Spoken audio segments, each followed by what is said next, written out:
Good morning, ladies and gentlemen. Sorry to be tardy to the party. However, I promise you that I was working my butt off last night, well into the wee morning hours on pre-recorded content. But as with all Counterpoint streams, let's go ahead and stand. You don't actually have to stand. Let's go ahead and play our national anthem. So this is really who Donald Trump chose as his running mate? I'm a never Trump guy. I'm a never Trump guy. I'm a never Trump guy. I never liked him. I'm a never Trump guy. I'm a never Trump guy. I'm a never Trump guy. I'm a never Trump guy. I'm a never Trump guy. I'm a never Trump guy. I'm a never Trump guy. I never liked him. I never liked him. I never racism. I'm a never Trump guy. Xenophobia.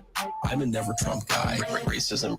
I'm a never Trump guy. Xenophobia. I'm a never Trump guy. I never liked him. I'm a never Trump guy. I'm a never Trump guy. I'm a never Trump guy. I'm a never Trump guy. I never liked him. I'm a never Trump guy. I'm a never Trump guy. I'm a never Trump guy. I'm a never Trump guy. I'm a never Trump guy. I'm a never Trump guy. I'm a never Trump guy. I never liked him. All right. Then let's go back to full screen. Let's check in with chat. Let's see how everybody's doing. Good morning. Once again, a few minutes late. Sorry to be tardy to the party. Just to share what's going on in the background. Some cool things are happening. Like I said, the deal with the gentleman who is going to be sponsoring Counterpoint Star Wars and Counterpoint Sci-Fi is going through. So it looks like we will be having our editor be subsidized. I'll be able to afford a nice 3D printer. I'll be able to afford some firearms for the 3D gun project. And then what else is good with that? Oh, and then we'll be releasing weekly content on a channel called Counterpoint Sci-Fi and a channel called Counterpoint Star Wars to be sister channels to the Counterpoint's 40K channel. So hopefully we can build up another 2 large channels that bring in a decent chunk of revenue. And then hopefully from there, like realistically, obviously political commentary, we're going to keep doing it, hopefully in perpetuity. However, right there, we might have like, you know, if the 40K thing is any indication, if we replicate the success for the 40K channel to Star Wars and to Sci-Fi, then we'll go from a moderate income that effectively replaces my wife's income to like a 6-figure income if we have 3 successful channels. And then at that point, we kind of have this nice foundation backstop that allows us to do whatever the hell we want to do in politics. So that would be really exciting financially. And so that's what we'll be working to over the course of the next year. And so last night I was effectively I always have my cowlicks, so I'm not blaming my cowlicks on staying up doing pre-recorded content. However, I was up until midnight, and then stayed up a little bit, probably towards 1, maybe 2, just working on pre-recorded content. So again, my apologies for staying up late. I promise you it was for the cause. Son Patty says, good morning, Connor and chat. Hope y'all had a good weekend. I had a beautiful weekend. I hope you did as well. Sacred Snow says, good morning, everyone. Good morning back to you. Sacred Snow says, mixed bag, but overall great. I've been really sick for the past few and found it's viral bronchitis. Oof. But my twin girls turned 2, and we already had everything bought and planned for the party, so I had to put on a mask and still grilled out, ate, and then went to sleep. It was a good time despite feeling like crap. Well, Sacred Snow, I'm going to go ahead and applaud you for feeling like crap. I'm more pusillanimous than you, so I would have just gone to bed. The fact that you cooked for everyone and then passed out is dope, while wearing a mask, by the way. Jen X says, good morning. Good morning to you, Jen. Val says, good morning. Good morning to you, Val. Hello, conservative liberalism. Good to see you today. Hopefully we get some good centrist vibes off of Dave Smith and Konstantin Chrisen. Konstantin, I'll introduce him again in a moment, but effectively, as far as I know, he's one of those like centrist libs, those center-right libs, the guys who were like, oh, the woke left has gone too far, and then he just criticizes the left all the time. But obviously, he's a Zio shill based, so we'll take a look at that in a second. Boog says, what's up, Connor? Or wake up, Connor. Oh, okay. Yeah. You're right. I should. Randy Chang says, watching Dave Smith content is bad for my anger management. I mean, that's why we do it. So Randy Chang, I hope that you'll still stick around, obviously. But I watch it so I can take psychic damage, so you can watch me be physically in pain while I hopefully make points that are aligned with yours that allow you to feel emotionally cathartic about stupid people being popular in the alternative media sphere. That's effectively the entertainment business model. Patty says, nice, congrats, Connor. Thank you. Sacred Snow says, a lot of the worst people are breaking with MAGA over Iran, and I'm here for it. Tucker, Dave Smith, and Tulsi. Yes. Based. True. Bud123 says, good morning, Gorilla Hottists. Yes, good morning, Grill Hottists. How are you? Grill Shala, my Grill Hotties. Yes, indeed. Sacred Snow says, no idea, but he's done already publicly a lot of damage with the Cruz interview. Yep. Severin says, good morning, Valor Media Network. Check Discord DMs for link. Is that for there's one thing that I thought was more pertinent, but I'm not sure if I'm going to change content. We'll kind of see when we get through. I don't want to disappoint the, our 2 or 3 groypers who come and hang out. I don't want to disappoint Justin. However, there's kind of an interesting thing where even mainstream people like Rob Schneider. Do you guys remember Rob Schneider from all the, what's the Jewish guy's name? It's not Adam Carolla. Why am I mixing them up? I can see his face. The guy who did Happy Gilmore. Come on, help me out. He did like Click. He keeps getting in movies with Jennifer Aniston. Somebody help me out. But anyways, Adam Sandler. Thank you.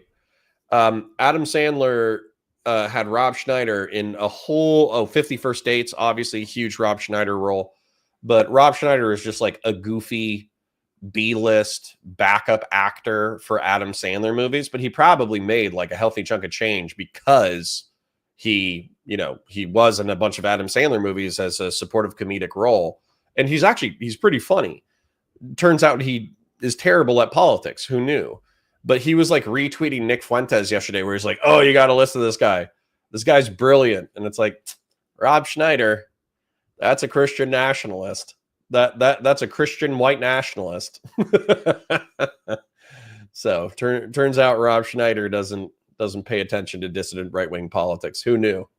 But Nick allegedly had an hour-long breakdown of the history of Israel that I would be interested, as a fellow history aficionado, I would be interested to hear Nick breaking it down and then pause intermittently and give some rebuttal context and testimony. I wouldn't mind doing that as a fellow history nerd. Severin says, Grill Shala. True. Christian Blair says, I saw the marching orders for MAGA something like, if you have a problem with Trump blowing up Obama-era Iran infrastructure, you were never MAGA to begin with. Super dope cope. Yeah, man. At least the coalition is fracturing. At least you have the Warhawks MAGA versus the Dove MAGA. And so as a result, you have a fracture in the coalition. So Dove MAGA probably isn't going to show up in the midterms, which just makes the midterms even more bloody. And by the way, like, I'm just going to share this with you, okay? I'm excited for the midterms because during the midterms, we can probably give MAGA a bloody nose. But what's going to happen is the Democrats are going to be like, it turns out that because we have a broad mandate, notice how they always like to use the mandate language. I'm talking about Trump, but I'm sure the Democrats will do it in the midterms. They'll be like, since everybody's supporting us now, we can ban guns and do, 4th trimester abortions. And then I'm going to be like, no, that's not why we voted for you. Please stop. Please stop. The 4th trimester abortions and the gun control was not why anybody voted for you. Sacred Snow says, my wife is already frustrated enough that I couldn't help clean the house, so I had to show up even if I didn't want to. Sorry, brother. You got to sacrifice for them wives. You got to make the wives happy. I had similar experience yesterday. The wife and I cooked yesterday. I cooked. Normally that's a wifely thing, but just to be a little bit more, showing some initiative. She gave me directions and I cooked dinner for everybody. And I think I'm going to keep it up too, because it was fun in a way. Christian Blair's got a meeting at 10, but always ready to see Dave Smith seethe. Excellent. Val says, to be fair, Dave Smith, he does generate a lot of libertarian Twitter drama based. Conservative Liberalism says, you're missing the second T in Konstantin's name. Not sure if you can change the stream titles. Yeah, I can. Konstantin. Yeah, I got you. I'll change it in a moment. Tagaroon says, an autistic breakdown of why I watch Connor by Connor. Yes. All right. Scrolling. Randy Chang says, Deuce Bigelow, American Gigolo was not a good movie. Fantastic title, though. True. Tagarung says, you can't abbreviate counterpoints to CP, can you? At least not safely.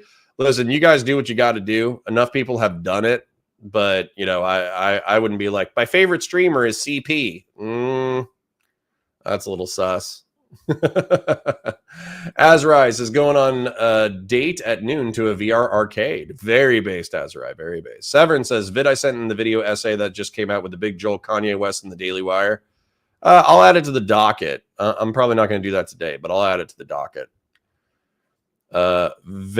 Vanda T says there's no such thing as a fourth trimester. Duh. Yes, I know. I'm making a joke because do you remember when Hillary Clinton was talking about fetuses and how in the third trimester they don't have rights, and the implication was that you could just kill a viable fetus in the third trimester right before it was about to be born? You could just go in there with some forceps and some scissors and just start slicing baby spine and pulling it out with forceps and shit. And she was just like, yeah, well, I mean, legally you can, you know, just proving that she's actually a fucking sociopath. I get it. She was giving you like a straight descriptive legal answer. It's probably still her opinion that that is bad, that you shouldn't kill viable fetuses, you know, at the last day right before they get born. But, you know, optically, totally disastrous statement that she should have amended and made clear that she didn't think that aborting viable fetuses in the third trimester was a good thing. And there's total psychos. I get it. It's not common. I get it's not common. I get it's not statistically prominent. I get all that shit. Okay, trust me. I understand all the pro-abortion arguments. However, you have to understand the same way there's gun sociopaths who are like, I should be able to carry an AR-15 inside a nursery. There's abortion psychopaths who are like, I should be able to abort a viable fetus right before it's born and nobody should care. It's my business. It's a clump of cells. Like, you have to understand that those freaks are out there. Conservative liberalism says, any Democrat who takes the counter reaction to Trump as a reason to gun grab has officially lost the plot. Grilhotistan will have to cede from the union. Indeed. But123 says, Thomas Massey opposed the crappy pork-filled spending bill, big beautiful bill, and opposes war with Iran, and Trump is going to primary him. Yep, but guess what? He's probably going to survive. Cooking is based in grill pilled. Indeed it is. Indeed it is. Gen X says they already started a pact to oust Massey, led by Chris LaCivita, funded by Jewish money. Interesting. Dank Brandon says cooking together has always been a favorite activity of the wife and I. Yeah, we might start doing that. Gen X says the Jewish money is speculation of the people that posted it, but it seems likely. Gotcha. Konstantin, my family in Ukraine wants to join Russia. Kissing. Fuck that guy as well. Oh, we'll see. We'll see. What's up, my party people? Good morning, Grassroots. Good to see you, brother. All right. Then let me read the last few, and then let's get set up and do the intro. Conservative liberalism says fourth trimester abortions were a thing, according to Trump. Former Virginia governor said it's completely humane as long as you keep the baby comfortable. Yeah, but he was talking about, like, in his defense, I think I watched the entire clip. He's referencing like Tay-Sachs babies. So he's talking about babies who were born with like horrific genetic disorders that are going to die anyways. That's what he's talking about. Severin says, been at the cottage with family for a while now. It's been great. Good for you, bud. Good for you. Bud123 says it's not the same thing. There are anti-war Jews such as Jeffrey Sachs, and there are people in AIPAC that want regime change, war in Iran, and expelling all Palestinians from Gaza and Palestine. Sure. Sure. Tagaroon says, for all the talk of Jewish money, I'm fairly confident we have much more evidence of Russian and Qatari money. Well, yeah, Tagaroon, I don't think that was as big of a talking point within the past, like a decade ago. Decade ago, we were all talking about AIPAC. We were all talking about Jewish money. And by all, I just mean the dissident right. They've always been talking about it. However, what is interesting is I think within the past like decade and a half, Qatari money has surpassed Israeli and Jewish money. So now we and you could also see it evidenced in alt media. Like, I don't think that Sneeko and Andrew Tate's Islamic conversions are genuine. I think what happened was some pragmatic dude from Qatar was like, well, these guys are fucking degenerates, but if they're promoting Islam to a really large audience of young men, isn't that advantageous to us? And then they just gave tens of thousands of dollars to Sneeko and Andrew Tate to promote Islam, even though they're total degenerate pieces of shit. Sorry, we'll get into the content shortly. Chat's popping off. I'm having fun. Val says, God, I despise La Savita, especially for his swift boat bullshit. Interesting.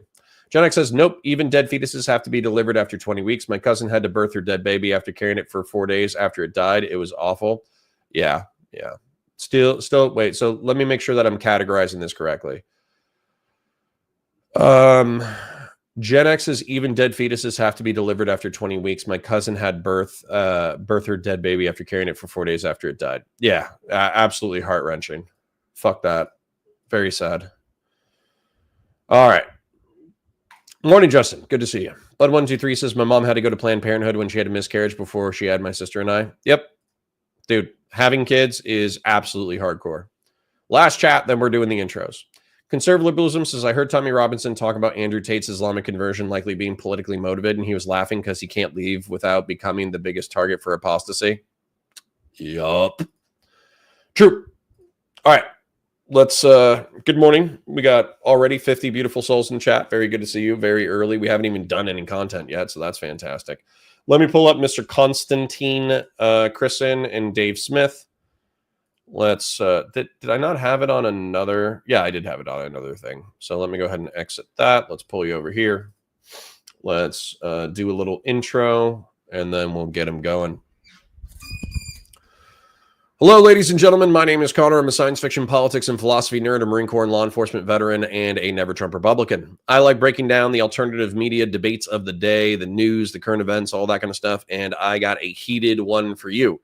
So within the past few days, Israel has bombed Iran. Also, within the past 48 hours, I would say, the United States did a preemptive, I guess, bombing strike against Iran in order to destroy their nuclear enrichment facilities. Dave Smith and Konstantin Kisin, just a couple of days ago, right before the bombing, did a very passionate debate on the Piers Morgan show. We're going to watch that and break it down because it's going to be funny and entertaining. I'll be taking psychic damage the whole way and injecting my commentary every now and then. Let's have some fun. Overthrowing Muammar Gaddafi, was that simply replacing the leader, or was that destroying the country? Let's stick to Israel and Iran. No. The Israelis say we want regime change. The Iranians say we want to wipe you off the map. Do you guys think Benjamin Netanyahu has been mistaken for 30 years, claiming that Iran is a year to 3 years away from a nuke? Or was he lying? Israel was surrounded by many, many countries who don't believe that it has a right to exist. So I'm the moral relativist. Yes. But then when I point out what one side actually did, you run away from it. Are you an Israeli? Why are you constantly running cover for them? Because I believe in speaking the truth and being honest instead of dragging in stuff that's irrelevant. So the American government is so gullible that they just go around invading countries on the say-so of Israel. This isn't a secret. He's advocating that we fight more wars. And I'm telling you that this war, which we do not need to fight, which is not in our interest, has the potential to be devastating. Nothing divides opinion more than war, and wars are often both launched and ended on the strength of popular support or opposition. When the stakes are so high and the consequences are so significant, everybody gets a say. In my view, that applies even if you haven't been to the place where it's happening. Much of the debate about the Iran crisis and others seems to boil down to some big themes: morality versus reality, idealism or pragmatism, intervention versus isolation, populists or lobbyists. For a big picture debate on a world at war, I'm joined by two of our favorite uncensored contributors who often trade respectful barbs on these matters and more. Konstantin Kisin is an author, satirist, and co-host of Trigonometry. Dave Smith is a libertarian commentator, a comedian, and the host of Part of the Problem. Well, welcome to both of you. Dave, great to have you back so soon. As you know, after your last appearance, I got chewed up and spat across cyberspace, which I found quite an amusing thing to watch go down. What did you make of it? Oh, I thought it was just so pathetic. Yeah. I mean, I had mentioned this before, but if you, as I'm sure you do recall, but after my friend Daryl Cooper was on Tucker Carlson's show, and he made some comments that you objected to, and I was defending him and giving my point of view on it. You had me on a panel. It's probably the most contentious that me and you have been on the show. You had me on 3-on-1 with it was Seth Dillon, and then a world-renowned historian from the House of Lords, like the leading expert. He actually is, Andrew Roberts, yeah. Yeah, and I I took my lumps. I tried to make my argument as compelling as I could. It was like, I didn't go online and just throw a bitch fest for the next week over how unfair it was. It's just pathetic. And I'm sorry, but Natasha was just lying through her teeth the whole time. And and lies that, as you pointed out, insult the intelligence of the host and the viewers. And I thought you were absolutely right to give her pushback for that. So it was, I thought, number one, I thought you were right on the show. Admittedly, I'm a little bit biased on the topic, but I thought the reaction online was just truly embarrassing. You know what was this? So I'm going to pause right here just to add my own color to this. Dave Smith has been, I don't want to say everywhere, but he's been like a substantive amount of places. He's been on Joe Rogan. He's been on Piers Morgan. He's been doing one-on-one debates. He's been doing all this kind of stuff. And so he's kind of capitalizing on his libertarian bona fides in order to make himself known as like the primary libertarian opponent to war who has supported Trump, but will break with him over interventionist conflict. And there's some level of respect that I can offer in the fact that there's always the temptation to rip yourself into like pretzels and contort yourself into somehow deciding that stuff is good. But this is so contrary to everything that Dave Smith has built his platform on. He can't. And so as a result, he's ripping into MAGA with like talons and teeth. And so while you can say like, oh yeah, well, that's in his best interest because he built up his reputation as a libertarian, it still does take a certain amount of balls to fight like vast swaths of people who were previously a part of your political coalition. So he has been taking a lot of heat. I do think he does complain a lot on Twitter, but to be fair, I think because leftists hate him, liberals hate him, and then MAGA, probably half of MAGA hates him now. Probably 70 to 80% of the politically active world hates Dave Smith. So I guess he's entitled to a little bit of complaining. So if they'd actually just said to me, you know what, Piers, did you go a little bit too far in the interrupting? Could you have reined back 10, 20%? I probably would have said yes, probably. I conceded that to some friends of mine. Yeah, probably slightly overdid it. My mother's always a good litmus test. She was like, you did go at her a bit. I was like, okay. But then I was reminded that she was telling massive whoppers with real consequential elements to them, denying appalling things like the killing of the 9 out of 10 children in that one airstrike and so on, or at least trying to cast doubt over whether it had been proven, which I just found so reprehensible. But also, I just felt this is somebody who purports to be an international barrister in this area, who's clearly has got a horse in the race, right? Because it's Lawyers for Israel is who she represents. If you can't handle a bit of interrupting from someone like me, you're probably in the wrong profession, is what I thought. It's like it's supposed to be part of your job, literally arguing with people, often in an animated way. Anyway, let's get into this argument. Precipitated for those who don't follow you guys as assiduously as I do, and I'm a big fan of both of you. Konstantin, you called out Dave on X for accusing the actor Rob Schneider of talking with confidence on topics he doesn't necessarily understand. Ooh, I didn't even know Rob Schneider was going to make an appearance. That's funny. You said that's exactly what Douglas Murray had accused Dave of doing when they had a spat on Joe Rogan. And you said, true. I was retweeting this. Konstantin was absolutely correct to call out the hypocrisy here. On X, I'm not trying to be a dick, but this is exactly what Douglas was saying to you. He was saying you talk about things you don't understand with a level of confidence that is inappropriate, and you pretended he was calling for censorship. You can't have it both ways. Okay, you've got Dave sitting here. You don't want to be a dick, which I appreciate because I've had a festival of that from George Galloway this week. So let's not get into dick measurement contests, but this whole argument. Alt media and mainstream media are blending. I get it. Piers Morgan is a tabloid guy. I get it. He's like not as mainstream as everybody else. But you have to understand, we got money behind this. We got clean sets behind this. We got good lighting behind this. We got good logos behind this. This is the future of media, whether you like it or not. Argument really about people who are supposedly ill-equipped to talk about things.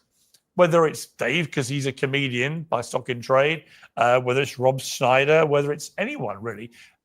Explain where you come from on that. Well, first of all, you say it's been precipitated by this. I think the disagreements between Dave and I run about as long as the Iran-Israel conflict, so and probably longer. So we disagree on a lot of stuff.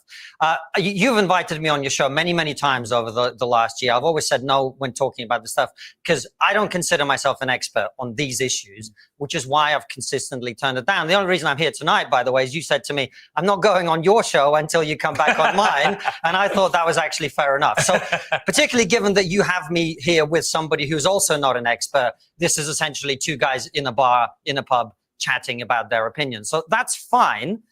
However, I think that's very gracious. I like that setup. Now, that being said, this is a podcaster who talks about culture war and politics. This is a podcaster who talks about culture war and politics. And I know that they're saying that he's a comedian and he's a culture war commentator, but at the same time, if you're in the space, you need to research. And how much research do you need to do in order to become a subject matter expert? That's like a question that's unresolved in the space. However, I do think over time we should set up some standard of, after a while of being a political commentator, you don't get the defense of, ooh, I'm just a guy. Like I don't think you get to do that after, I don't know, 5 years of political commentary, 3 years of political commentary. Let's check in with chat though. Just because I parasocially love them, I will be working through chat in chronological order. Chances are chat's going to be popping off so much, I'm not going to be able to keep up with everything. However, I do like reading what you guys have to say. Therefore, I'm going to scroll through, read the chats that I think are interesting. And in particular, I'm going to try to read the chats that are at Valor Media Network or at Counterpoints or at Connor. Also, we should be remonetized. So if you guys want to donate memberships or super chats, please feel free to do so. First Wave Negativity says, where do you stand on regime change in Iran? It should come from the population, not from the United States. I think there's plenty of things that are wrong with Iran. I think there are plenty of things that would either have the demand that the Ayatollahs either moderate or step down. However, that needs to come from the people, not from the United States military. And we should not, almost under no circumstances. The only circumstances that I can think that boots on the ground of American warriors should happen is an Iranian-backed 9/11 style terrorist attack against the United States. That's the only way that I can see boots on the ground in Iran. Fung Dark says, are they playing John Redcorn music behind Dave Smith's talking? That would be so peak. Not that I know of. Randy Chang says, if you had told me in 2005 that Pierce Morgan would still be a thing in 2025, yeah, he's like a cockroach. He'll keep on pushing no matter what. Sun Patty says, Iran should change their own regime. An internal regime will be much longer lasting than an external one. Agreed, Sun Patty. Tiger Rung says, he's got the survival. You already stole my line. Bud123 says, regime change in Iran is a bad idea. Who is going to be the replacement? A corrupt Shah like the last one? Yeah, his son is still around. First Wave Negativity says, there's few people that make me as mad as Dave Smith. He is an actual cancer in discourse. His existence in public is an info hazard. I think it's good for libertarians to have some representative, although I think it's funny that some libertarians have pointed out to me that Dave Smith was unfamiliar with a NAP.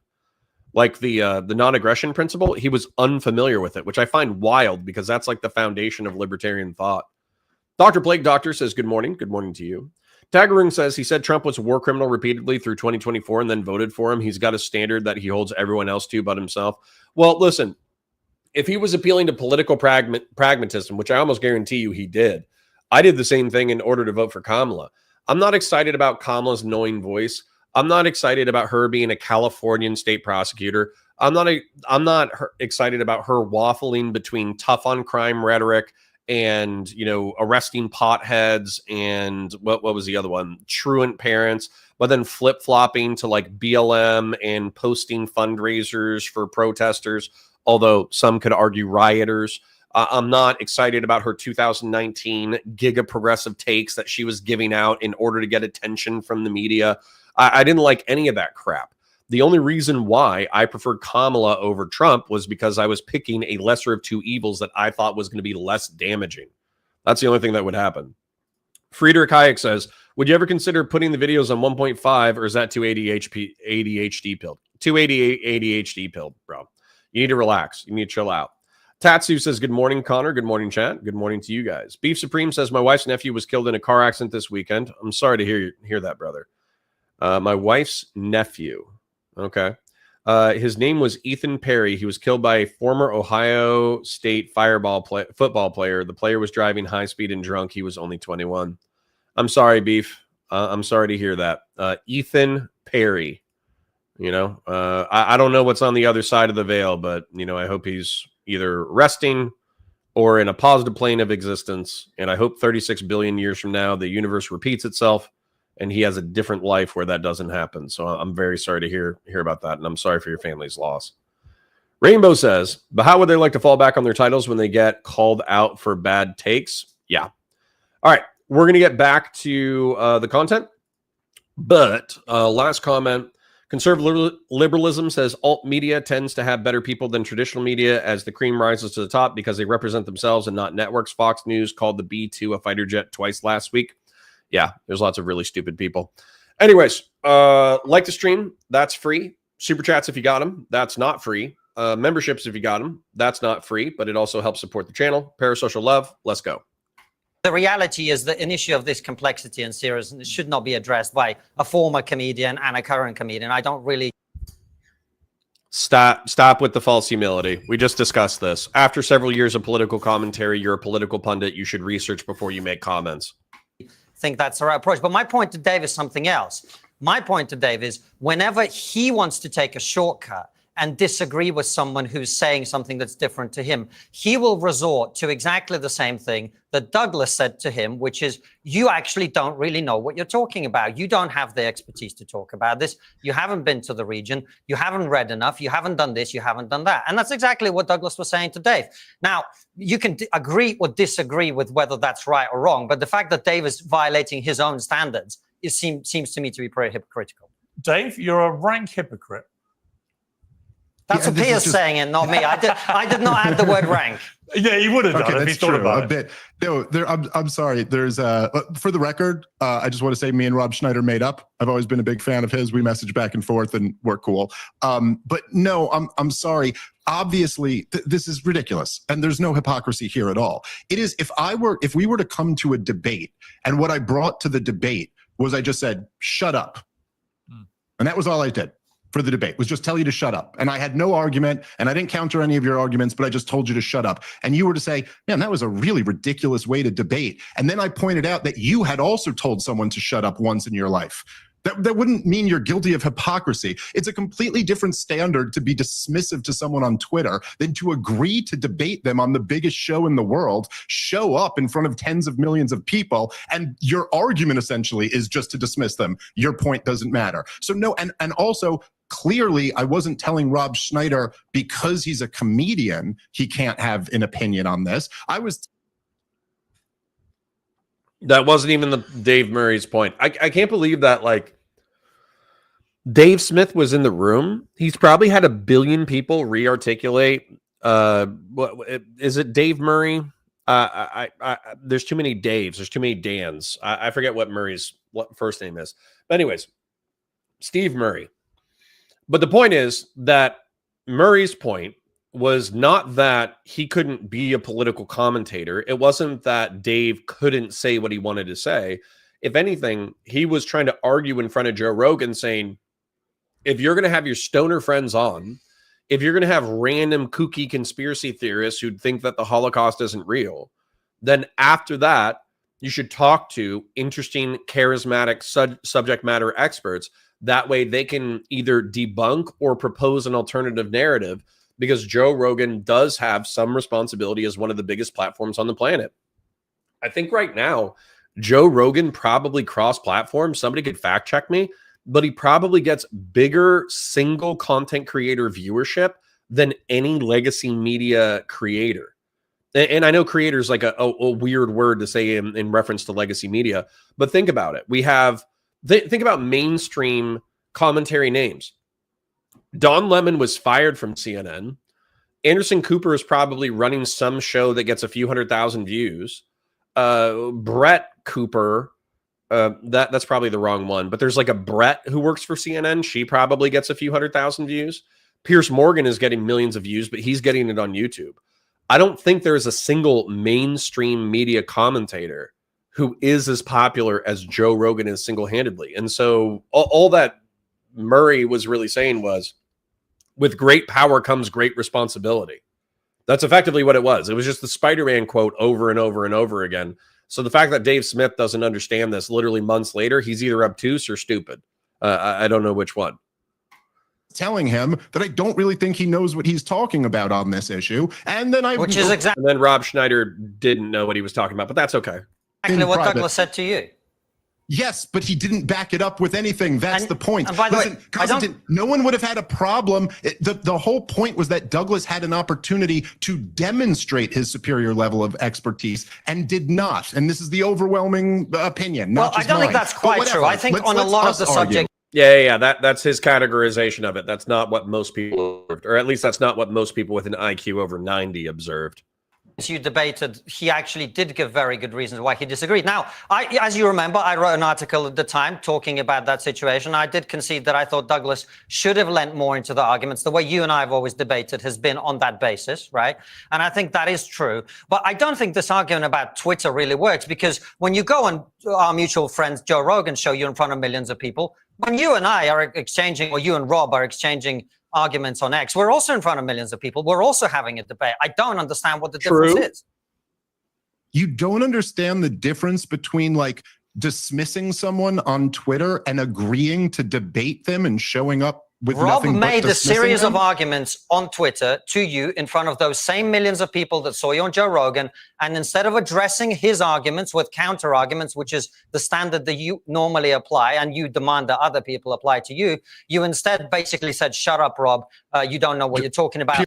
Okay. Weirdly enough, I'm with Dave on this because on Twitter, listen, guys, if you reply guy me on Twitter, I'm not going to lie. I'm probably going to dismiss you because I don't do turn-based debates. I make my point. I let people, some of them get 10 likes. Some of them get 10,000 likes. I'm not trying to like win Twitter. I don't care. I'm not trying to game it. It's not my primary platform. It's literally just there for me to shitpost. Maybe one day I'll mature my Twitter presence, but it is not a mature, real content creators portfolio on my Twitter. By the way, Counter Connor, COUNTERCONOR. What is actually going on my Twitter is I'm shitposting. I'm retweeting every single cool thing that I see, regardless of whether or not it's politics, memes, jokes, or Warhammer. It's not curated at all. And then also I'm throwing out my spicy dog shit takes. If you like them and retweet them. If you don't like them, ignore them and keep scrolling. That's it. That's all I'm doing. So I will be fairly dismissive on Twitter because I'm not turn-based debating on that. If you want to debate me, you can DM me on Twitter. You can DM me on email. I'll probably read it sometimes in the next 60 to 90 days. We'll pick a date and we can do like a debate on stream. But I'm not doing turn-based debates on Twitter. I would rather grind up glass, mix it with hot sauce, and eat it than debate on Twitter. Just because you read one book doesn't mean you know what you're talking about, which is exactly what a lot of people said to you, and you got very upset about it and pretended they were trying to censor you. No, okay. There's a couple different things here. Number one, Pierce, as I told you, I think I believe, were my first appearance after the Douglas Murray debate on Joe Rogan. And the first thing I said to you was that I go, look, there's been a lot of people who have been challenged to debates who say, I'm not going to debate that guy. He's beneath me. I've done that with other people. And then there's been people who accept and show up to the debate. I said, Douglas Murray's fatal flaw was that he did both. He accepted and then showed up and said, I'm above you. I shouldn't even be debating you. And it backfired on him. Now, as far as I'm sorry, what was your second point there? I had another response to that. What was the other thing you said, Konstantin? I don't remember the sequence of the points that I made. What do you mean exactly? Well, I'll tell you what, I'm gonna save you both. Dave Smith did the courtesy of actually like well, hold on. Douglas Murray did the courtesy to Dave Smith. It was Douglas. That's the name that I was looking for. Douglas did Dave the courtesy of, if he was going to chat shit about him to their mutual friend Joe Rogan, then he was going to do it to his face. I thought that was fairly direct, which is appreciated in this day and age. Checking in with chat because I do parasocially love you guys. Sacred Snow says, I'm a DGGer, so I'm used to it enough to know that I'll miss everything if I don't watch. True. The media landscape goes by very quickly. Our Lane says, when you get rid of another country's leader, you make them a martyr. Not usually a good idea. Well, you know, like getting rid of Hitler. Should we have gotten rid of Hitler? Obviously. If we had the opportunity to kill Joseph Stalin, should we have done it? Yep. Pol Pot? Yep. Ho Chi Minh? Not so much. It depends on who the leader is, right? Sacred Snow says, if you want to see how much of a grifter moron Dave is, watch his debate with Andrew Wilson to see just how ignorant he is of the nap. Oof. Okay, that sounds like something I should go ahead and add to the docket. Let me go ahead and add that to the docket. Andrew Wilson versus Dave Smith. I did not know that existed. That's crazy. Andrew Smith, not Andrew Smith. You can tell where my brain's at these days. Versus Andrew Wilson. And by that, I mean insufficiently caffeinated. Seth the Immortal, or Seth the Immortal, says, do you think Iran's sponsoring of anti-Israeli terrorist groups is justification for Israel to go to war with them? Of course. Of course it is. If I'm paying some guy to fist fight you, and then you fist fight and knock that guy out, can you go and fist fight the guy who's paying the other guy to fist fight you? 100%. Now, the question is whether or not that's good for anyone, and whether or not Hamas and Hezbollah did enough damage to Israel in order to justify what Israel's doing against Iran right now. But effectively, in my opinion, Israel is just a bull in a china shop right now, where they're running around just jacking people in the face. The truth is that nobody's really able to stop them. So what do we do? Beef Supreme says, thanks, my parasocial family. My wife appreciates the support. We're driving and listening. Well, thanks for listening to me in the car. I do appreciate that, Beef. And again, I am sorry that your family's going through something tough. That's stinks. Stinks is the best way that I can say it, while still realizing that there's a woman listening to me talk. So I'm not being like gross or saying too profane of language. Grassroots says, that's true. His politics is bizarre. Indeed. Douglas Murray. Yeah, thanks for saving me 20 minutes after I used the word, after I used the wrong name. First Wave Negativity says, Dave Smith is a quote-unquote libertarian in the worst possible way. Government intervention to stop Russian imperialism is tyranny. Trump attempting to coup the government, who cares? Yeah, I would probably kick my own ass if that was my opinion. Shadow 2 Bravo says, good morning, Connor. Dave Smith is a stupid man's moron. Cool. I don't know if you're calling me stupid for thinking that he's stupid, or if you're saying that he's doubly stupid. Either way, funny. First Wave Negativity. I'm increasingly convinced that some level of credentialism is necessary. Some people are simply too unfamiliar with the underlying material to be worth debating. Well, First Wave Negativity, I agree with you that some level of credentialism should be deferred to, but then I also don't know how that works in the era of Stephen Bennell II. And what I mean by that is that Stephen Bennell, God bless him, I'm looking forward to our next bro venture, our next bro date. However, with him, he can argue so confidently, like the MIB debate is a classic example of this. He can argue so confidently, even when the evidence doesn't align with him, that there will be people who will be like, no, Destiny won. He won. He was totally correct. And in my opinion, those people are idiots because they're not listening to the underlying arguments that support the position. They are going with how confident and dismissive the person who is articulating those arguments is being. So they're responding more to the emotion of the conversation than they are the underlying statements being made. And so in that kind of arena, Steve's obviously just a phenomenal debater and a phenomenal rhetorician. But Stephen's not the only person who's capable of doing that. Andrew Wilson does that. I think that Nick Fuentes, to a degree, does that. I think that Vosh definitely does that, where regardless of the strength of the argumentation, they still pretend like they're totally correct. And as a result, intellectually defunct morons will just assume that they are correct about everything. So what do you do with that? Because if you have a highly credentialed nerd who's interested in the truth, but he's not charismatic or confident, and then you have a charismatic or confident sophist, how do you resolve what reality actually is? Excuse me.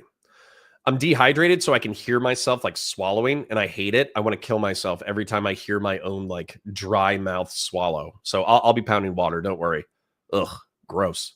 Conservative liberalism says, whether you choose to debate on Twitter or not, there's value in looking at responses and the impressions they get to see how fall your trial balloons float, I imagine.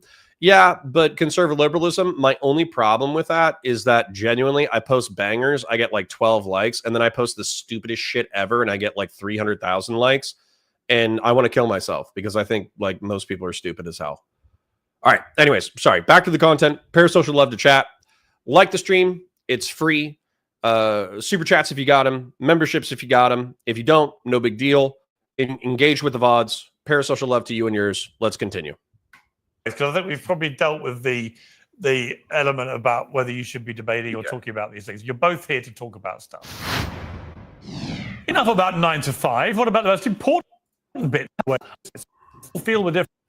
Dave, to put it mildly, does not agree and thinks he should now be impeached for betrayal. So first of all, Konstantin, why, in your estimation, has Trump played an absolute blinder? Just to put this in context, I said this, I think, on Friday. I spent that week when these initial strikes happened in Washington, D.C. And the point that I was making is, I don't think that certainly none of the people I met in Washington, D.C. with any insider knowledge thought that Benjamin Netanyahu, who'd ordered these strikes without at least a wink and a nod from President Trump. So President Trump is doing something that from what I remember, he said it between 30 and 40 times on the campaign trail, which is Iran must not be allowed to get a bomb.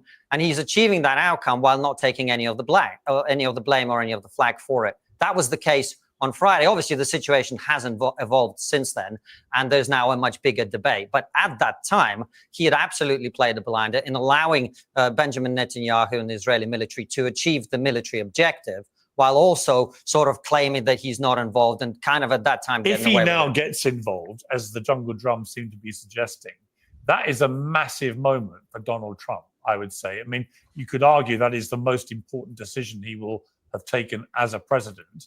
And Yep. I think that killing roughly 300,000 people through cutting their AIDS stuff and cutting their mosquito prevention stuff is probably something that is more impactful in tiers of pure human life. But here's something I keep railing about for those of you who don't know, the PEPFAR, which is an international AIDS program that's been supported by the United States since like 2002, 2003. It was actually started by the Bush admin, has been credited with saving around 25 million lives in Africa through AIDS prevention. And we have let that program be defunct since March. And it's estimated that between 60 and 75,000 people are already having infections that will kill them in the next like decade. And that by the end of Trump's term, there will be 3 million, if we don't refund it, and I mean like add more funds to it, then we will effectively kill through negligence around 3 million people. This is costing per American $18 per year. It's almost nothing. It's like nowadays it's a McDonald's meal for two people. And we are going to kill 3 million people through incompetence. So through raw human numbers, that is obviously the more impactful thing. However, I'm going to concede that conceptually, whether or not Iran becomes a nuclear power and whether or not Saudi Arabia becomes a nuclear power in response to Iran is probably the more consequential Trump thing to happen, because it's going to set the stage for Middle Eastern and North African affairs for the next century, if not millennia, presuming that we're alive for that long. Maybe the most important decision he ever takes. If he actually starts bombing with American forces, Iran, that is a massive thing to be doing. Do you think it's, as Tucker Carlson says, something that could imperil his presidency? We are in the unknown, so nobody knows how this is going to play out. I think we should all be honest about that and be fair. What I think it really fundamentally depends on is what you mean by the word involved. If you mean that America is going to help Israel shoot down ballistic missiles, I don't know that that will be such a major decision or will be seen as Well, let me paint a picture where they use a B-52 bomber and they drop one of these buster bombs. B-2, but sure.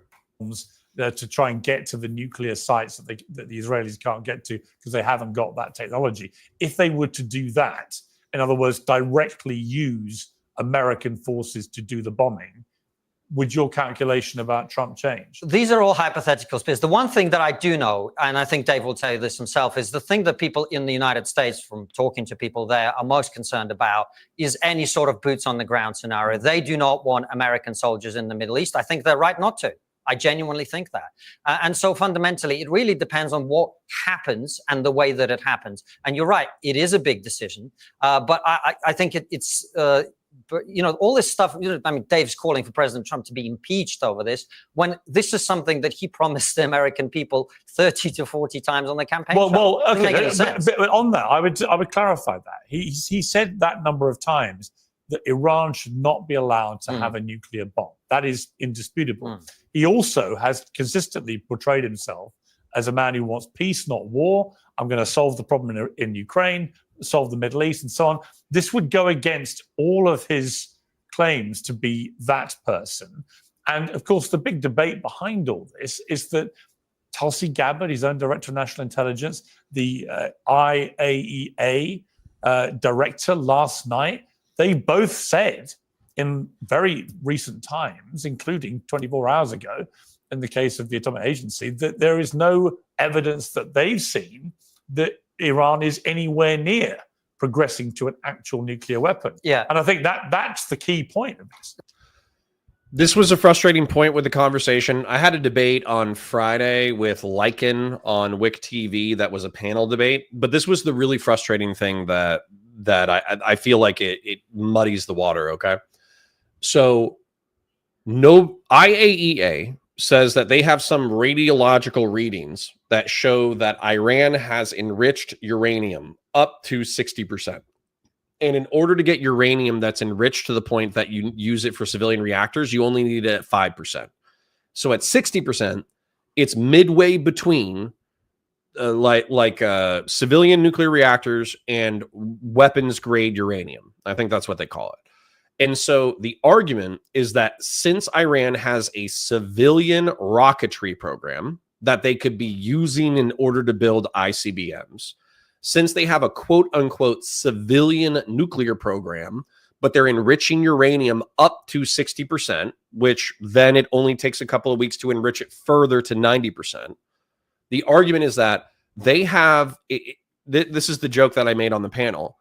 You're saying they can't make a sandwich, but they have a charcuterie board sitting in front of them. They have toast points.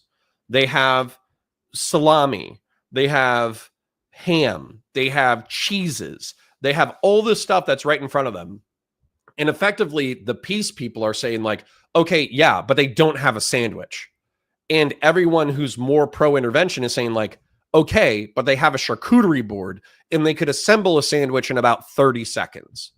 Now, the actual argument has been, would it take them 2 weeks to build a bomb? Would it take them 60 days to build a bomb? Nobody really knows. But repeatedly, over and over and over and over and over again, the peace people say they don't have a sandwich, they have a charcuterie board. And over and over and over again, the intervention people say, okay, but that's close enough. So that's where I feel like these two sides are talking past each other. Check it in with chat because I parasocially love you. Domeric Gayata says, oof, that debate will cause IQ damage in reference to Dave Smith versus Andrew Wilson. True. Conservative liberalism says, whether you choose to debate on Twitter or not, there's a value in looking at responses and the impressions they get to see how far your trial balloons float. I imagine typos corrected, need coffee. No problem, brother. I think I already replied to that, which is effectively some of my very dumb trial balloons float very far. And what I think are more insightful and more funny and more quippy, they go absolutely nowhere. Probably because I have autism. Boris says, Iran declaring their intention to destroy Israel in their pursuit of nuclear weapons might be the main reason for Israel to attack them besides their support for terror groups. Yeah. Yeah. I mean, Boris, there's plenty of people who are saying that in the past half decade to a decade, they haven't really spouted that whole, like, America is the great Satan and Israel deserves to be wiped off the face of the planet. But I'm pretty sure in the middle 10s, that was like very common rhetoric. So I would borderline be surprised if I couldn't find Iranian state media or Iranian public figures talking about destroying the state of Israel and the United States being the great Satan. Grassroots says, I like Doug a lot, but if you didn't like him already, he probably came off as a massive asshole. Yeah, I like assholes. So that's kind of funny.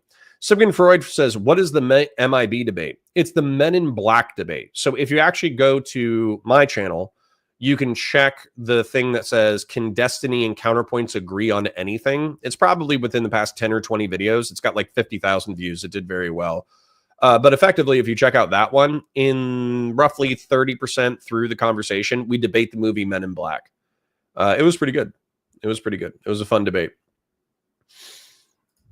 Scrolling. Son Patty says, aged like milk, hypothetical. Not sure what that's in reference to. Please use proper nouns.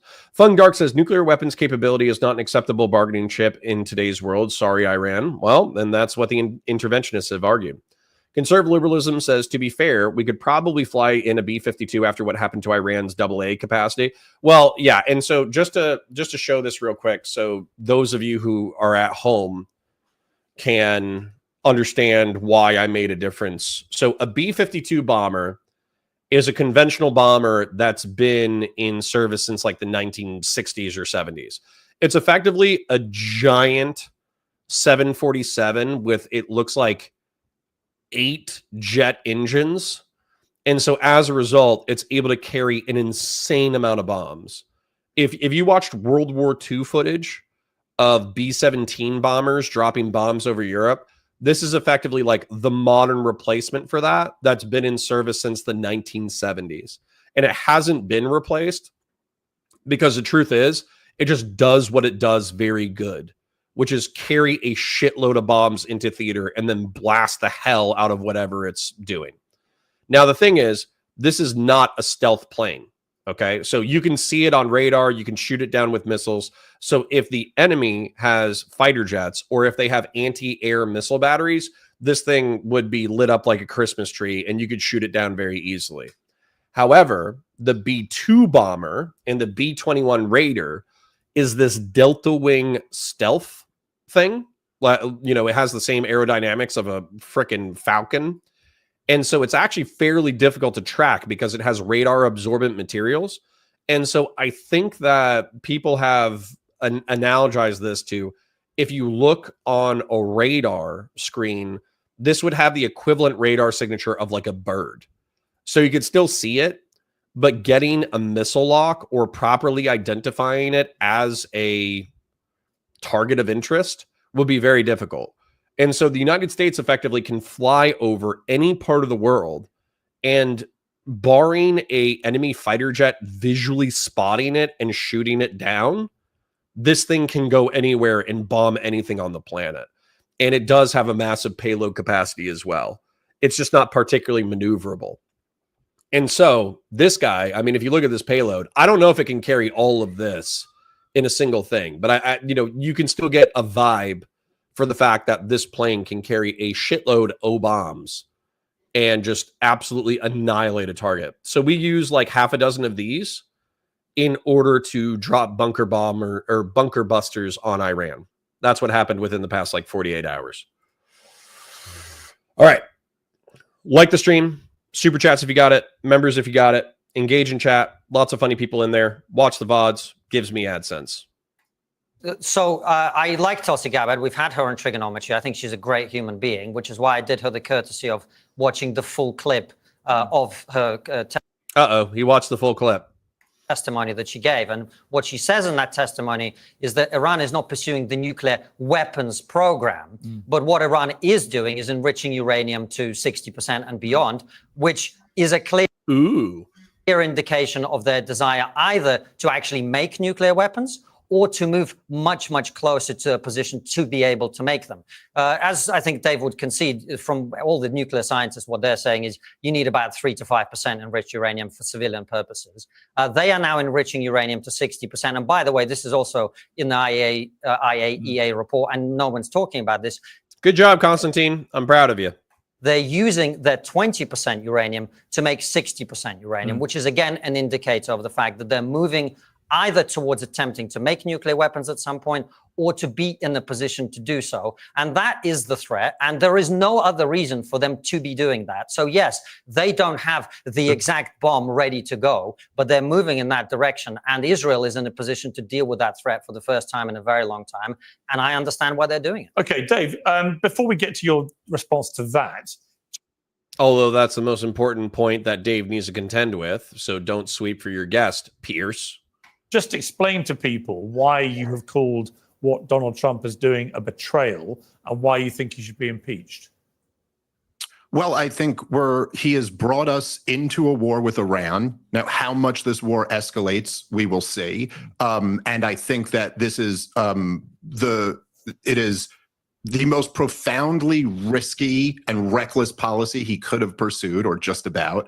I think this is very likely going to lead to a catastrophe, much like all of the other terror wars, including the one, Pierce, that you heroically led the opposition in the UK to in 2003, of course, referring to the war in Iraq. And as you remember well, Pierce, from that war, the justifications just kept constantly changing. And then when one fell away, they'd move to the next one. Oh, he was in on 9/11. Okay, he wasn't in on 9/11, but he's got weapons of mass destruction. Okay, he doesn't have weapons of mass destruction, but we have to liberate the people or bring democracy. And I've already seen that it's remarkable how sped up it is. I've already seen so many of the war hawks bouncing back and forth between all of these different justifications. But of course, in the end there, all of the justifications failed. Not only did he not have weapons of mass destruction, not only was he not in on 9/11, but we also didn't liberate the people. The worst thing that ever happened to the people of Iraq was George W. Bush's war there. And dude, fuck Dave Smith. Fuck this guy. I'm going to let him finish, but we have to do... kill me now. As far as Iran enriching up to 60%, yes, it's true that they only need... All right. He finished up his Iraq rant, so let's go ahead and hit that. What a fucking asshole. I hate this guy with every fiber of my fucking being, dude. It's not about being a libertarian, okay? I get it. There's some libertarians, conservatarians in my chat.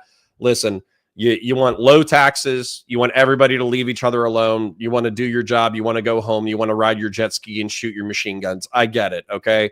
You're privileged, and I'm not saying that to be insulting. I mean that you have a good life and you want to protect your good life. Okay, I get it. Good for you. Proud of you. Enjoy it. Love it. Good for you. All right. The reason why this is so fucking stupid, the reason why I was hurting psychically when he was talking. All right. I'll try to be as brief as possible. Full screen time. Full screen Geopol rant time. Full screen Geopol rant time. Okay. Hi, guys. Hi. So there was something called the Ottoman Empire. The Turks ruled the Middle East and North Africa for a very long time. And what ended up happening was it was a weak polity. It was a weak empire. And during World War I, it got weakened so bad that it fell apart. And so a whole bunch of kingdoms that were associated with historical kingdoms popped up out of the ashes. In Iraq, this was called I want to say it's the Hashemites. So it was people who were related to, Muhammad in some way, and they were rulers of Shia and Sunni both, and they were picked by the Brits and all that kind of stuff. But if I remember correct, and Hashemites are the right term, it actually made sense for a Hashemite king to rule in Iraq because Hashemites were legitimate rulers of both Shia and Sunni, and Iraq is 70% Shia and 30% Sunni. Well, there was something called Pan-Arabism, which was a movement for people who spoke Arabic and were ethnically Arabic in order to unite as political polities so they wouldn't be cannibalized or vultured by Europe. And so the Ba'athist party was that. And Saddam was a Ba'athist. And so he was a part of the coup against the king. And then he became the secular dictator of Iraq.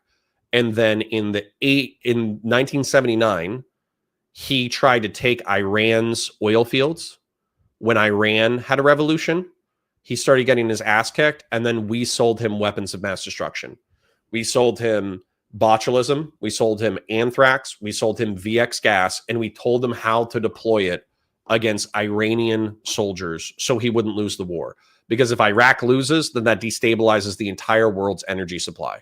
Because 1/3 of it is in Saudi Arabia, 1/3 of it is in Iran. So if Iran falls to our enemies, and then Saudi Arabia gets destabilized, then that's 2/3 of the world's energy supply, poof. And by the way, it's the lifeblood of civilization. So if you don't care about petroleum, you're a fucking idiot. Okay? So anyway, so we do some evil shit in order to protect Iraq, in order to protect Iran. It's indisputable that we do evil shit. Well, what happens is Saddam's a loose cannon, and he finds out that we're playing both sides in the Iran-Iraq conflict. So he shoots VX gas at Kurdish rebels in the north, Shia rebels in the south, and at Israel. And we're like, okay, well, fuck you. You're wild. We can't work with you. And so as a result, he's like, okay, fuck you. I'm going to invade Kuwait. And that happens in like 1991, 1992, right? We kick his ass out of Kuwait. We sanction him for a decade. And then we kick his ass in the 2003 war.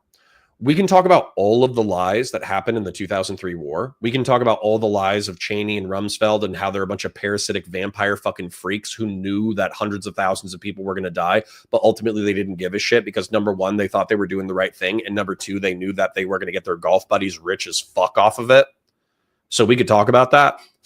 However, modern Iraqis do not like Saddam Hussein. They did not want Saddam Hussein to remain in power. He was a fucking piece of shit who slaughtered his own people and did vile shit all of the time. His sons Uday and Qusay were also vile pieces of shit.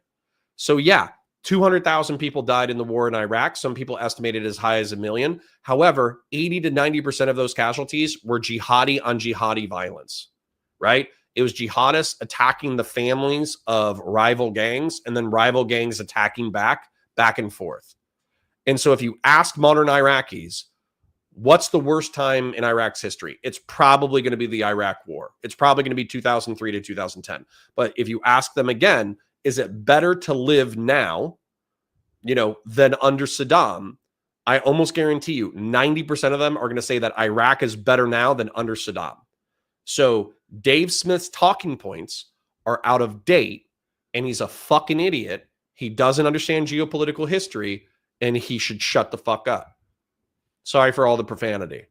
Back to the content. Don't worry, I will engage with chat, but I'm trying to balance it between reading chat and content and flow. And I think I'm doing a better job, by the way. Somebody can tell me in chat if I'm doing a better job. I think between 3 to 5% for civilian nuclear purposes, and maybe some like around 20 to 25% for some medical needs. But that is what is known as a latent nuclear deterrent. There is another reason why they would have that. They want to demonstrate that they can get the bomb, but they don't have it right now to stop something like this happening. But the bottom line is that since 2007, our CIA has said they don't have nuclear weapons and they're not striving to achieve them. Tulsi Gabbard, not only in her testimony, but in the Director of National Intelligence as her capacity serving that role, in the annual threat assessment just put out a couple months ago, reaffirmed the same thing. And bear in mind, Tulsi Gabbard was a Bashir al-Assad simp, was a Russia simp, and therefore has, even if you think the Russian and Bashir, the Syrian Assad regime position is correct, which, it's not, but that's okay. We could debate that as well. Gabbard is a Syrian simp and a Russian simp, and therefore she's going to be more pro-Iran as well. So just being like Gabbard, that's not the best source. You should verify it with other sources. So is the global community. Iran has been willing to negotiate this entire time. And maybe the negotiations haven't been successful, but even Benjamin Netanyahu, in his interview with Brett Baer the other day, couldn't even manage to lie and say that they've broken out and they're pursuing. He said maybe a year. The same thing he's been saying since I was 7 years old. Lie. I fucking hate this guy. The reason I'm gonna pull something up for you again. Sorry for cussing so much. I know some of you are listening to this with your family. My apologies. Here's Stuxnet. Okay. Stuxnet is a malicious computer worm first uncovered in June of 2010 and thought to have been developed since at least 2005. Stuxnet targets supervisory control and data acquisition systems and is believed to be responsible for causing substantial damage to the Iran nuclear program. Although neither the United States nor Israel has openly admitted responsibility, multiple independent news organizations claim Stuxnet to be a cyber weapon built jointly by the two countries in a collaborative effort known as Operation Olympic Games. The program started during the Bush administration, was rapidly expanded within the first months of Barack Obama's presidency. We sabotaged the nuclear weapons program. So for him to just be like, well, they've been close for 2 decades. It's like, no shit. We've been actively sabotaging that program forever. This is one of my favorite stories, by the way. And it's not that it's not jacked up. Like it's messed up. But listen to this. In January 2012, Iranian nuclear scientist Mustafa Ahmad Rashan, may he rest in peace, was assassinated in Tehran by a magnetic bomb attached to his car by assailants on motorcycles. The attack, which also killed his driver, occurred near Natanz nuclear facility where Rashan worked as a deputy director. Iranian authorities blamed Israel and the United States for the attack, alleging it was an attempt to disrupt Iran's nuclear program. So I'm sure that Mustafa Ahmadi Rashan was a nice guy. But could you imagine, like, some asshole? Like look at this guy. He looks like a nice guy. You know, he looks like he has main character syndrome. If I woke up and I had that face and, you know, I had a beautiful son and I, you know, looked in the mirror every single day and that's what I looked like, I would think that I was a main character and not capable of being killed. But, you know, the Israel disproved that. They drove up alongside his car. They put bombs on the side of it that attached via magnets and then detonated those bombs and then killed him. So Dave Smith is in my opinion, a stupid asshole who is simultaneously saying like, oh, they're lying about it. It's only 1 year till they get the bomb. It's only 1 year till they get the bomb. It's only 1 year till they get the bomb. But he's not paying attention to the fact that Israel and the United States has been actively disrupting the Iranian nuclear program for 20 to 30 years. He's actually like a stupid ignoramus asshole. It's very frustrating.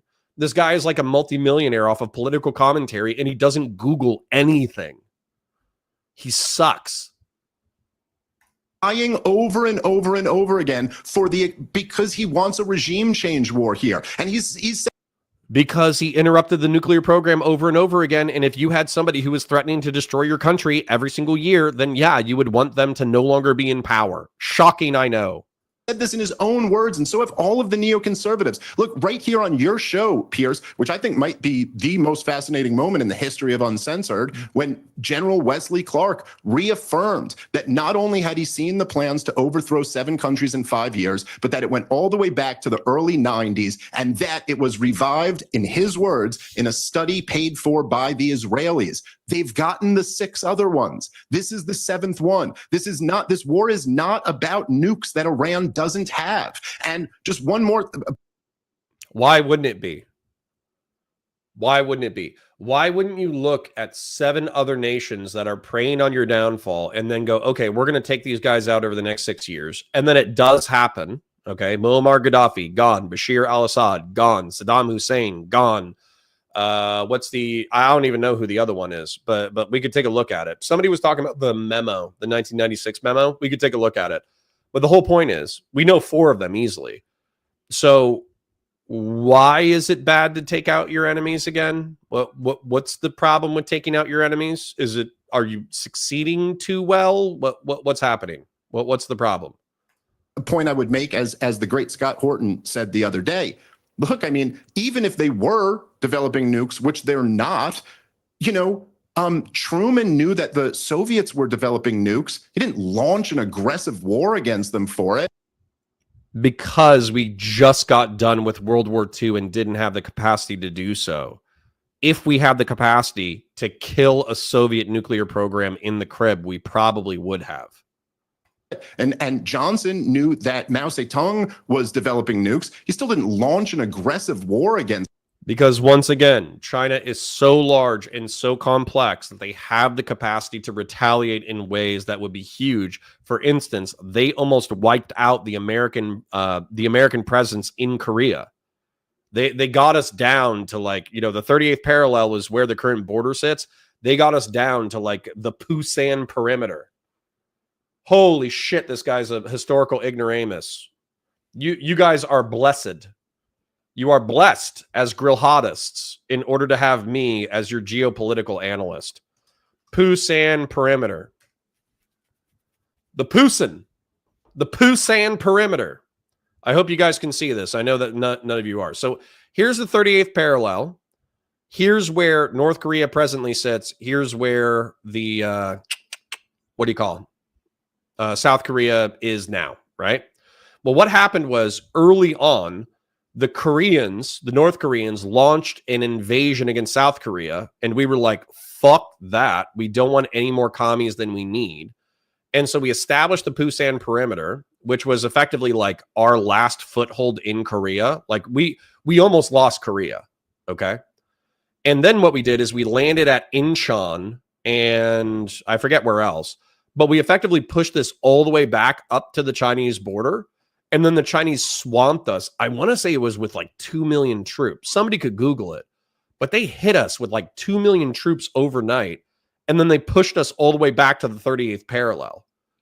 So like the fate of tens of millions of people who live in South Korea was totally reliant on American interventionism. And so if we were barely able to hold back the North Koreans, and if we were barely able to hold back 2 million Chinese infantry, then yeah, you're right. Launching a preemptive strike against China's nuclear program probably was off the table due to pragmatic concerns. Whereas with Iran, it's apparently not off the table because we have the technological capacity to do so. Again, this dude has like, if I could describe it, this guy has the political analysis of when you were like 15 or 16 and you're smoking pot with your friends in an abandoned water treatment facility. Obviously this is not from personal experience. Just hypothetically, if there was a water treatment facility that had been abandoned in Central Florida that nobody went to, and then your friends started buying marijuana, and then you went and hung out there, and then you smoked, and then one of them was historically annoying, like me, and then just started talking about history, that's what Dave Smith is like. I'm going to check in with chat because it's been a minute.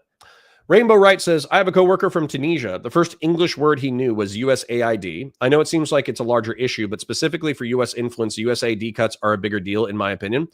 They're massive, bro. We just destroyed our soft power. Dank Brandon says, nah, man, it was a B-52 bomber. As it dropped the bombs, you could hear, we got the beat, based. Bombs over Baghdad playing on the speaker. No more sweeping. It's time to mop. True. All right, scrolling. Severin says, yep, there's really not a good excuse for 60% as far as I know. Yep. They have a charcuterie board of nuclear shit. Fashion 40 says, I wonder what cope the magatards will use for this week to save face. They're basically going to say, like, you're either for Trump all the way or you're not. The cult is separating itself from the people who are more anti-war than they are pro-Trump. Tagaroong says, cake. You mean? That sounds nice too. God, I love the band cake. The band cake is phenomenal. Sacred Snow says, to be fair, I don't know who Doug was, but I was literally begging and pleading nearly everyone I watch on YouTube in the science community to try to go on and have that discussion. Based. Old School says B-52 starting year was 1959. B-29 replacement, this is much bigger than a B-29. B-29 Liberators are small compared to B-17s. Val said B-2s are cool and all, but they don't have the drip of F-117s. Yep, F-117s are beautiful. Beautiful. Sorry, we need to engage in avionic autism real quick because people brought up several very cool things. So the B-17 Flying Fortress, I'm going to argue, had the best drip of World War II. If you will please consult your screens. These are massive strategic bombers that have 50 caliber machine guns all over the place. They have ball turrets, and I'm a huge fan of them because my grandfather in particular flew these. I think these are the most dripped out fighters, strategic bombers in history. And then look at this. The incredible story of the piggyback flight, the incidents where a B-17 collided with another B-17 and became hooked together, and they flew home together. That's awesome. So anyways, the point is B-17s are super dripped out. Now, B-29s, interestingly enough, I think are pretty ugly, but they still have their own drip. Oh, this is a Stratofortress. My bad. What was the Liberator? Liberator bomber. I got something wrong. I apologize. The B-24 is the Liberator. Okay. This is the one that I was thinking of when somebody said B-29, but the B-29 is the Stratofortress, which is the massive bomber that dropped the atom bombs. Yeah, this one is very similar in concept to the B-52s. You're right. I was wrong. You were right. My apologies. And then sorry, I got to show you F-117s before we go back. Sorry. Avionic autism. Forgive me. And then here's the Nighthawk. F-117. It's very small compared to the B-2 and the B-21, but the triangular shape in the weird angles are just like so weird and cool. It has good angles and it has bad angles, but I think this thing is sick. All right, that's enough avionic autism. The country. And the point is that you could sit here and say, just like they did with Muammar Gaddafi in Libya, you could sit here and say, no, we're just going to have a no-fly zone. We won't have boots on the ground. We won't have this. Look, Iran has already demonstrated, in a few days that this war has been going on, that they're more capable than all of the other countries we picked on in the terror wars. They've already hit Israel and killed people there. What's going to happen when a few Americans get killed? Hopefully this doesn't, but what's going to happen if that happens? What do you think Donald Trump's going to do? Many of us carry around 19 peers. Big question. Konstantin, your response to that? Well, it's fascinating. So the Iranians are willing to negotiate, but the negotiations aren't going anywhere. That's a very strange way of looking at it. Look, there's so much to address there, Piers. First of all, you've got to think about this and understand this from an Israeli. I need to use the restroom. Enjoy the chair react. I'll be right back. Perspective in the situation. A lot of people think that Israel has just launched the war in Iran. That's not how Israel sees this at all. Israel has been at war with Iran since October the 7th, when an Iranian proxy, Hamas, attacked them. On October the 8th, an Iranian proxy, Hezbollah, began to fire rockets into Israel. Then the Houthis, another Iranian proxy, began to attack shipping and also Israel. Right now, what has happened since then is Israel has eliminated those threats to I was going to say deballed, but decapitated Hezbollah. They dealt with the threat of Hamas, and they are now in a position to deal with the threat they've always been concerned about. Now, why is Israel so concerned about this? Well, first of all, Iran has been saying for a very long time they don't want regime change in Israel. They want the state of Israel not to exist. Now, think about the fact that in the post-October 7 world, they cannot take the risk that they're only enriching uranium to 60% because they want to threaten to have nuclear weapons. That is not something they can do. And by the way, Piers, there's something that people don't seem to understand about. We struggle in the West. I really do think we all struggle in the West to understand the fundamentalist mindset. And let me give you an example of what the regime in Iran is like so that we can all understand what the threat here is. After the Islamic Revolution happened in Iran in 79, the war broke out between Iran and Iraq. And in that war, Iran was at a disadvantage. It was militarily backward. It wasn't financially able to deal with that. And you know what they did? They attempted to mitigate that by recruiting as many child soldiers as they could. We don't know how many because they didn't bother to count, but it's hundreds of thousands. And because some of them were too young and too weak to fight, they didn't send them to the front line. They sent them to sweep minefields with their own bodies. That is what this regime does. Now, if those people are willing to do that to their own children, 9, 10, 11, 12-year-olds, what do you think they would do to the children of their enemies if they get a nuclear weapon, or if they get it close to, or if they're allowed to continue funding proxies around the Middle East in order to attack Israel, as they've already done? Dave Smith. Okay, can I respond to some of this, Piers? Because as I always insist when I come on your show, ironically, I get called a moral relativist when I criticize Israel, but I'm the one who's always asking for an objective standard here that we can judge all sides on. Because it's just, you can just focus on the horrible things that Iran did in the 1980 war with Iraq, which Saddam Hussein launched, and the U.S. backed Saddam Hussein as he was using chemical weapons. And so that justifies using children to walk into minefields? No, that is not what I'm saying. Okay, let so me what finish are you my point here. Instead of just strawmanning, well, I was about to say, so okay. Let me finish it.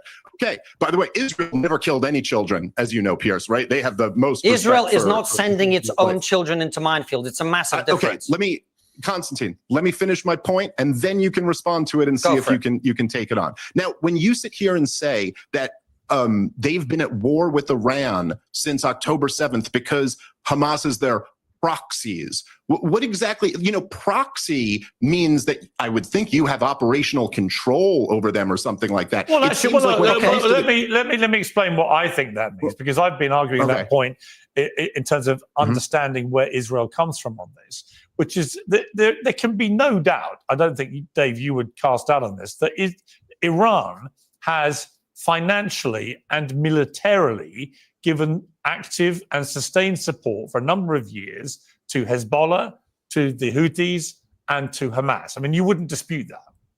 Right. So, Pierce, God, I hate Dave Smith. Hate. We Googled it the other day. Iran has provided $700 million annually, and some people think as much as $1 billion to Hezbollah annually. Annually, $700 million. Holy shit, that's a lot of money. And then they've divvied up $300 million between Hamas, Islamic Jihad, and the Houthis. And so how big of a cut Hamas gets, who knows? But it's probably to the tunes of tens of millions of dollars in support from Iran, just to stick a thorn in Israel's paw. So I missed Konstantin's line of argumentation. But if he's saying that Israel effectively views that they have been at war with Iran since October 7th and probably for longer as a result of Iran's sustained support for Israel's enemies, that's probably descriptively true. If he also talked about how Iranians, they glorified martyrdom in the Iran-Iraq war, and it's arguable that suicide jihadism emanated from the Iran-Iraq war, then yeah, that's also descriptively historically true. We do have a healthy chunk of people in chat. We're about to break 100, which I do appreciate. I parasocially love each and every single one of you. Quick shill time.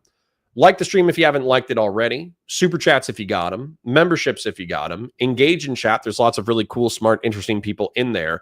And then also, let's say that you're brokies, you're a wage cage slave, your 401k is not doing so great right now, et cetera, et cetera. Feel free to engage with our VODs. We're posting to the Counterpoints channel, which means that you can just watch those, and I get sweet, sweet AdSense. Sager Snow says, I hate Dave so much, just endlessly smug from that public sentiment shifted his way on Iraq because of Bush Cheney wants to obfuscate on WMDs. Fuck my life. Yeah, absolutely. Old School says, I don't hate Dave Smith. I just get the feeling that not all the heads are engaging the tape. Interesting. Starhawk says, it's almost like the current situation in Iraq are two completely unrelated situations that have little overlap beyond the superficial. No, they do have overlap. But we're not trying to do in Iran what we did in Iraq. I don't think that anybody is really interested in a boots-on-the-ground war in Iran. Even the neocons aren't interested in that as far as I know. When they talk about regime change, they want to do a public pressure and sanctions campaign that squeezes Iran in order to have the domestic population, let's face it, probably with some CIA funding, in order to start a domestic overthrow of the Ayatollahs. They don't want boots on the ground as far as I know. I haven't heard anybody say that yet. Togarung says, we are all God's children, but some MFers be testing it. True. First wave negativity says people like Dave Smith would unironically say that intervening to prevent the Rwandan genocide would have been worse than the genocide itself. Yeah. Weirdly enough, he would be like, why are we getting entangled in these ethno-religious clashes on the other side of the world that have nothing to do with us? Old School says, how strong is Baathism these days? Well, not very. We killed a shitload of them. A lot of the dictators who believed in it are gone. Has it been replaced with Islamic fundamentalism completely?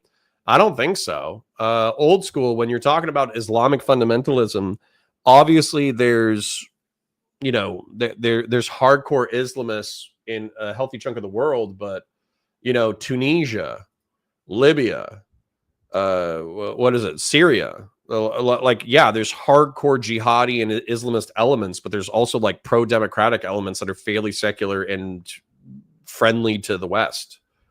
Razzle says, Saddam was an extremely evil person. His sons were even worse, Uday especially. There you go. I'm going to read two more and then get back to it. First Wave says, it's funny people like him always talk about the Second Gulf War, but never the first. Yep. Razzle says, also good morning to Connor in chat. Parasocial love to everyone in these wild times. Agreed. Dank Brandon says, but what administration was it that sold Saddam the weapons? Reagan. Reagan sold him the weapons. General Balsack says, howdy, Connor. You caught me early. Good to see you, brother. Then by your logic and Konstantin's logic, is Israel our proxy? They just attacked Iran. Well, I would say that Israel is actually, you could well argue, given the amount of support that America gives Israel militarily and economically, yes, fine. I mean, fine. look, But one then- person's but then ally let's- is another person's Can I make some points on this? proxy. Right, But the point, but then, the po- well, the- hold on. Let me just. yeah. So I think Sorry. ally, Okay, but proxy. Can I flesh out your different. Dave? I'm very happy to hear a counter argument. Can I just flesh out Pierce's point a little bit, if that's okay?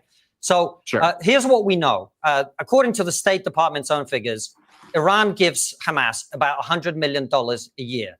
Latest figures. They've been funding Hamas since the early 1990s. Yahya Sinwar said in 2017 that Iran is the single biggest military and financial backer of Hamas's military wing. In September 2023, a month before October the 7th, 500 Hamas fighters and Palestinian Islamic Jihad fighters were being trained by the Islamic Revolutionary Guard abroad. I can't remember if it's in Lebanon or in Iran proper. And there are numerous chronicled, documented meetings between senior commanders of the Islamic Revolutionary Guard Corps and Hamas and Hezbollah fighters in the lead up to it. What do you think they were doing? Talking about world peace and swapping hummus recipes? This is something that they've been involved in very heavily, and they continue to be involved in. And Hamas and Hezbollah are the sword hanging over Israel's neck that Iran has used in order to prevent the very thing that's happening now. Dave? Okay, so to be clear here, it's an outrage that Iran has sold weapons and given money to Hamas, and therefore Hamas is their proxy. Yet, as we all know, Pierce, and you, Oh my God, it's going to be whataboutism. I'm going to kick myself in the nuts. me and you have discussed this.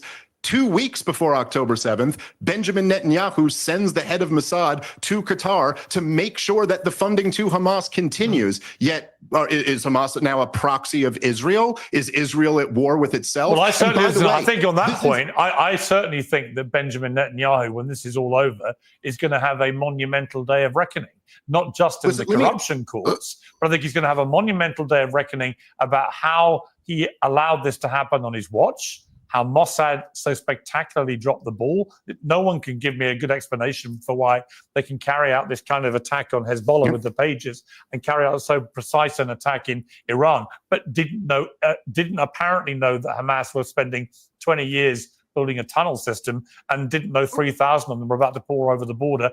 They did know. So hold on.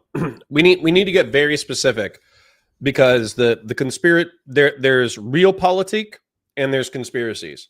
So what I've heard consistently is that there are more moderate factions within the West Bank and within Gaza. But the moderates oftentimes get killed and aren't strong enough in order to defeat Islamic Jihad and Hamas, right? And so as a result, like, even if you negotiated with them, it would all fall apart.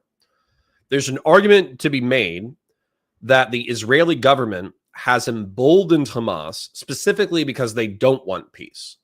They want Hamas to do what they did on October 7th and then attack Israel, giving them a pretext to ethnically cleanse Gaza. That's borderline conspiracy. But what was argued to me was that Israel still did not expect them to be able to achieve 1,200, 900 civilian kills and like 300 IDF kills. They did not expect Hamas to be able to conduct an operation like that. They thought they would break through, maybe kill a dozen or a dozen or two, which, let's face it, it's Israel. That happens on occasion. And then they would militarily respond. And I think what they also argued, what I've heard people argue, is that because there's so many settlements in the West Bank, the IDF was stretched thin defending the West Bank. And so as a result, they were particularly weak on the Gazan border, which is what allowed it to be such a massive disaster. So it's a blend of realpolitik, incompetence, logistics, and maybe a little bit of conspiracy theorizing, but it's not like pure Israel wanted this to happen so they could destroy Gaza. I think that's the line of argumentation that you can push back against. I will never defend Netanyahu in this. I think he's going to be a busted flush. I suspect he sees this attack on Iran as being a chance to avoid being a busted flush for a little longer than it might have been the case. But there's going to be a day of reckoning for him. And the fact that he actively encouraged billions of dollars to be funneled to Hamas to create a divide and rule strategy between Hamas and the Palestinian Authority has also turned out to be one of the most catastrophically wrong things that an Israeli leader could possibly have done. So, look, Yeah, that's but where just- I sit with but, Netanyahu. None of this completely- makes I Hamas an completely Israel agree. proxy, right? Okay, fine. Well, yeah, I mean, it did kind of by the They're not definition the you guys gave me. primary But the source point, of their funding or listen, support. Okay, fine. Okay, it's got to be primary, just being, okay, fine, whatever. Anyway, the point is this, right? Obviously, right now, Israel has taken out much of the Hezbollah leadership. The Houthis have been bombed. I think there's still a bit of a problem for them. They've been absolutely leveling Gaza. And so they think this is the moment. And of course, Bashar al-Assad fell as well. So now they think this is the moment for regime change in Iran. It's the same reason why people like Ben Shapiro were celebrating when Bashar al-Assad fell. Now the Shiite crescent is no longer supplying weapons from Iran to Hezbollah. But I'm not an Israeli. I'm an American. I'm not cheering when the emir of Al Qaeda takes over in Syria. And listen, What a fucking dick, too. Sorry. The emir of Al Qaeda. If he's talking about the new president, as far as I can tell, at least according to Western sanitization of media, was an Al Qaeda affiliate, obviously, terrorist, jihadist, whatever. But the violence was so horrific in the Syrian civil war that he moderated and became like in love with economic development, social development, in ruling a multi-ethnic, multi-religious polity. So to say, oh, he's Al Qaeda, he's Al Qaeda, he's Al Qaeda. Have you taken a look at any of the ways in which he's conducting himself now?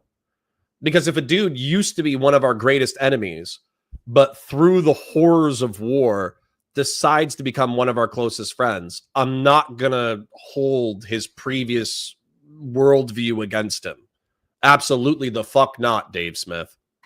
listen, whatever you put the risk at here, which if this thing keeps escalating, the risk of this going to a real ground war, another war in the war on terrorism, let me be very clear when I say this. I don't know that America will survive this. We went into the terror wars in a much stronger place than we're going into this one. And this is a much tougher opponent than Saddam Hussein or Muammar Gaddafi. We didn't go into the terror wars $37 trillion in debt. We didn't go into the terror wars with the cultural and political and racial divides. We have mass protests in the streets right now over Donald Trump trying to enforce his immigration policy. This is going to be, this has the potential to be an utter disaster. And why should any American or British person, for that matter, why should any of us support this war? Because Israel thinks it's in their interest. Israel has attacked. Well, I would argue. Okay. I would.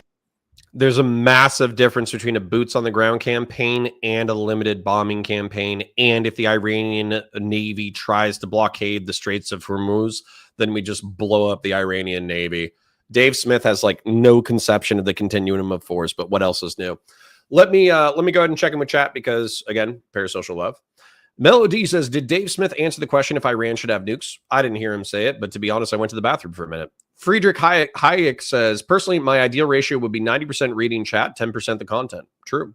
Sacred Snow says, like the stream. That's an excellent point. General Balsack says, whoops, I think you were just commenting and I just jumped in. Happens to the best of us.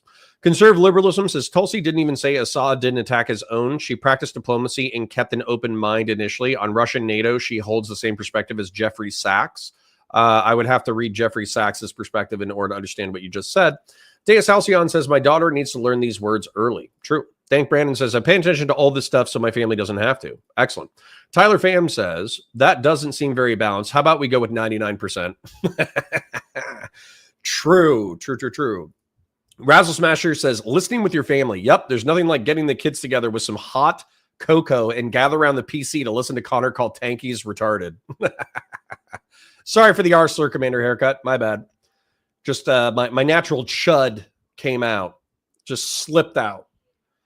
Dalton Helming says, the way you feel about Dave Smith is the way a lot of us feel about you. Well, apparently not, because you're the only person who said that. Lol. Pavlo Tirokov says, I hate the libertarian representation online. Yep. Kay says the whole Iran. Sorry.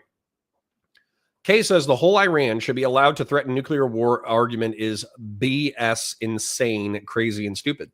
Dalton Helming says, you can't knock him for spilling the truth. You act like we haven't all been watching this play out for years.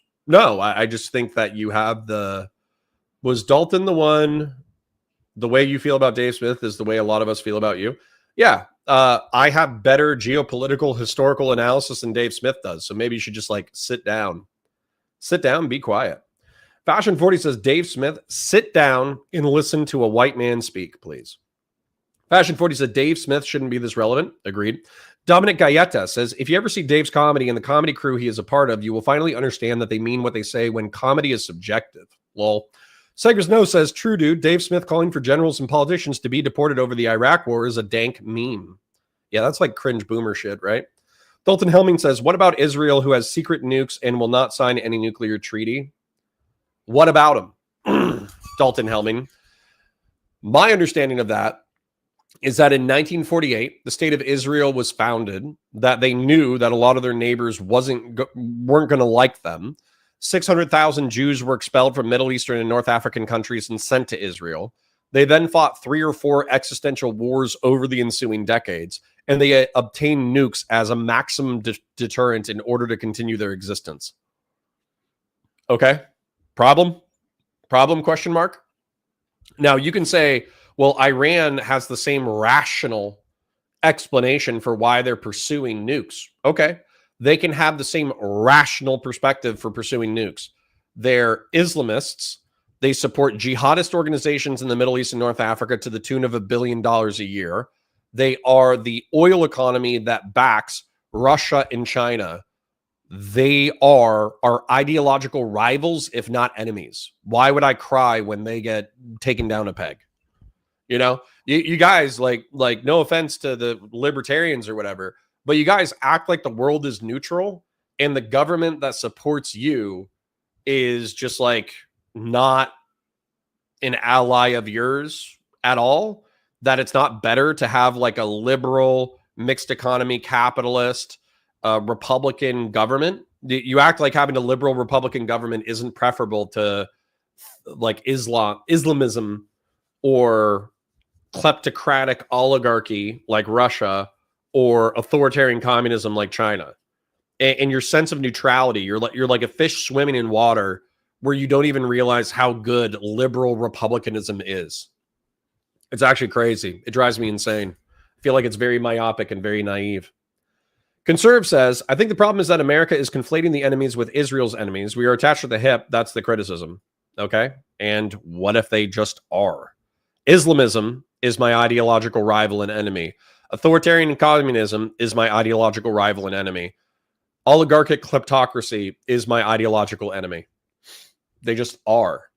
John Maynard Keynes, good to have you in chat, sir. He literally has no argument. Dave just thinks that Iran having 60% enriched uranium is a lie. Just say it directly then, you weasel. Everything is obfuscation. I hate him so much. Oh my God. Well, no. I think he would concede descriptively that that's the truth, but he would say like, oh, well, DNI, Tulsi Gabbard, and the CIA says that they never want to assemble the sandwich. They just have a charcuterie board. Then he would just repeat that ad nauseum. 2 or 3 more chats, then we'll get back into it. Conservative liberalism says America totally could have steamrolled Russia in the wake of World War II. Yeah, but we didn't have the political will in order to do that. People were exhausted. They didn't want another world war. General Balsack says, of course, we didn't. Same with North Korea. There's a cost-benefit analysis that occurs with military action. Exactly. War is diplomacy by other means. So if you have an exhausted population that isn't interested in war, that won't support you in doing it, then it doesn't matter what you could have done with the chess pieces on the board. Azarai says, I don't care what Gabbard thinks about whether Iran is developing nukes or not. I don't like the intervention in this case, but nothing she says can be trusted given her attachments to the third world. It should be viewed skeptically. I would argue it's not just in sorry, quick shill. Like the stream, it's free. Super chats if you got them. Those aren't free. Memberships, donations, if you got them, those are not free, but they help out with the community. What's another one? Watch the VODs. That gives me AdSense revenue. And then somebody did do a super chat. Justin for $10 said clean break memo. I'm going to go ahead and pull that up and we'll probably read it. Let me go back to wherever we were. Excuse me. Let's go here. Israel's interests. I think Iran is an evil regime that oppresses its people, that has funded terrorism. So was Saddam Hussein. Well, yeah, I agree. But in Saddam Hussein's case, I never believed. Saddam Hussein never funded terrorism. Well, I never believed that Saddam Hussein I said had that before WMD. he said funded terrorism. I think the difference There here was no terrorism in Iraq until we got rid of Saddam, actually. Tax day has passed, but for millions of Americans, US Said that before I. /peers. That tax network US. No. I'm sorry. Just to be clear, I said that before I heard Piers Morgan make that point. I was saying about being a brutally oppressive, oppressive dictator. I think you can't hold any truck for this Iranian regime. I think a lot of Iranian people would agree with that. I think they would love to get rid of them. I think that Israel has every right to feel threatened by Iran's tentacles and the way they supported 3 different terror groups right on their border. So I'm not saying that you're not right, that this might all backfire. Let me just ask you. I'm not saying it may not backfire. I'm just saying I do understand why Israel has decided to do it now. I think they sense that Iran's regime has never been weaker because of what's happened in Syria, because of what happened to Hezbollah. What's been the most significant moment of the last week? Probably Hezbollah saying we're not getting involved in this. Right? So, I mean, that to me was a very significant moment. And that may well have emboldened not just Israel to continue pummeling Iran, but also may have emboldened Trump to think, well, actually, if we're ever going to deal with this regime, now is the moment. Now, that's not to say, Dave, that you're not right, that this could all backfire horrendously. And if America gets sucked into a ground war, then it will be a complete nightmare. I've got no doubt about that. Yes, but would you also concede? Would you concede, though, that if you allow Iran to enrich uranium, that also could backfire? Yes, right? I was about to say that. And also I was about to say that Russia is now making pretty worrying noises that if America gets involved, it's not going to tolerate it. So you can't ignore that, given what's happening in Ukraine. But yeah, I think in your point, Konstantin, yes, I Sorry, just lifted some weights. And I'm going to continue to do so as we review this. You will do fucking nothing. Imitating, what is it? Conor McGregor. You will do fucking nothing. Now, he probably said that right before he got knocked out. However, it's a great line. Russians, God bless them, they could nuke the whole world if they wanted to. But I think they like being alive, to be honest. And they have difficulty conquering Ukraine, which is their next door neighbor. So I'm not too worried about the Russians right now. General Balzac says, I'm not a fan of MacArthur, but Inchon was masterful. True. First wave negativity says, why can't popular libertarians for people be like Brian Kaplan? Probably because he doesn't have enough of a media space, because I don't know who Brian Kaplan is. Sacred Snow says, I wish the world would talk about the Korean War more. The best proof that American interventionism is unambiguously good. South Korea was on the brink of defeat, and now it's one of the strongest democracies in the world, with a super high standard of living next to one of the biggest shitholes in the world. Yes, Sacred Snow. However, sorry I'm out of breath. Number one, I don't work out enough. Number two, when I do work out, obviously it knocks the wind out of me. But, that's why we work out. We did blow up a quarter of the population of North Korea. I think we literally just flattened cities. You want to talk about strategic bombing? I'm pretty sure the strategic bombing campaign in Korea is one of the war crimes that the United States talks the least about, and was probably one of the more nefarious things we ever did. So it's not that authoritarian communism isn't bad. It's not that the South Koreans being free and prosperous and all that kind of stuff isn't good. All of that's great. But I think we wiped out a quarter of the population of North Korea. So kind of cringe. Kind of cringe in retrospect. Maybe bombing a few million people to death, probably not the best thing, but it was the 50s. So, a little bit of latitude, please. Dank Brandon says the neocons in the news are now aiming their sights at China, saying Iran is used by China as a proxy to attack American interests, so they are trying to go to war for China as well. That's not going to happen. Listen, there might be some crazies on the internet, not just the internet, but there might be some crazies in media who just want to go to war with everyone. We can't go to war with China because of our economic entanglements. We can only beef over Taiwan and the Philippines and all that kind of shit. But we're not going into kinetic war with China. And then I don't think we're going to kinetic war with Russia. And I don't think we're going to kinetic war. Like, we'll go to kinetic war with Iran, but I don't think we're going to boots on the ground. Dr. Plague Doctor says, I'm confused. How is Trump able to engage in a military strike against a state which has not directly attacked us without congressional approval, or did Congress approve this?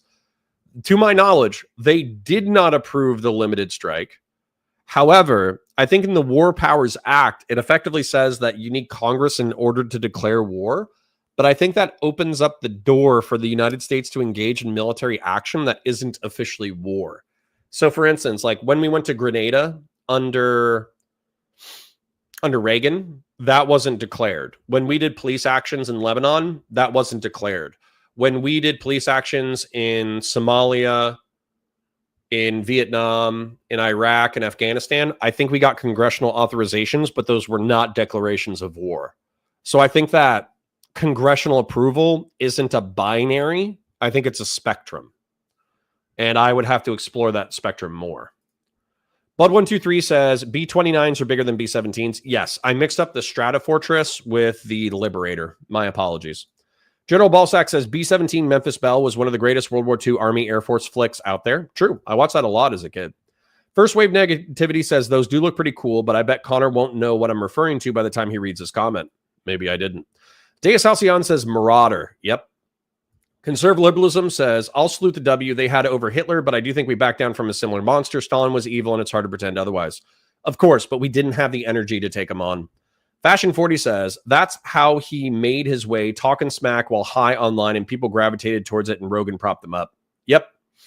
First Wave says, never apologize for avionic autism. No, I'll apologize for being autistic and dragging you guys on random tangents, because what'll happen is obviously a healthy chunk of you guys are going to want to take a look at the avionic autism, but then there's going to be people who are like, man, I don't really care about planes that much. I don't give a shit about this.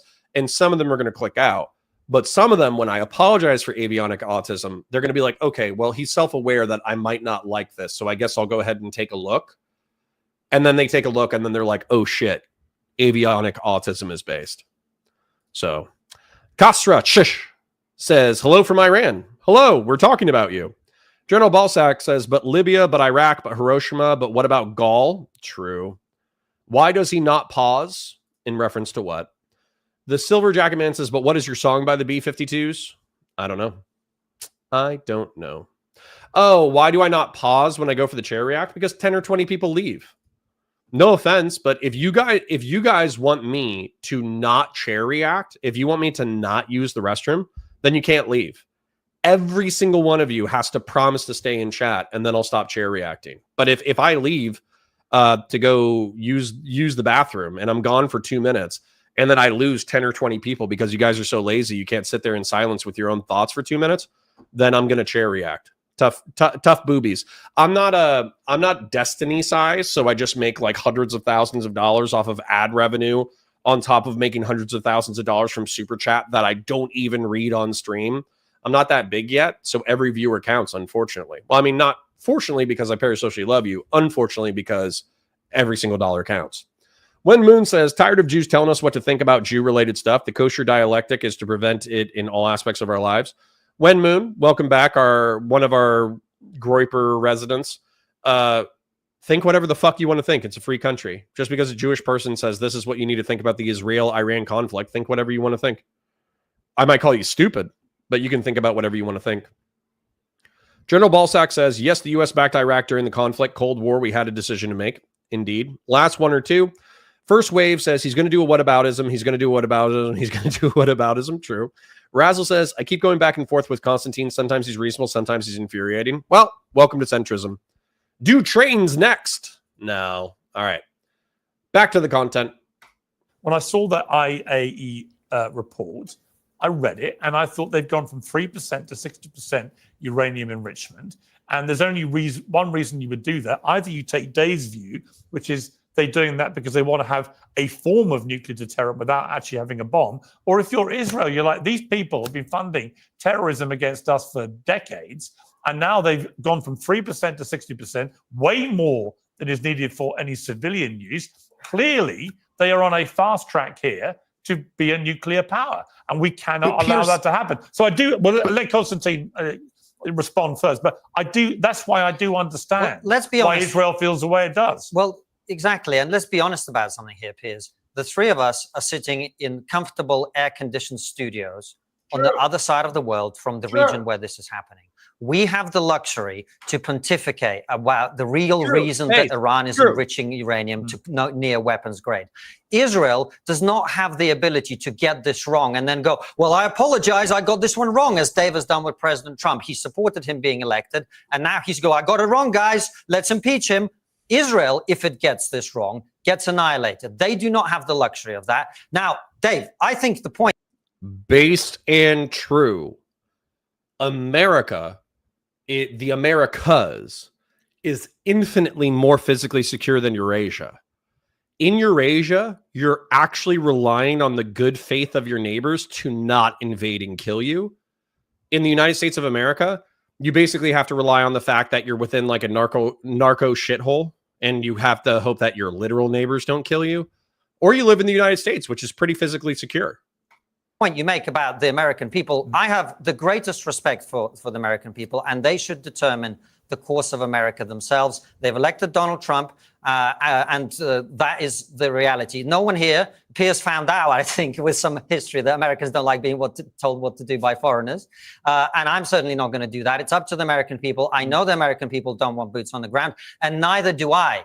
And neither do sensible people, I think. I think the extent of Americans' involvement should be to help Israel defend itself against the missile attacks and let them get the job done themselves. I agree with you. This is Israel's war. They should prosecute it to the best of their ability, and they should deal with the threat that they face from Iran. I don't want a massive involvement of the West. I don't think that's what we need. And by the way, Piers, just one quick point, slightly tangential, but not necessarily very important. For those people who care about what's happening in Ukraine, this is brilliant for Ukraine, because Iran has been one of the biggest suppliers of drones, the suicide drones that have been raining down in Ukrainian cities.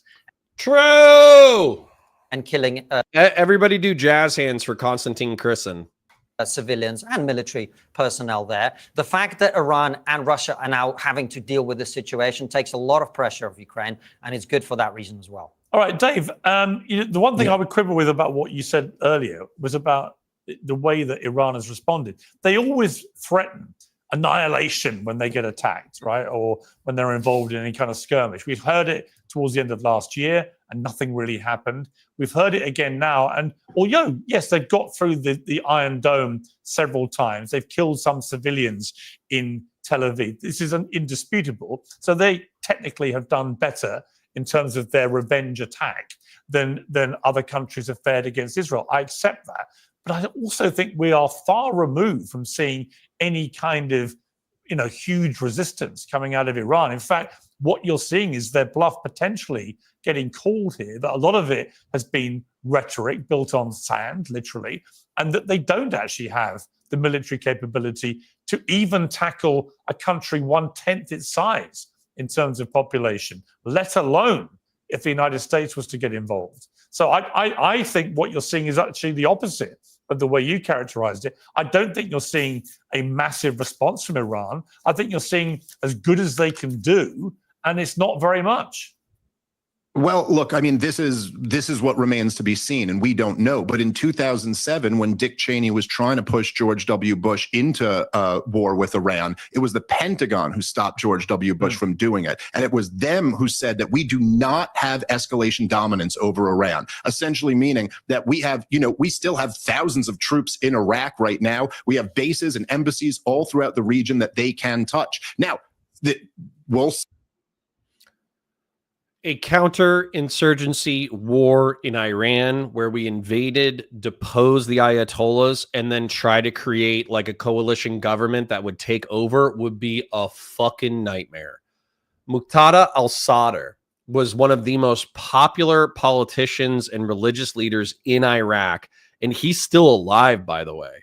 And part of the reason why he's still alive is because he's so popular. And his argument was effectively like, yes, thanks for taking out Saddam. However, this is a Iraqi affair. This is for us to figure out. The United States need to get the fudge out. And then he mobilized the Sadr city, and I think it's called the Mahdi Army.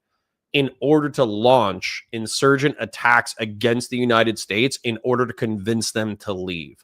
So you better believe that if we invaded Iran and the IRGC is the IRGC is the closest thing to a competent military force in the region. So you better believe the IRGC is going to go home. They're going to train militias.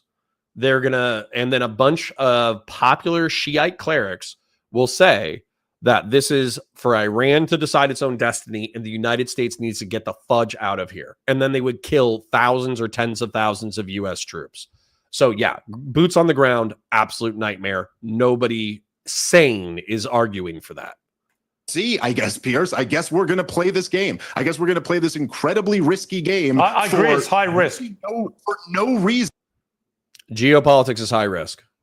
Essentially from the United States. Nope. That region is sitting on 2/3 of the world's oil. Whether or not Iran continues to be a engine of economic industry for China and for Russia, or whether or not they're more friendly to the Western world, 100% decides the fate of the planet. So, Dave Smith acting like this is purely arbitrary and it doesn't matter what happens is cope. States of America's interests. And, look, this stuff, I'm sorry, I just find this to be too ridiculous.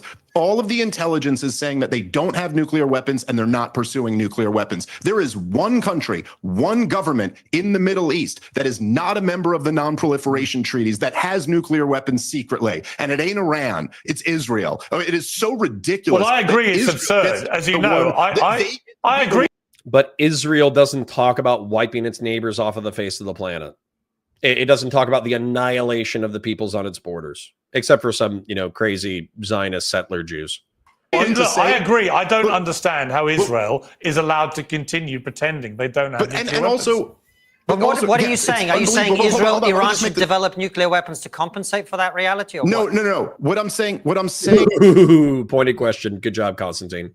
Is this, okay? Whenever you guys talk about this, even already, and Pierce, I got to say, I thought you were a little bit guilty of this right after October 7th, understandably, perhaps so. But even right now, whenever we talk, it's all about the Israeli perspective, as if we're all Israelis. Oh, Israel can't take the risk that they have 60% enrichment. Israel can't get this wrong the way I could change my mind about supporting Donald Trump. I guess Israel can get it wrong when they lure America into a war, when they pump out propaganda saying that Saddam has weapons of mass destruction. That's okay when they get that one wrong, but they can't get this one wrong. Okay, fine. Why are you blaming Israel for that? It was your own government lying to us about that. I was protesting against the war in Iraq exactly the same way you and Pierce. I think we all oppose it. But it was our government's lying to us. It wasn't about Israel. Why is everything that happens in the world the fall of Israel Day? This is such a blatant straw man. I didn't say everything in the world is the fault of Israel. I'm saying they were also guilty of this. But why are you putting the emphasis on them when George W. Bush and Tony Blair were using their bully pulpits to make this point to a far wider audience than some guy in the Middle East called Benjamin Netanyahu? If you think that I am removing any of the blame from George W. Bush or Tony Blair, I assure you, you're wrong, and you don't know what you're talking about. I've been blasting them for years. They're war criminals who should be in The Hague. I agree. That is not the issue. We are talking specifically about the nation of Israel right now, so I'm talking about their responsibility. And why is it, by the way, that this is always a one-way street? I hear all the hawks constantly being like, Iran said this, Iran threatened this. What about the threats in the other direction? Maybe Iran feels like they don't have a choice to not. So look, Muammar Gaddafi, Iran is on the list of 7 countries that are supposed to be overthrown. The U.S. government went and overthrew both of their next door neighbors, invaded the countries and destroyed them after putting Iran on the axis of evil list when they had nothing to do with 9/11. And then when Muammar Gaddafi denuclearized, they went in there and overthrew him in the most violent, brutal way, was sodomized to death by a pack of madmen. Maybe Iran. What was the nationality of those madmen? Was it Americans who stabbed him in the butt? For those of you who don't know, Muammar Gaddafi got stabbed in the butt and then eventually shot and killed. But was that Americans who did that? Or was that Libyans? Was that Libyan revolutionaries who were sick of being under his rule? Like, you can pretend that's 100% on the United States because the United States provided air cover for the rebels. However, the rebels are Libyan citizens. They're his own people. So what do you think motivated them to stab Muammar Gaddafi in the butt? Was it just sadism or was it hatred? Because Muammar Gaddafi has ruled his own country in a fairly repressive way for the past several decades, and he's used the military to kill his own people, especially during the Libyan civil war. Dave Smith is a dumbass. So, anyways, I love chat, so I'm going to check in with chat. General Ballsack says, Dave has such a surface level understanding of geopolitics. He's like Tim's second chicken Civil War pool. I played Civilization, so I understand Geopol. Yeah, pretty much. First Wave says, is he arslerd? Is he really arguing funding terrorist orgs is fine because they don't control every aspect of their operations? That would be the inference, but obviously he would never stand on business for that. Martin Bailey line of argumentation. He would be like, no, I'm not saying it's good. I'm just saying I understand it. Sacred Snow says, I love how Pierce says Hezbollah. Hola, hola, my Hezbollahs. True. Fung Dark says, I've inhaled like 9 hours of Horus Heresy lore and can't help but see the world, the real world inspiration. Damn the traitors. Indeed. 40K is fantastic. General Ballsack says 401k question mark. Believe it or not, there's 2 or 3 people in our chat that have 401ks. General Ballsack says, nope, the ramp up would take at least a year. It's arguable. If you're talking about Iranian nuclearization, a lot of people make the argument that it could take a couple of weeks, or it could take like as little as 60 days. So Baathism is dead and buried. Good. Wen Moon says, imagine still falling for Jewish lies in 2025. Laugh my ass off. What's the lie, Wen Moon? General Ballsack says, the Libertarian Institute, doesn't that go against Dave Smith's understanding of libertarianism? No idea. Gen X says, so tomfoolery and Pisco are debating over Ethan's complaint. We will all need to catch that eventually. Lol. Yeah, let me add that to the docket. That's going to be fire.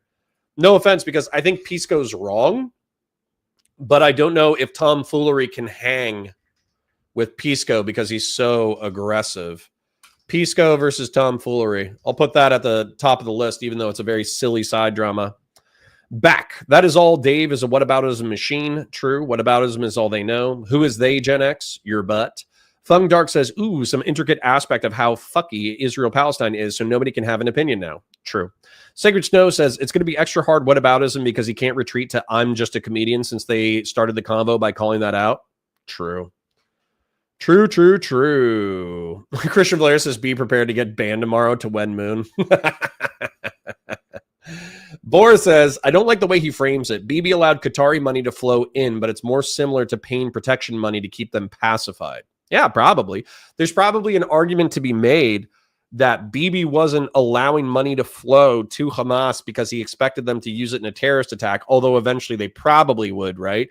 He was saying, in good faith, we'll allow you to have access to this money. That way you're more friendly to us, right? Wen Moon says, oh no, Christian wants to ban people discussing Jewish power, which currently starts another world war. How original, Christian. How about you actually bring...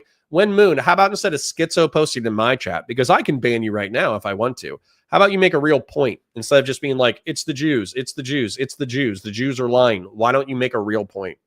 Starhawk says, is there any direct evidence that the IDF let the attack occur? Nope. No Nonsense Jones says, Dave Smith defended Trump for all the horrible, indefensible shit he did, only to turn on him for something perfectly reasonable. Well, isn't that the way libertarians have to work with the state apparatus? Because libertarians are not politically powerful enough in order to do anything else except for broker treaties and truces with the powers that be and then stab them in the back when they violate their principles. Fung Dark says, the more Groypers yell screw Israel for our slurred reasons, the harder it is for us to yell F Israel for good reasons. Please stop. Yep. All right. 2 more, then we'll get back to it. Starhawk says, that sounds a little 9/11 was an inside job to me. Yeah, that does happen. That definitely does happen. All right, then. Last one. Kazra Che says, he's a scumbag. He wants Israel to get wrecked in expense of us Iranians, our money, our life, and now our country. Well, Kazra Che, I would be curious. Please expand on your perspective in chat, and I will read it when I get there. So if you're saying, I'm Iranian, the regime's okay, they've moderated a lot over the past 5 or 10 years, share that in chat. If you say, I'm Iranian, I actually dislike the regime, I wouldn't mind a regime change, but I think it needs to happen from the people, please share that. If you're saying, like, you know, Israel is actually screwing everybody over, here's my rationale for why, feel free to post that in chat, and I will happily read whatever you have to say when I get to it. Iran also feels that they can't get this one wrong. Why are we doing this? This is a country that poses no threat to the United States of America. And if you... Because they're sitting on 2/3 of the world's proven oil reserves, and them getting a nuclear bomb threatens both Israel and Saudi Arabia. We're allies with Saudi Arabia, and Saudi Arabia is sitting on 1/3 of the world's proven oil reserves, and Iran supplies our rivals and enemies. That's why. You guys want to try to hang on the fence here and go, hey, I'm not telling Americans what to do. I think Israel should do it on their own. But that's just a fantasy land. They're not doing it on their own. They're doing it with our weapons, with our intelligence support, with our money, with us protecting them from a retaliation strike, and at least possibly with our president using negotiations to dupe Iran into thinking that they weren't at risk. I mean, that's what Benjamin Netanyahu says, and that's what some other reporting says. Maybe that's not the case, but either way, he pretended like he was afterward. So no, none of this is being done without America. This is about a regime change war. All of them said it in their own words. They're on record. Do you guys think Benjamin Netanyahu has been mistaken for 30 years, claiming that Iran is a year to 3 years away from a nuke? Or was he lying? Well, No, he worked against it actively via Stuxnet and assassinations, you stupid fucking shit. This guy seriously has the geopolitical analysis of a middle schooler. It pisses me off to no end. I think, listen, I think the reality is the thing that struck me was going from 3% to 60% suggests an intent. It suggests an incontrovertible. No one disputes. They're not the only country that does this. But nobody disputes that Iran has gone from 3% to 60% in uranium enrichment, right? So that is all. Unlike with Saddam and the WMD that didn't exist, that is indisputable. It's just how you interpret what they're intending to do with that. Now, let me ask you. Can I just one quick thing on this? So first of all those regime wars you're talking about are the fault of the US and other Western governments who pursued them. That's who's responsible. That's who should be to blame. And as you say, should be prosecuted for that. But the reason people rightly call you a moral relativist, Dave, is that you don't seem to understand the difference between, yes, I think it's quite clear that Benjamin Netanyahu wants regime change in Iran, but that is not the same as the regime in Iran wanting to destroy Israel. There's a big difference. If the mullahs in Iran wanted a different prime minister of Israel, that is not the same as wanting to destroy the entire country. And the reason Israel is as paranoid about these things as it is, let's be honest, it's surrounded, or at least was until recently when opinion in many Arab countries changed towards Israel, thanks to President Trump's Abraham Accords. Israel was surrounded by many, many countries who don't believe that it has a right to exist. And that's the difference. And that's why people call you a moral relativist. What? Jazz hands. Jazz hands for the Zio shell. Good job. Okay, well, that's totally ridiculous and makes no sense at all. And it only works. I'm about to answer, Konstantin. Let me finish. Because it only makes sense when you only say, I ascribe the worst of intentions to this regime and the best of intentions to this. What was overthrowing Muammar Gaddafi? Was that simply replacing the leader, or was that destroying the country, turning it into a failed state? You've brought in a different conflict. Let's stick to Israel and Iran. No. The Israelis say we want regime change. The Iranians say we want to wipe you off the map. So that's pretty different. Hold on. So I'm the moral relativist. Yes. But then when I point out what one side actually did, you run away from it and say, oh, no, we can't talk about that. It's your government that destroyed Libya. It's not Israel. It's your government. Do you know anything about this? Israel was lobbying for us to do this for years. Who made the decision to do that? Our government, and I hold them criminally responsible. So blame them. Yes, Konstantin, why are you an Israeli? Why are you constantly running cover for them? Because I believe in speaking the truth and being honest instead of dragging in stuff that's irrelevant. It's not irrelevant. We'll read clean break before we wrap up for sure. No. It's not irrelevant at all. What are you talking about? Yes, my government is criminally responsible for the wars that they launched. And the Israeli government is also responsible for constantly trying to lure my government into more wars. That's what I'm standing up against right now. So the American government is so gullible that they just go around invading countries on the say-so of Israel. Again, what a straw man, dude. Benjamin Netanyahu came to America in 2002 and testified before Congress that the U.S. should overthrow Saddam Hussein, Muammar Gaddafi, and the Iranian regime. This isn't a secret. He's advocating that we fight more wars. And I'm telling you that this war, which we do not need to fight, which is not in our interest, has the potential to be devastating to our country, let alone the region. What is the moral relativism in any of that? I explained to you what the moral relativism people. is. One side wants to wipe the other one from the map. The other side wants not to have people who want to do that in charge of that country. But that's Pierce, the difference. But Pierce, do you not get my, let me just see, Pierce, do you get my point here? This is what they said from the very beginning of the war in Gaza. Israel doesn't want to wipe Gaza off the map. Israel just wants to retrieve the hostages and get it, but they are wiping it off the map. So why do you just get to have this standard where you decide what they want to do? I can't base it on their track record. We can't look at Iraq. We can't look at Libya. We can't look at Afghanistan. Evidently, as all the hogs can see, we can look at World War II. Everything is just like World War II, but it's not like the last 25 years of terror. If everything is just like World War II to neocon hawks, then everything is like Iraq to Dave Smith. Checking in with chat because Dave Smith is annoying. John says, the way you feel about Dave Smith is how I feel about a Hassan. Me as well. Sacred Snow says, can we talk about how Commander Haircut is definitely Pisco's alt? The first thing Pisco did in your convo was fight on the Arsler. No, I'm pretty sure they're different people. Gen X says, I don't think Pisco has time for gay ops. Gen X says, I feel the same about Dave Smith and Hassan. Based centrist Gen X, based grill hottest Gen X. General Ballsack says, no one cares, only progs do. We both are, word, self-centered. We joined the military during wartime. Yep. Justin says, let's go. This is the Connor I like to see. Good. Grassroots Touchamon says, yeah, America never paid Israelis to deliver us dead Arabs and paid for... Wait, hold on. Let me read this. Grassroots says, yeah, America never paid Israelis to deliver us dead Arabs and paid our families for it. Not equivalent. Plus, Israel will work unilaterally with or without us. If I understand what you're saying, you're talking about Iran being willing to pay like $10,000 to any Islamic Jihad, PLO, or Hamas member who killed Israelis. And I think also covering their funeral expenses. So, yeah. I get what you're saying there. Justin says, can't wait to see you read in reference to listening to Nick later. Yeah, we'll literally listen to Nick Fuentes doing the historical analysis later on. Justin for $10, clean break memo. Absolutely. We will get to it, I promise. As a matter of fact, since I'm with your super chat, why don't we go ahead and do it since it's been referenced a bunch of times. Clean break memo. I am going to read the wiki. I understand it's not the original, but I also just want to get like a summary of it. If you feel like there's something missing from the wiki, then go ahead and tell me and I'll read out your chat. A clean break, a new strategy for securing the realm, commonly known as the Clean Break Report, is a policy document that was prepared in 1996 by a study group led by Richard Pearl for Benjamin Netanyahu, the then Prime Minister of Israel.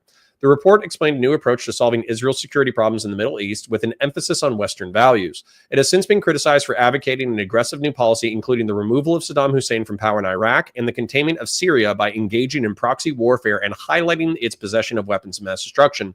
Certain parts of the policy set forth in the paper were rejected by Netanyahu. Report. According to the report's preamble, it was written by the study group on a new Israeli strategy towards 2000, which was a part of the Institute for Advanced Strategic and Political Sciences. Former United States Assistant Secretary of Defense Richard Pearl. Former United States Assistant Secretary of Defense Richard Pearl. That's an interesting connection. Was the study group leader, but the final report included ideas from Douglas Feith, James Colbert, Charles Fairbanks Jr., Jonathan Torup, David Wormer, Mirav Wormser, and IASPS President Robert Lowenberg. So lots of Jews, lots of neocons. Contents. The content of the report is organized into an introduction followed by 6 sections. The report interleaves with its main commentary text a series of key passages of a possible speech. While there are those who will counsel continuity, Israel has the opportunity to make a clean break. It can forge a peace process and strategy based on an entirely new intellectual foundation, one that restores strategic initiative and provides the nation to the room to engage every possible energy on rebuilding Zionism, the start point on which must be economic reform. The introduction specifically proposes 3 new policies. Rather than pursuing a comprehensive peace with the entire Arab world, Israel should work jointly with Jordan and Turkey to contain, destabilize, and roll back those entities that are threats to all 3. Interesting. Changing the nature of relations with the Palestinians, specifically reserving the right of hot pursuit anywhere within Palestinian territory, as well as attempting to promote alternatives to Arafat's leadership. 3. Changing relations with the United States, stressing self-reliance and strategic cooperation. Interesting. I'm going to read this entire thing just because I think it's relevant. So I want to make sure that we understand this. A new approach to peace. While the previous government and many abroad may emphasize land for peace, which placed Israel in the position of cultural, economic, political, diplomatic, and military retreat, the new government can promote Western values and traditions. Such an approach will be well received within the United States, includes peace for peace, peace through strength, and self-reliance, the balance of power.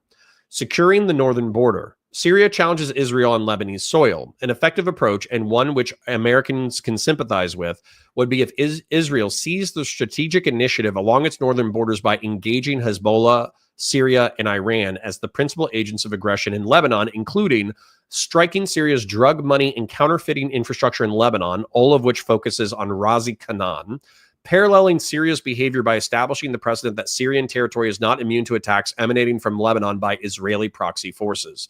Israel also can take this opportunity to remind the world of the nature of the Syrian regime. Syria repeatedly breaks its word. It violated numerous agreements with the Turks and has betrayed the United States by continuing to occupy Lebanon in violation of the Taif Agreement of 1989.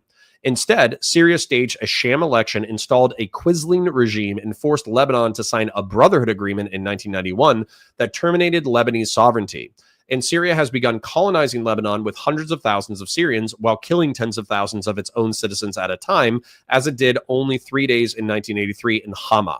Given the nature of the regime in Damascus, it is both natural and moral that Israel abandon the slogan comprehensive peace and move to contain Syria, drawing attention to its weapons of mass destruction programs and rejecting land for peace deals on the Golan Heights. So just to summarize this, because I understand that I'm reading a lot, effectively this is saying, like, be boys with the United States, stop approaching peace as peace with all Arab states, start leveraging Arab and Turkic states against each other, and then specify your grievances with your enemies. That way other people can understand outside of the country. This feels very rational so far. So if somebody wants to give me something conspiratorial about it, go ahead. Moving to a traditional balance of power strategy. Israel can shape its strategic environment in cooperation with Turkey and Jordan by weakening, containing, and even rolling back Syria. This effort can focus on removing Saddam Hussein from power in Iraq, an important Israeli strategic objective in its own right, as a means of foiling Syria's regional ambitions. For those of you who don't know, the Ba'athist Party in Syria was boys with the regime in Iraq because both of them were Ba'athist. And I don't know how the Bashir al-Assad family kind of fits into that, because I think that they're more Iranian allied. But either way, just know that there's a relationship between Syria and Iraq. Since Iraq's future could affect the strategic balance in the Middle East profoundly, it would be understandable that Israel has an interest in supporting the Hashemites, who are the old kings that I mentioned earlier, in their efforts to redefine Iraq, including such measures as visiting Jordan as the first official state visit, even before a visit to the United States, of the new Netanyahu government supporting King Hussein by providing him some tangible security measures to protect his regime against Syrian subversion, encouraging through influence on the U.S. business community investments in Jordan to structurally shift Jordan's economy away from dependence on Iraq, and diverting Syria's attention by using Lebanese opposition elements to destabilize Syrian control of Lebanon. Were the Hashemites to control Iraq, they could use their influence over Najaf to help Israel wean the South Lebanese Shia away from Hezbollah. This is a divide and conquer strategy. What's the problem? I'm going to fast forward a little bit just because I don't know what the problem is. Changing the nature of relations with the Palestinians. Israel has a chance to forge a new relationship between itself and Palestinians. First and foremost, Israel's efforts to secure its streets may require hot pursuit into Palestinian-controlled areas, a justifiable practice in which the Americans can sympathize, because our law enforcement does this. To emphasize the point that Israel regards the actions of the PLO problematic, but not the Arab people, Israel might want to consider making a special effort to reward friends and advance human rights among Arabs. Based. I'm going to read these last two, and then we're going to wrap it, because I don't know what your objections are to this. Forging a U.S.-Israeli relationship. Israel can make a clean break from the past and establish a new vision of the U.S.-Israeli partnership based on self-reliance, maturity, and mutuality, not one focused narrowly on territorial disputes. Israel's new strategy, based on shared philosophy of peace through strength, reflect continuity with Western values by stressing that Israel is self-reliant, does not need U.S. troops in any capacity to defend it, including in the Golan Heights, and can manage its own affairs. To reinforce this point, the Prime Minister can use his forthcoming visit to announce that Israel is now mature enough to cut itself free immediately from the least U.S. economic aid and loan guarantees, at least, which prevent economic reform. Okay. Conclusions. Transcending the Arab-Israeli conflict. Israel's new agenda can signal a clean break by abandoning policy which assumed exhaustion and allowed strategic retreat by reestablishing the principle of preemption rather than retaliation alone, and by ceasing to absorb blows to the nation without response. Israel's new strategic agenda can shape the regional environment in ways that grant Israel the room to refocus its energies back to where they are most needed, to rejuvenate its national idea, which can only come through replacing Israel's socialist foundations with a more sound footing, and to overcome its exhaustion, which threatens the survival of the nation. Ultimately, Israel can do more than simply manage the Arab-Israeli conflict through war. No amount of weapons or victories will grant Israel the peace it seeks. When Israel is on sound economic footing and is free, powerful, and healthy internally, it will no longer simply manage Arab-Israeli conflict. It will transcend it. What's the problem? What's the problem? I'm seriously, I'm asking. Like, I get it. It was boring. I lost 10 people because they didn't want me to read the whole memo. But what's the problem? They effectively said, we're going to strengthen our relationship with the U.S. by cutting ourselves off from aid and doing independent economic reforms that make us more capitalistic and vibrant. We are going to make sure that we buoy Turkey and Jordan with business opportunity and security relationships so we can all go after Syria, because Syria is a regional threat to all of those. We would support Saddam Hussein getting taken out because he's a regional threat to everyone. And we're going to try to engage in real politic with Arabs in order to balance different factions against each other. So ultimately, we can engage with them as a peer and a partner rather than a pure adversary. And the Abraham Accords are probably like the culmination, the climax of this thinking. So again, problem? Question mark. All right. Anyways, back to the content. Hey, look, These guys have wiped countries off the map left and right. Well, as you know, it's their track record. Yeah, as you know, I've been increasingly critical of the Israel strategy in Gaza. It makes no sense until you hear people like Smodrich talking brazenly and openly about ethnic cleansing. I mean, it doesn't make any pretense. And at that point, I do think that there are certainly people on that in that government at senior level who absolutely want to get all the Palestinians out of Gaza, out of the West Bank. And if that has been their plan all along from October the 8th, then I was duped, and people that feared that were correct. And we'll have to see how that plays itself out. I hope that is not going to actually be the case. And the people who say on the Israeli side, they say to me, well, you know, Smodrich isn't the government. Well, he's a pretty senior member of that government, and he's not even hiding what he thinks should be happening. Before we finish this, guys, I want to talk about the politics here for Trump as well, because it's really interesting to me. Konstantin, you've got the conservative right in America absolutely split down the middle. You've got Tucker Carlson on one side, and a lot of people who agree with him that this could be a disaster for America, for Trump. He shouldn't be doing it. Obviously, Dave and Tucker Carlson, now unusual bedfellows on this, but there's always a first time for everything. But you also have a lot of people on the conservative right, Lindsey Graham, John Bolton, others who are absolutely gung-ho to get stuck into Iran here. Is there a danger that politically this really does fragment Trump's base support? And what does that mean? Yes, I'm very much looking forward to the midterms. Mean for the Republicans, for MAGA, for Trump, for the future, for J.D. Vance and people who are aligned with Trump maybe at the next election and so on? Well, I should preface this by saying I'm an outside observer in the United States. I do go there a lot. I spend a lot of time there. I speak to people there, but I certainly wouldn't claim to be, you know, the greatest expert in the world about what's happening in America. My sense, unexpert sense of this, is that actually I think your presentation of it is a very online focused presentation. I think if you look at the polling, the vast majority of people in America are basically in the position I described earlier, which is they don't want Iran to get anywhere near or continue to get closer to developing nuclear weapons, and they don't want American boots on the ground. And that's the dilemma that Donald Trump has to navigate. And if he can do that... Well, there's a third dilemma. You see, this is where it gets more complicated, because I don't think he's even thinking about boots on the ground. But I do think he is thinking, probably as we speak, about whether he allows an American B-52 to take a 30,000 B2, but sure. £1,000 bomb and drop it on the nuclear sites, which Israel hasn't got the ability to get to. Yeah. I think that is probably more likely than not right now. So let's be honest. What he may order. If that happens and it's successful and it doesn't lead to an escalation, everyone's going to love it because Americans love to win and they love to bomb shit, right? Let's be honest. That's so true. That's the history of the last 20 years. And if that happens, they'll be very happy. And if a If it goes in a different direction, they will be very unhappy. So you're right. It's a big call. I don't think anyone sitting here or frankly anywhere knows how it's actually going to play out or whether it's a good idea. And, I'm not sitting here advocating for that necessarily. I think Israel seems to be doing enough damage to significantly degrade any attempts Iran is making to have a nuclear enrichment program, and I hope that's the thing that we pursue. By the way, I don't think it's split MAGA down the middle at all. That's what it appears like on X. I really don't think when you talk to ordinary people that's the situation in America, especially in the Republican Party, which is overwhelmingly pro-Israel and has been for a very long time. Okay, Dave Smith.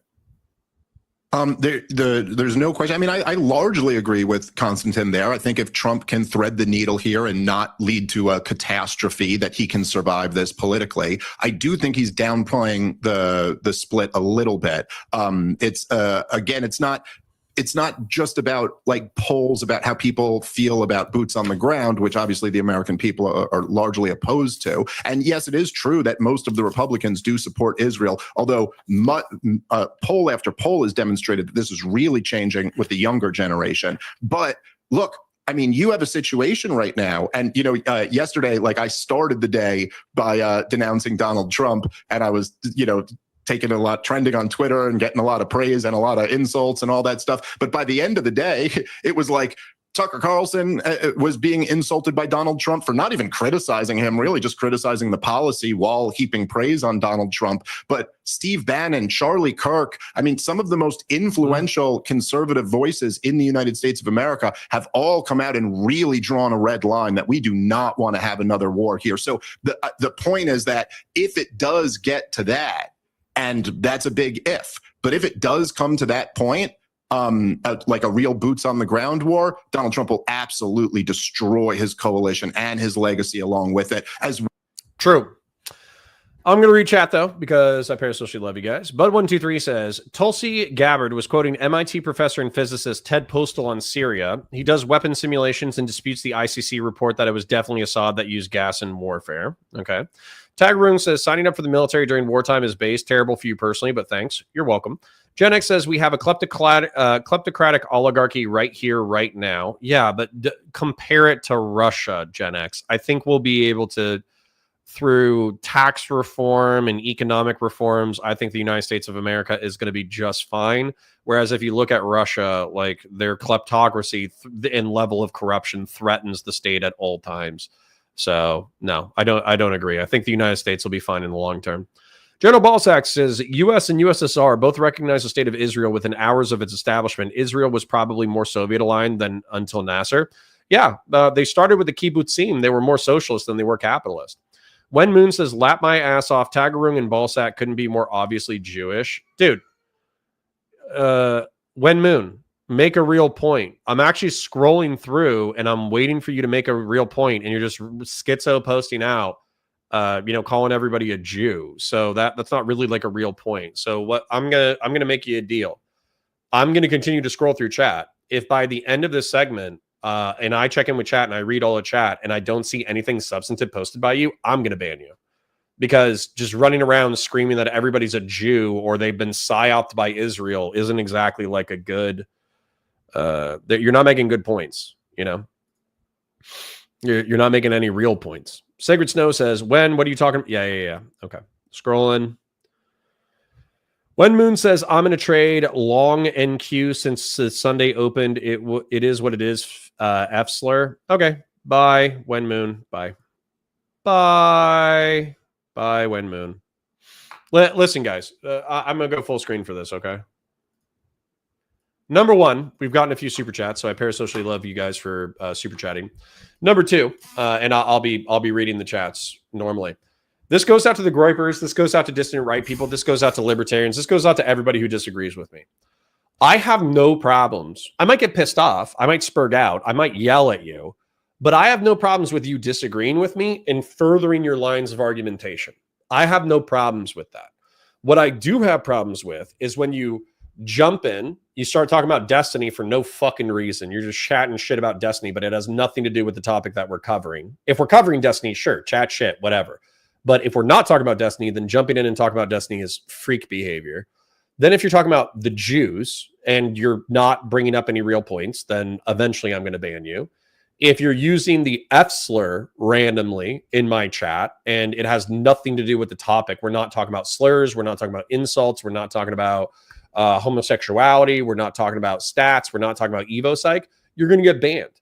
So just don't, if you want to come in here as a dissident right-wing person or a libertarian or a conservatarian, or if you want to come in as a progressive or a leftist and you want to make real points, I'm happy to engage with you.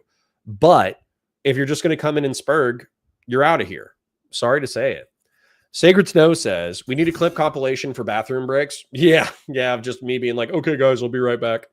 Sacred Snow says, bro, it's not my fault the Mossad is in my walls. Don't whisper as loud as yours. Give them midwits a break. Exactly. Grassroots says, Moynihan and Neil Foster are both base libertarians. Cool. General Balsack says, there are beautiful tanks. I got another 30 minutes. Cool. Yeah, we should review tanks sometimes. That's another one. Common Sense Man says, Connor has a Jewish wife and a Jewish child. That's why he's always defending Israel. Nope. My wife is like, I don't know, like 0.2% Ashkenazi or something, but she was raised Christian. She's been Christian her entire life. She doesn't have any Jewish relatives that we know of, et cetera, et cetera. I have 0% Jewish ancestry. We're both Anglo and Irish. So one Ashkenazi Jewish person snuck into the family tree at some point, but nobody's a practicing Jew in my family. Not that that would be bad. I wouldn't care if I had some Jewish relatives, but I don't. Tagarung says this guy is pretty Russian apologetic. Yeah. So anyways, Scott Horton has an Israeli wife and he ain't a fan of Israel. You can be Israeli and be anti-Israel. True. Fung Dark says snappas. Yeah. Whenever somebody does something and we're soying out in chat, then do jazz hands. You know what I'm saying? Do jazz hands. It won't trigger the people who have autism. Possum Nation says, I don't think it's good for Ukraine. It takes American and munitions away from Europe.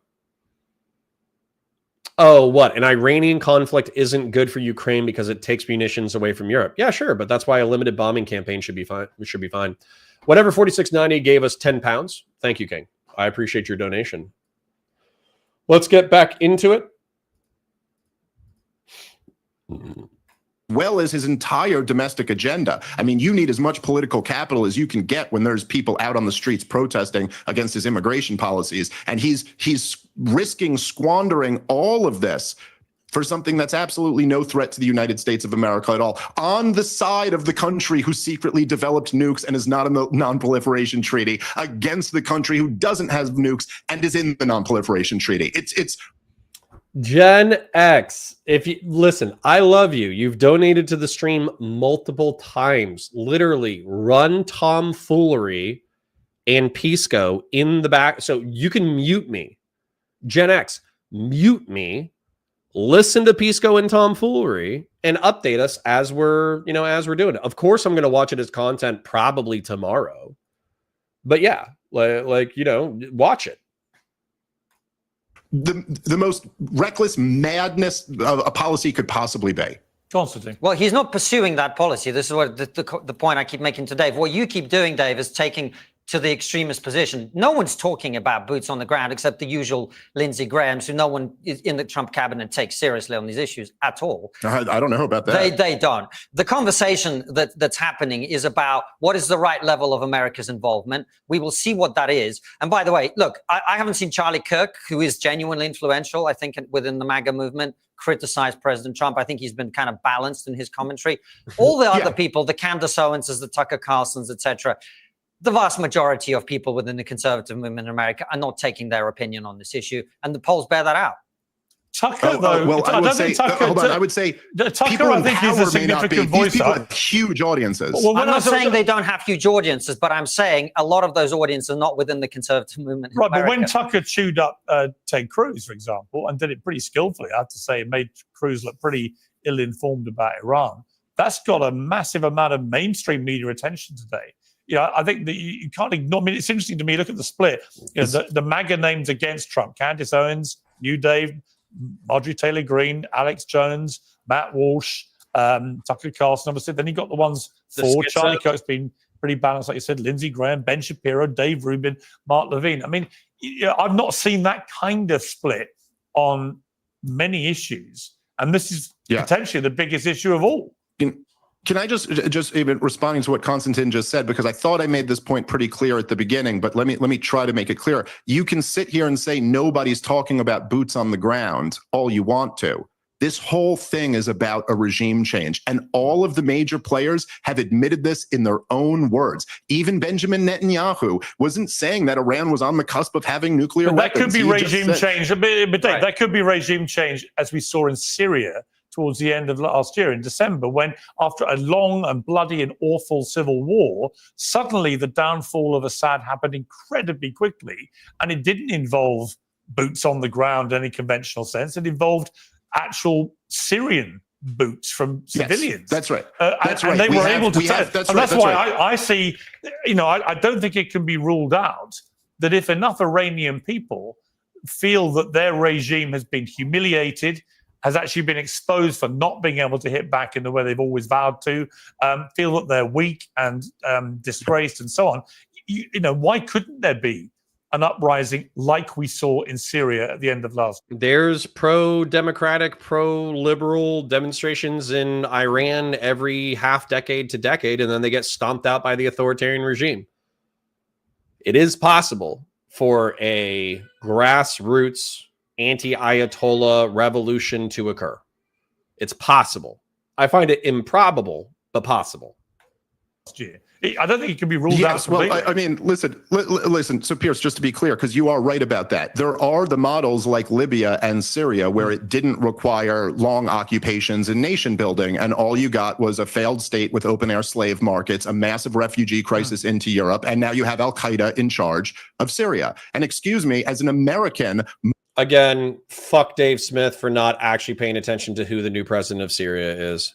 My beef is with Al-Qaeda, not but he's with not Hezbollah. He is not. Look, he is not behaving like a member of Al-Qaeda. Now he's the leader of the country. He appears to be. Oh, so that's okay. I'm not taking any. All right. I'm not. Listen, dude, this is like straight apologia bullshit from Dave Smith. Honestly, fuck him for this one. I don't take any, as Donald Trump once says, I don't trust anyone, right? So let's see but how I'm not saying trust. Let's see how I'm it not saying plays trust out. here. Hold on. Pierce, I'm not saying trust. This man was fighting against America in the Iraq War, I know his part history. of the insurgents, killing our boys. I know, but so look, why am I supposed to care about the people who Nelson kill Israelis, but then I'm supposed to make up with... Listen, Nelson Mandela was on... He actually has the mentality and morality of a middle schooler. It's very frustrating. On the UK's prescribed terrorist list under Margaret Thatcher, and went on to become one of the greatest people in history and led his country to a more unified place. In other words, Trump is taking a bet that this new leader in Syria actually is a reformed character. And certainly so far, you would have to say that the signs are reasonably encouraging, given the apocalyptic feelings that some people had, that he would simply be Mr. Al-Qaeda, presiding over complete mayhem. Yeah, dude. So obviously I'm consuming State Department Western propaganda left, right, and center because it's my favorite thing to consume on the internet. However, what I saw when Bashar al-Assad fell was Christmas markets opened back up, malls opened back up, people were celebrating holidays. There was militias related to the central government that were going to like various bars and like hanging out with people and talking to people. And they weren't whipping them with canes or shooting them or killing them. They were basically saying like, yeah, leave everybody alone and we'll be chill too. That's what I saw when Bashar al-Assad fell. Now, of course, there's been alleged to have been some ethno-religious purges, but I don't know if that has sanction of the government or if that's the after effects of the civil war. So Dave Smith just acting like Syria has now been taken over by Al-Qaeda. I don't think that's borne out by the analysis of what's actually going on. The thing is worth adding, by the way, on this is that Iran has a history. Iran, just a quick point, Dave, very quick. Iran has a history of 25 years or maybe 26 years of living in a secular and relatively liberal free society. So the people of Persia have a very different history to the countries you're talking about. This is not to say that regime change or the change of a regime does not lead to catastrophe. I mean, and there's no obvious, someone wrote a very good piece about this week. There is no obvious savior waiting in the wings other than the Shah's son, who is a quite divisive character. I've interviewed him, I like him personally, but divisive character. But there's no like Mandela figure that you could point to and say is waiting in the wings to potentially come and rescue Iran. That person so far hasn't been identified. Can I just make a couple quick points on this? Okay, so like number one, we launched 25 years of what they are dubbed forever wars on the justification that Al-Qaeda came over here and murdered innocent American citizens. And now I'm supposed to make up with Al-Qaeda and forgive them for that because he put on a three-piece suit while I focus on Israel's enemies. I just find this to be like a crazy ask of the American people. And then listen, I'm happy for people to link it within chat. But if this guy was an Al-Qaeda operative who believed in international Islamic jihadism and wanted to turn Syria into an economic military puppet that would then fuel international terrorism, I think we would be hearing that a little bit more frequently. If somebody wants to show me an interview where the new president of Syria has said, I'm actually not interested in economic development. I'm actually not interested in international relations. I'm actually not interested in the freedom of my subjects over whom I govern. I'm actually interested in turning this into another failed state so I can use whatever wealth is in here in order to launch international terrorist attacks. I'll be happy to review whatever documentation or whatever video interviews you have. To my knowledge, those video interviews don't exist. And the fact that Dave Smith, I'm trying to think of something equivalent, and I just don't. Listen, I just don't, man. I used to be an angry stoner. I joined the military. You think those would be contradictory? They're not. I used to be an angry stoner. I became a cop. You think that would be contradictory? It's not. I actually loved being a cop. It was one of my favorite jobs on the planet. I had a totally different, novel, and cool approach to law enforcement, in my opinion, because I wasn't a Boy Scout, because I had lived a rough life before I became a law enforcement officer. So Dave Smith is a fucking idiot who thinks that there's some contradiction in here, and in my opinion, there just isn't. You can be a jihadist who is repulsed by American interventionism in your youth, and then through fighting actual civil war for decades, you can be so disgusted with warfare that eventually you're like, the only thing that's going to solve this is good governance, and the Assad regime is not good governance. Therefore, if I ever actually seize power, then I will rule justly. That is a perfectly coherent narrative. He is not the first or last human being to see war and to end up hating war. Then, look, it's real easy to... The only reason why I'm so blasé and casual about war, by the way, is because I understand what like power in conflict is. But when there's a difference between being an American B-2 pilot that gets to fly across the planet, blow up a nuclear site, and fly away. That's one experience of war where you can think war is actually really cool. It's a different one being a Syrian peasant engaged in ethno-religious massacre for 2 decades. I would not be surprised if the B-2 pilot thought war was cool and if the Syrian peasant thought war was horror beyond imagining. To sit here and say, oh yeah, they had a strong tradition of liberalism and everything's going to work out this time. For the first time, we're going to have a regime change that's going to work out really smoothly. Iran is so... Once again, Iraq is better off now than it was under Saddam, according to Iraqis. Dave Smith is a fucking middle schooler. So weak. The people hate them so much. This regime has been in power since 1979, spending the vast majority of that time having the most powerful governments in the history of the world, hell-bent on ousting this regime. And if Dave Smith was a commentator during the Cold War, he would have been a Soviet apologist, 100%.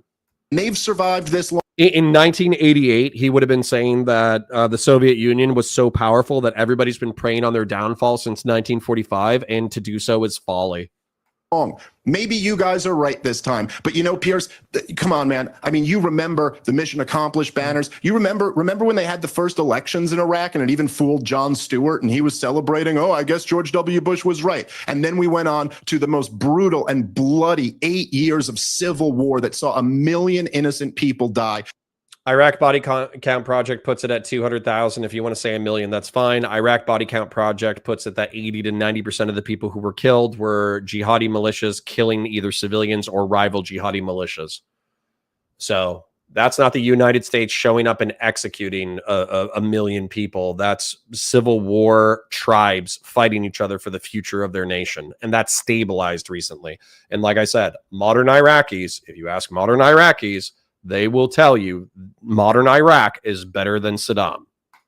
The country absolutely destroyed, massive displacements and horror stories. And so, you know, it's like, I don't know if you guys have noticed this, and maybe it'll make you a little bit uncomfortable, but the amount of people celebrating this thing 4 or 5 days into it, like, oh my God, Israel took out all their targets. Look how easy it was. We've been here before. I've seen this movie. I'll be honest with you, Dave, as someone who's not pushing regime change or American involvement, as I've said, in the way that you think people are trying to do, I am celebrating the fact that Iran is no longer enriching uranium to 60%. I think that is worth celebrating. I think that's a good thing. I think we should all be relieved that that's happening. Yeah, I kind of agree, but I think we should be concerned about the risks. But I also agree maybe. with Dave Smith when he says this could go horribly wrong. But that's what we're all saying. I'm saying that too. Yeah, I agree. This is war. Like, no one knows how it's going to turn out exactly. I agree. I mean, that's why you don't fight wars of choice. Well, I've gone as far as saying I think that unlike the Iraq War in 2003, I feel like this seems a justified action by Israel to protect its people from what is clear fast-moving acceleration of uranium by a lethal enemy that is wedded to terror groups all over its border who want to kill it. I understand that. It seems justified. Now, does that mean I think it's going to work and isn't going to cause huge problems? No. And I think the jury is very firmly out on that. And the jury, Pierce, is that what I heard? I'm jerking around. He said the jury, Jury. It's going to be an extremely fascinating and turbulent few weeks and months ahead. And I think right now, Donald Trump, probably the loneliest man in the world, sitting in the White House, working out what does he actually do now. And if he does press the button on attacking Iran, that will go really against pretty much everything he said, other than specifically Iran cannot be allowed to have a nuclear weapon. But in terms of starting a war in the Middle East, that is really antithetical against everything he's said he stands for. So it's a really interesting, momentous decision for Donald Trump to be taking, and the consequences could be enormous. But gentlemen, I've really enjoyed this debate. Thank you both for agreeing to do it. I think it was constructed in the right tone. We didn't descend into ad hominem attacks. Can I just say, I have a much bigger penis than you, Piers, and you, Dave. That was cute. That's actually almost certainly not true. We will reference to the George Galloway episode yesterday. Let's end it on a high note. Konstantin made a silly joke at the end, and I'm telling you, alt media, you know, my mom and dad would be horrified by that. They would be like, this is a serious political commentator talking about his penis on national news. This is repulsive. And yet I'm telling you that this is the future. The future is bros on live cams arguing about politics and world events. This is the future. So I'll go ahead and add my like to that. In summary, I'm going to go full screen for my summary. I think that Konstantin actually did a really good job. I really do. I think he represented himself well. He was very moderate. He still stood on principle. He took the arguments to Dave Smith. Dave Smith, you know, if you're a fan of Dave Smith, then my apologies if I'm too harsh on him.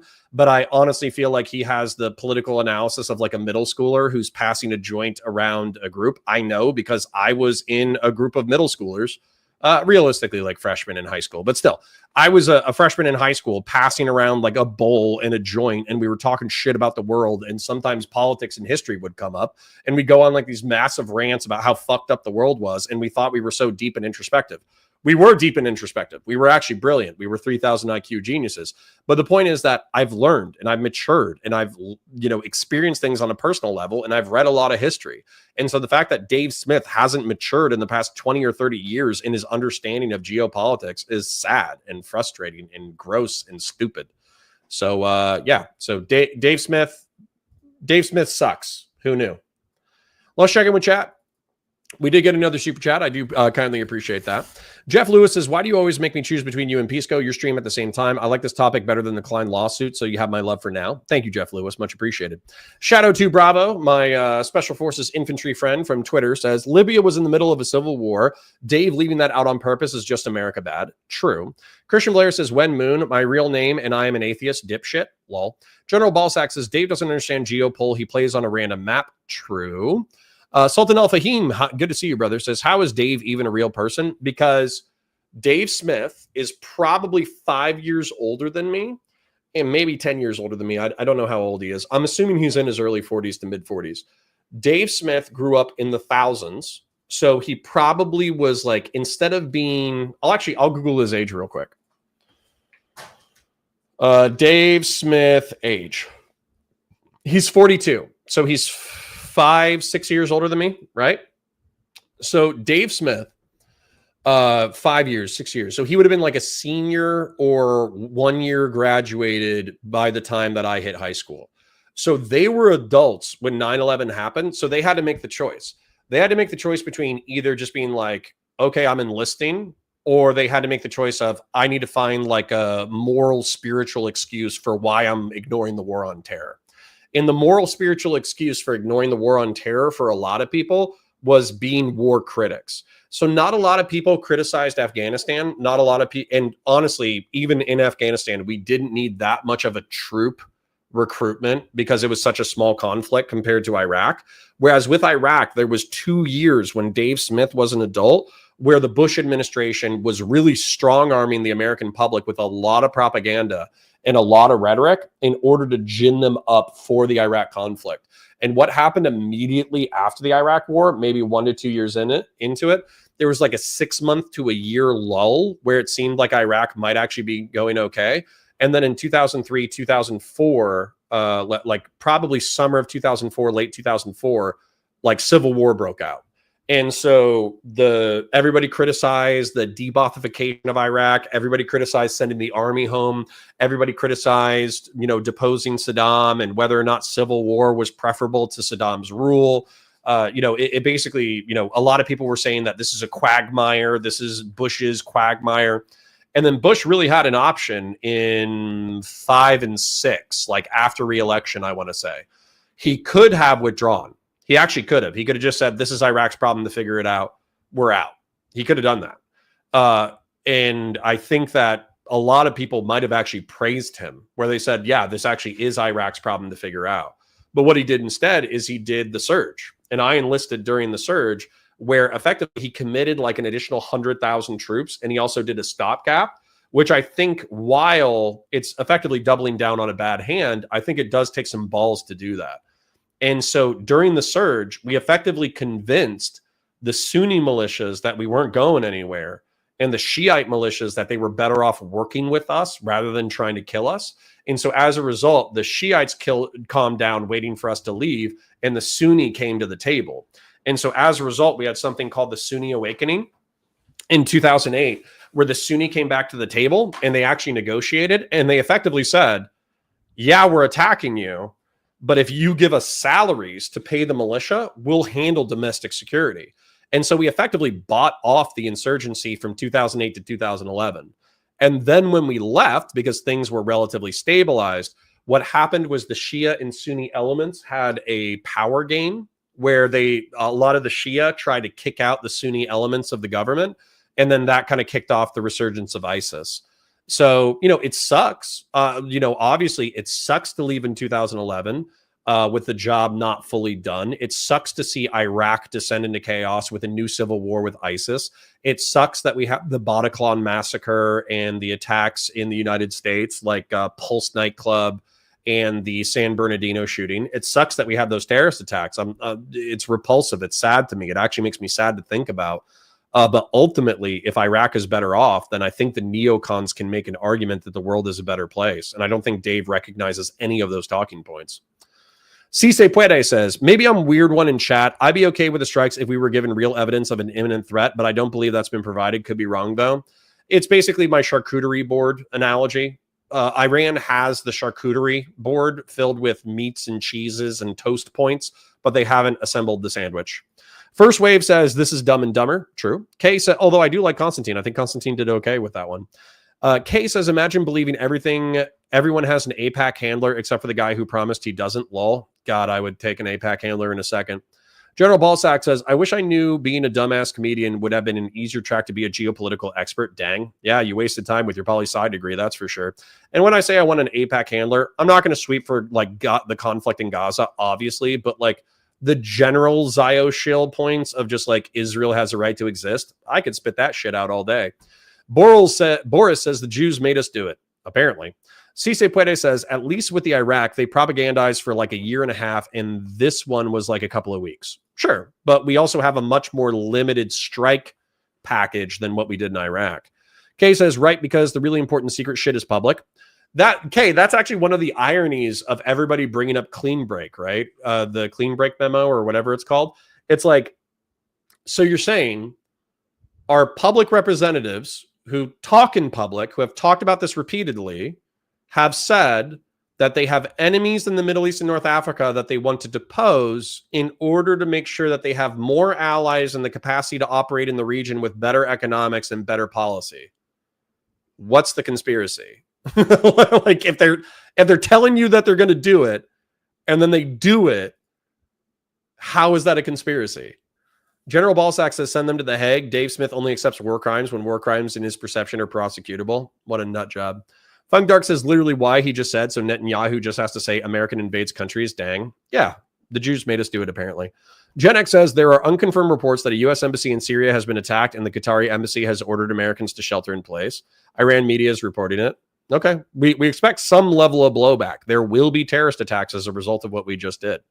Justin says, the problem is that Israel couldn't do any of that alone. Americans will die in the war when Iran retaliates. Based in Baghdad and surrounding areas don't have a sophisticated defense system. I don't know if that's true. We have pretty sophisticated base systems, but they're not 100%. So yeah, some people will get smoked for sure. But guess what? This doesn't change the fact that Iran and Saudi Arabia sit on 2/3 of the world's proven oil reserves. Oil is the lifeblood of civilization, and we have a motivation to be there that isn't just Israel. Fung Dark says, in too deep, back to the hotel, the nightmare soundtrack of Hezbollah. Interesting. Oh, Justin says, damn, bro, is 10 minutes late. I'm like 40 minutes late, bro. The Auspicious says, oh boy, no, if you put the mafia in charge of the USA government, you won't even notice a difference. You guys are cringe. You guys are so cringe. You think you won't notice a difference? You think that like, what? They're going to send the IRS agents to your house, and if you don't pay your taxes, they're going to break your fucking kneecaps? Are you dumb? What are you talking about? Starhawk says, where does the Dave Smith, Tucker Carlson anti-war isolationist strain of thought come from the right? I don't believe they have a fundamental and principled stance against war.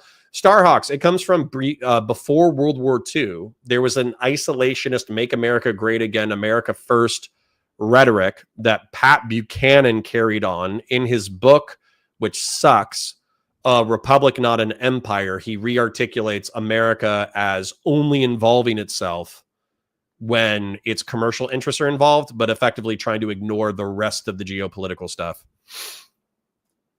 Fung Dark says, futures trading market makes your point. True. Sacred Snow says, unless it's about the MIB debate, that's not freak behavior, unless, of course, you think D won that debate. That's freak behavior. Well, there is a small portion of the Destiny audience that does believe that Stephen won that. It's very small. It's like 1 out of 10. Gen X is one of Destiny's worst takes. His takes on insurance, healthcare are a close second. Interesting. I'm interested to hear that. Tiger Room says, stop making excuses or even explaining to these contemptible humans, Connor. No. Tiger Room. You misunderstand me. When I talk to or talk about groypers, the reason why I'm talking to and about them is I'm hoping that some of the ideas bubble through to the point that eventually they're just like, oh shit, that is right. Sacred Snow says, we got chatters getting Connor to the I drop Mossad connection. We're cooked chat. God, I wish. Mossad, feel free to super chat. All right, I'm going to scroll. Kasrache says, I dislike the government like most Iranians. Until now, Israel didn't give us principal reason to hate them because they avoided hitting civilians directly. If you go back and search. Interesting. Kasracha continues, you'll find that Islamic Republic Supreme Leader was supporting anti-Israel activity so many years before the 79 revolution when they were working against the Shah, and also Israel was friend to the USA. Khosrow continues, great Satan, as they called it, and the revolution, 70% was based on war against imperialism and capitalism, which was in interest of Marxists and communists at that time. That's what I was saying, Khosrow, is that this was a problem because in the 50s, Mossadegh wanted to nationalize the oil resources and wanted to drift towards the Soviet Union, which is why we intervened. Not that the Shah is a good guy, right? He's a benevolent dictator. He still tortured plenty of people. But then in 79, effectively what happened was those people came back and had a successful revolution and then drifted towards the Soviet Union / Russia. The auspice, I'm going to continue with Khosrow, saying great Satan, as they called it, and the revolution, 70% was based on war against imperialism and capitalism, which was the interest in Marxists and communists at the time. That's why these groups joined hand in hand. After the 79 Islamic groups dominated all other groups like the communists, there was no need for Israel to give Iran an excuse. They already had all the excuses. I don't think sending troops will work because most Iranians will fight for their country, not the regime, as long as the whole country's existence is not being threatened. It might end there. But yeah, no, thank you, Khosrow, for sharing that. Khosrow is our resident Iranian. Thank you for the insight. I'll continue to read when I bump into it.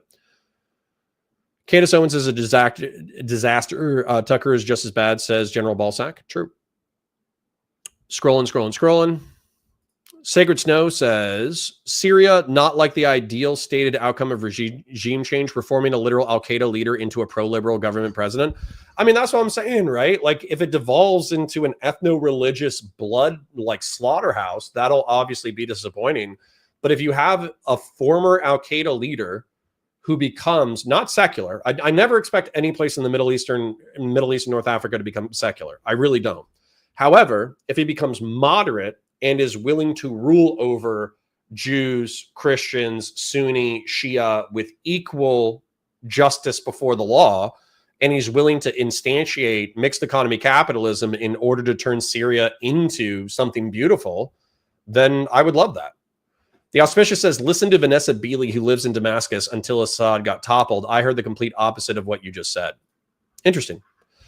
Fung Dark, well, I mean, if they lived in Damascus, then they would probably be a pro-Assad shill, right? Wouldn't that stand to reason? Fung Dark says, Bibi is a psycho. What do you want me to say? True. Khosrow says, super hard, empty-handed. That's why it was a challenge all these years to change the regime. Now most of Iran's suppression tools are under attack, and thanks to sacrifice of people, world differentiate between the people and the government. When things simmer down, there will be a vacuum. Hopefully people can rise, or next time there will be troops and no one knows what happened to the country and people. Yeah, I mean, I want it to be domestic. I want it to be organic. I don't want the United States to just invade Iran, depose the Ayatollahs, sit around for 10 years while getting attacked by Iranian militias, and then we leave after spending another $10 trillion. That sounds miserable. Biggin Gaming says, yes, Dave, we did it with the Japanese, Germans, Italians. We've normalized relations with the Vietnamese. Dave Smith is garbage. Yeah, he sucks. Boris says he was fighting against us during the Iraq war. That's true. And everybody fought us against the Iraq war. Muqtada al-Sadr, as far as I know, is actually a normal religious cleric and politically influential person in Iraq. And he was one of our most principled enemies in Iraq. General Balsack says, did you fight in Iraq for Israel, Connor? I don't remember getting orders from the IDF. I didn't. It was all white guys giving me orders. Very few Jews. GRT says, Dave, how could anyone have seen this coming? Smith, noted political genius. True. Shadow True Bravo says, Dave's argument is bullshit because you do think he'd support Trump attacking Syria to kill its new leader. Also, war is both the greatest time of my life while also the worst. Yep. War's complicated, man. War is fun, scary, intense, cool, and terrible. It's all of those things simultaneously. I think that's why so many people fall in love with war to a degree, but then it also burns them the fuck out, is because it's everything that's the most intense shit you've ever done in your life, all of the coolest shit you've ever done in your entire life, and all the most horrible shit you've either done or seen in your entire life. That's why, like, war is, it's not casual. It's very crazy. Justin says, in the Iraq war, Israel gave us intel on their WNDs, but Israel had no boots on the ground to help the U.S. Justin, I'm going to make this a statement instead of a question. I think that having Israeli troops in Iraq would have inflamed tensions more than it would have helped. having a few thousand IDF, every jihadi the world over would use that as a pretext in order to state that Israel was trying to affect the greater Israel project. And they would also go out of their fucking way to murder every member of the IDF specifically and attack Americans 10 times harder because they had Jews as a part of their coalition. So I don't view that as like a worthwhile criticism of the Iraq conflict. Bud123 says, my max bench press is at 100 pounds now and my triceps look bigger. Awesome. Somebody else lifting. That's fantastic. Big in Gaming says, Dave thinks Churchill got the Germans to invade 5 neutral countries in the first year of the war, so not surprised by these moronic statements. Nice. All right. I'm gonna scroll faster just because I want to get to the next segment and I do need to use the restroom again. Webbiest Zeus says, remember terror threat levels at the beginning were color-coded? Yep. We have an embassy in Syria. We have an embassy everywhere. Dude Man Sue says, Agent K paved the way for Agent J. I'm comfortable being the pariah of the debate. They also crucified Jesus. Interesting. Marco Tolo says, did the Fuentes convo already happen? Is it today that Justin speaks with Connor? No, I'll be covering Fuentes momentarily. John says, yo, Connor, the new Dark Tide class is very fun. The dogs are cool. Cool. Thank you, Chris. Christian Blair says, I've been told that some war is the motherfucking answer. Sometimes it is. Starhawks, thank you for your super chat. Here's your pittance for entertaining me at work. You're welcome, King. You're welcome. And then Sacred Snow says, Valor Media Network. Also, IDF had pretty bad trigger discipline when it comes to civvies. I don't know if we need directly associate it with us based on the shit they've been filming themselves doing in Gaza. Yeah, fuck all that. All right. We got half a dozen super chats. We got an active chat. We bounced between 80 and 100 people. So let's go ahead and pull it up. So I'm going to tell you right now that my instinct is to do Destiny. I'm going to do the Nick Fuentes thing. So don't get scared. However, my instinct is to do Pisco versus tomfoolery because that would be fucking hilarious. And I'm sure it's good content to at least meme on. And then also Destiny at, he did something, Pangerfang, something. Some rich person is sponsoring Destiny to travel the world, travel the United States anyways, and debate Trump fans. And so I think that's probably fire content as well. Somebody sent me the VOD early in the stream. So we'll probably cover that tomorrow. And today we're just going to suffer with Fuentes because I don't want to set the expectation that I'm going to cover Fuentes and then not do it because obviously there's a few groypers who are like, well, I'll put up with all the lib shit as long as he covers Fuentes eventually. So, I want to do that. So I'll find a video momentarily to show you, and then I'm going to use the restroom, and then we'll move into the next content. Sacred Snow says, oh yeah, that was the one that I just read. Maybe they aren't exceptionally bad, though, and this is just the first big-ass conflict since cameras on the ground. Maybe. Hotch says, Connor, check your newsfeed. Iran attacking U.S. bases. We'll see. If it's drone strikes and missiles and all that kind of stuff, whatever. It is what it is. Massey is on Tim Pool, maybe right now. Oh, that's another good one. Lots of content. Thank you to Iran and Israel for giving us all of the content. Let me find something. I'll like pop on the tomfoolery Pisco debate real quick so you guys get a teaser for tomorrow. Let's do, what is it? Tomfoolery. That's not it. Let's do Pisco's hour. Yep, they're talking right now. Because you're a Jew. All right. They have to. No, I'm asking you. Can they? So we're gonna stream snipe them real quick. I'm gonna use the restroom and I'll be back. We'll obviously be breaking this down very soon. But they don't need reasonable suspicion to stop you or search you. And some people get subject to more searches, and you're saying that they don't need any reason. Can they search you because you're a Jew?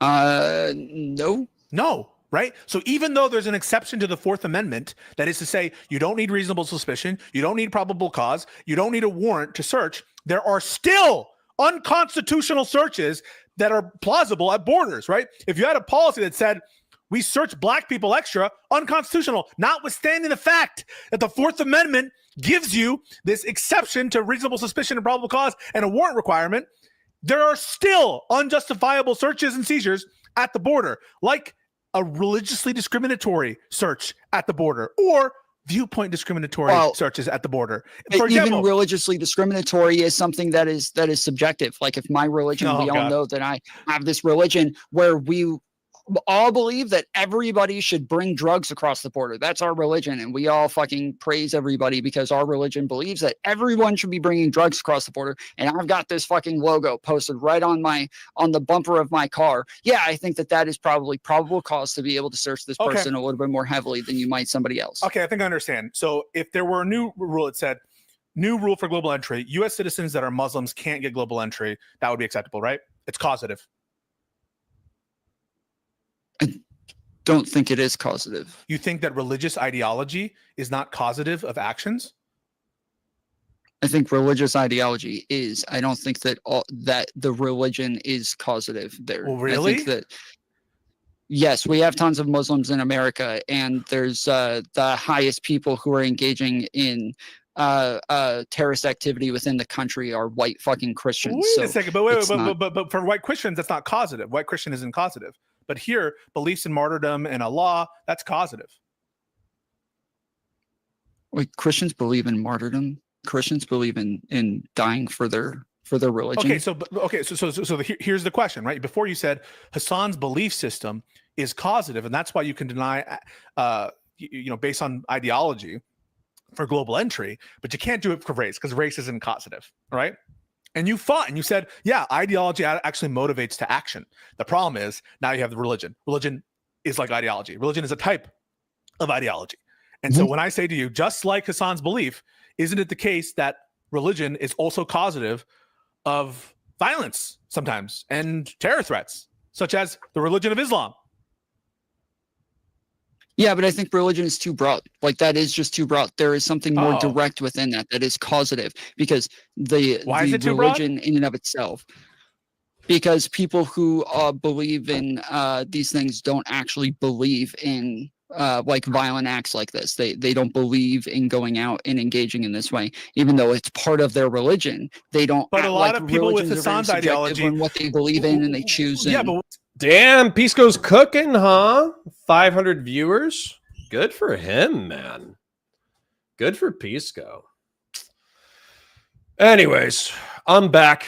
Y'all are going to have to suffer with me. So let's do... You will suffer with me. Twitter. I think I bookmarked it.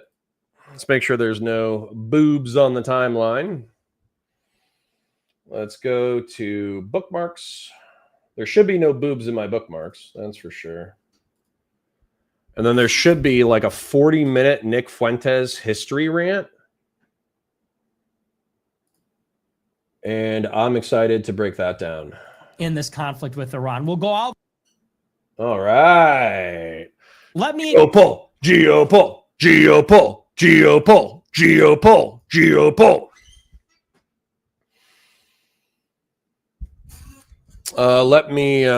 Let me scroll through chat one more time, and then I'll do an intro, and we'll get started. Well, we wouldn't want to disappoint the Groypers. Yeah, there's a half a dozen of them. They want some daily doses of their daddy, along with some good faith criticism. Gen X says, y'all, that one kid was absolutely trolling the young kid towards the end. Yeah, probably. Oh, you're right. Duh. Embassy, not bases. Yep. Max Thrax says, I tuned in for a minute. Tom was predictably getting body, but not necessarily because Pisco had great arguments. Well, that happens. Pisco is a rhetorical talent. Gen X says they're talking about the airport again. Bored. Nice. Starhawk says, who's the guy that Pisco is arguing with? Tom Foolery. He's been a Twitch and YouTube politics mainstay streamer for probably a few years now. He's been like a 50 to 100 viewer Andy for a long time. No shade, no shade. We're 100 viewer Andy on average, I guess, if we're bouncing between 80 and 100 here and between like 100 and 150 on Counterpoint. So no hate, no shade. However, Tom Foolery has been hard stuck at that level for a long time and has also been grinding it for a long time, and is basically somebody who used to be conservative, and then he moved to like liberal, progressive-ish. General Ballsack says, Tom is a moron. Hate to say it. He's fun to watch, but has no actual position. I suppose that he's a sophist. Interesting. Justin says, forcing integration is evil. Well, then don't integrate if you don't want to. Brooklyn says, not sure who is more cringe. This one is close. True. Val says, looks like Al Udeid has been hit along with some bases in Iraq. Okay, well, I'll start freaking out when we start looking at casualty stats and when casualty stats are greater than a few dozen. Iran retaliates, fires missiles at U.S. bases in Qatar and Iraq. I was literally just talking about that. So, okay, so when we find out casualties, I'll decide whether or not I should freak out. Gen X says, Pisco is wrong as fuck. Hassan's global entry conditional acceptance was already revoked, so they shouldn't have even let him go through that line. He didn't know it was revoked until the time he found out. Email afterwards. Okay. Whatever. Believe it or not, Pisco and I already had a debate on this. And effectively, what he moved me on is that there are categorizations of protected speech within the First Amendment and what is it? Advocacy for crimes and advocacy for violence and like fighting words are all exceptions to the First Amendment that have already been instantiated within law. So I think that there should be a promotion of terrorism by a green card holder exception where you can get deported for that. But I do think that it should be instantiated within law. My argument would be that it already is through that legal statute that I kept hitting everybody with. However, I want it to be tried. I want it to go in front of the Supreme Court and I want it to be affirmed. That's what I want. And if the Supreme Court doesn't break my way, then I'll just be like, okay, well, I guess, freedom isn't free. It's a hefty fucking fee. And if you won't pay $1.05, who will? Kay says, what the F doesn't have the intellectual chops? Oh, tomfoolery. Doesn't have the intellectual chops to make this argument well, and it's going to drive me nuts because Pisco is so wrong. That'll be fun to review tomorrow. Gen X says, Pisco is right that Trump is unconstitutionally targeting people for speech. He is wrong that is what happened to Hassan. Great. I agree.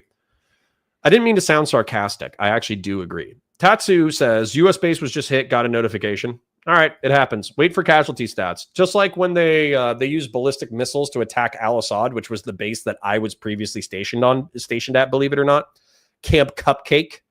Al-Assad has air conditioning. They have a swimming pool. They have an excellent gymnasium. If you want to get stationed in Iraq, Al-Assad is where you should be. But they hit Al-Assad with a bunch of ballistic missiles, and I don't think anybody died, but a lot of people got CTE. A lot of people got fucked up. Max Thrax says, Pisco embracing leftoids because the remaining of the DGG orbiters are too weak to fight him. I mean, I'll fight him. I don't give a fuck.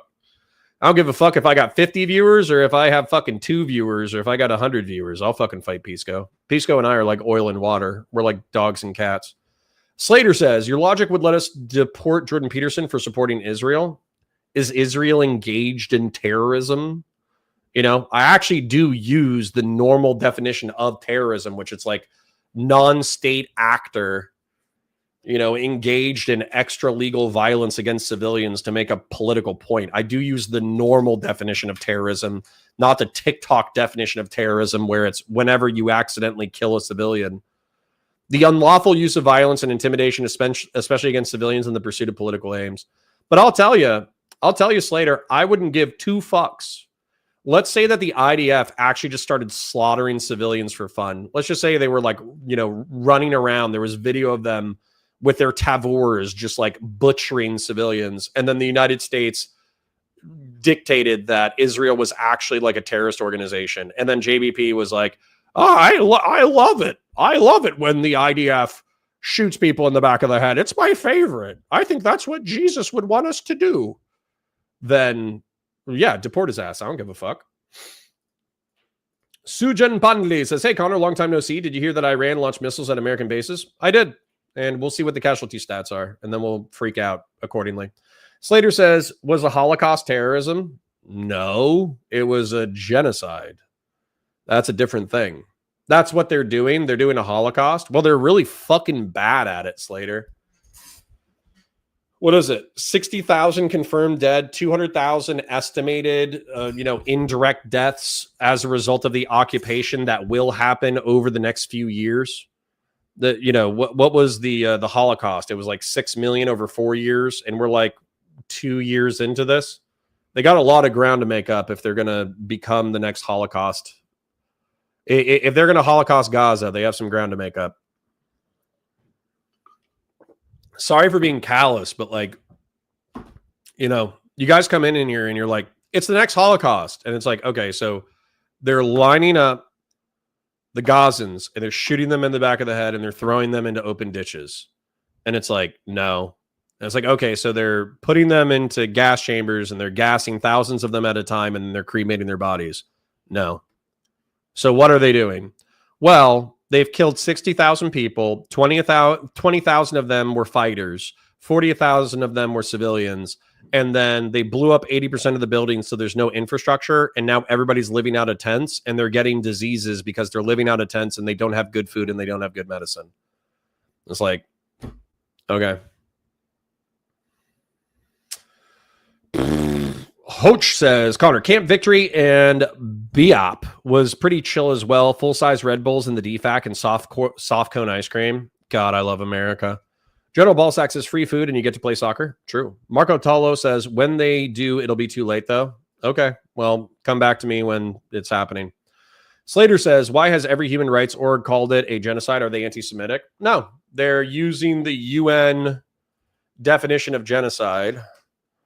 UN definition of genocide.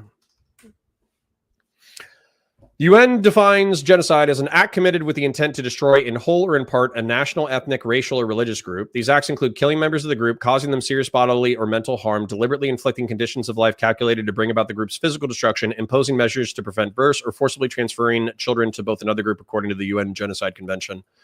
So I would say that Israel is causing serious bodily and mentally harm in conditions of life calculated to bring about the group's physical destruction. But they're not actually going to bring about their physical destruction. They're bringing about their spiritual destruction. And then they're talking about ethnically cleansing. So, yeah. So if human rights orgs are aligning with the UN definition of genocide and then they're stating that, that's fine. But I think that you need to scale it against the actual industrial slaughter of the Holocaust and just say, okay, these two things are different. They can both be bad. You can dislike both things. You can think Israel is bad for what they're doing in Gaza. Go ahead. Just don't say it's the Holocaust, because it's not. Mr. Hater says, if I get some Warhammer toys, will I be an expert on every topic too? Yeah, that's actually what happens. You buy like your first miniature set, and then you're like, holy shit, I understand all of geopolitical history.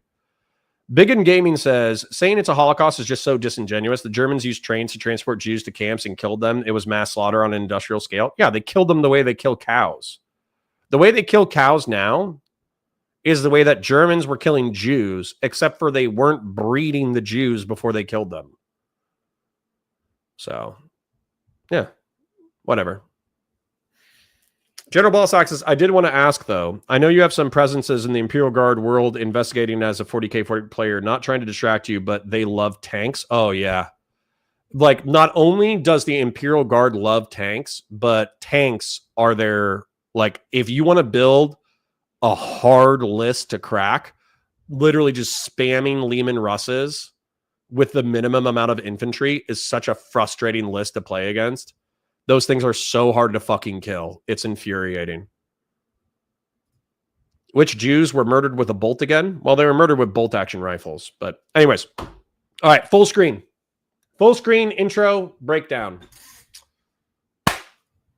Hi guys, my name's Connor. I'm a science fiction, political, and philosophy nerd, a Marine Corps and law enforcement veteran, and a Never Trump Republican. I like breaking down Nick the Knife Fuentes because despite the fact that I think that he has bad politics and he's an ideological asshole, sorry for the bad word, he's intelligent, he's charismatic, he's funny.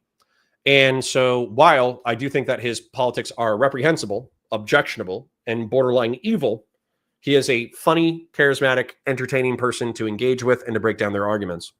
Someone posted to Twitter/X that Nick had a extemporaneous 40-minute breakdown of the creation of the nation state of Israel. And I, as a huge history geopolitics nerd, want to watch him break down the creation and history of the state of Israel. And then I want to pause it intermittently and inject my own knowledge. So, without further ado, Nick the Knife Fuentes. Explain how we got in this conflict with Iran. We'll go all the way back to the very beginning, okay? And we'll explain a few critical tracks here to explain this.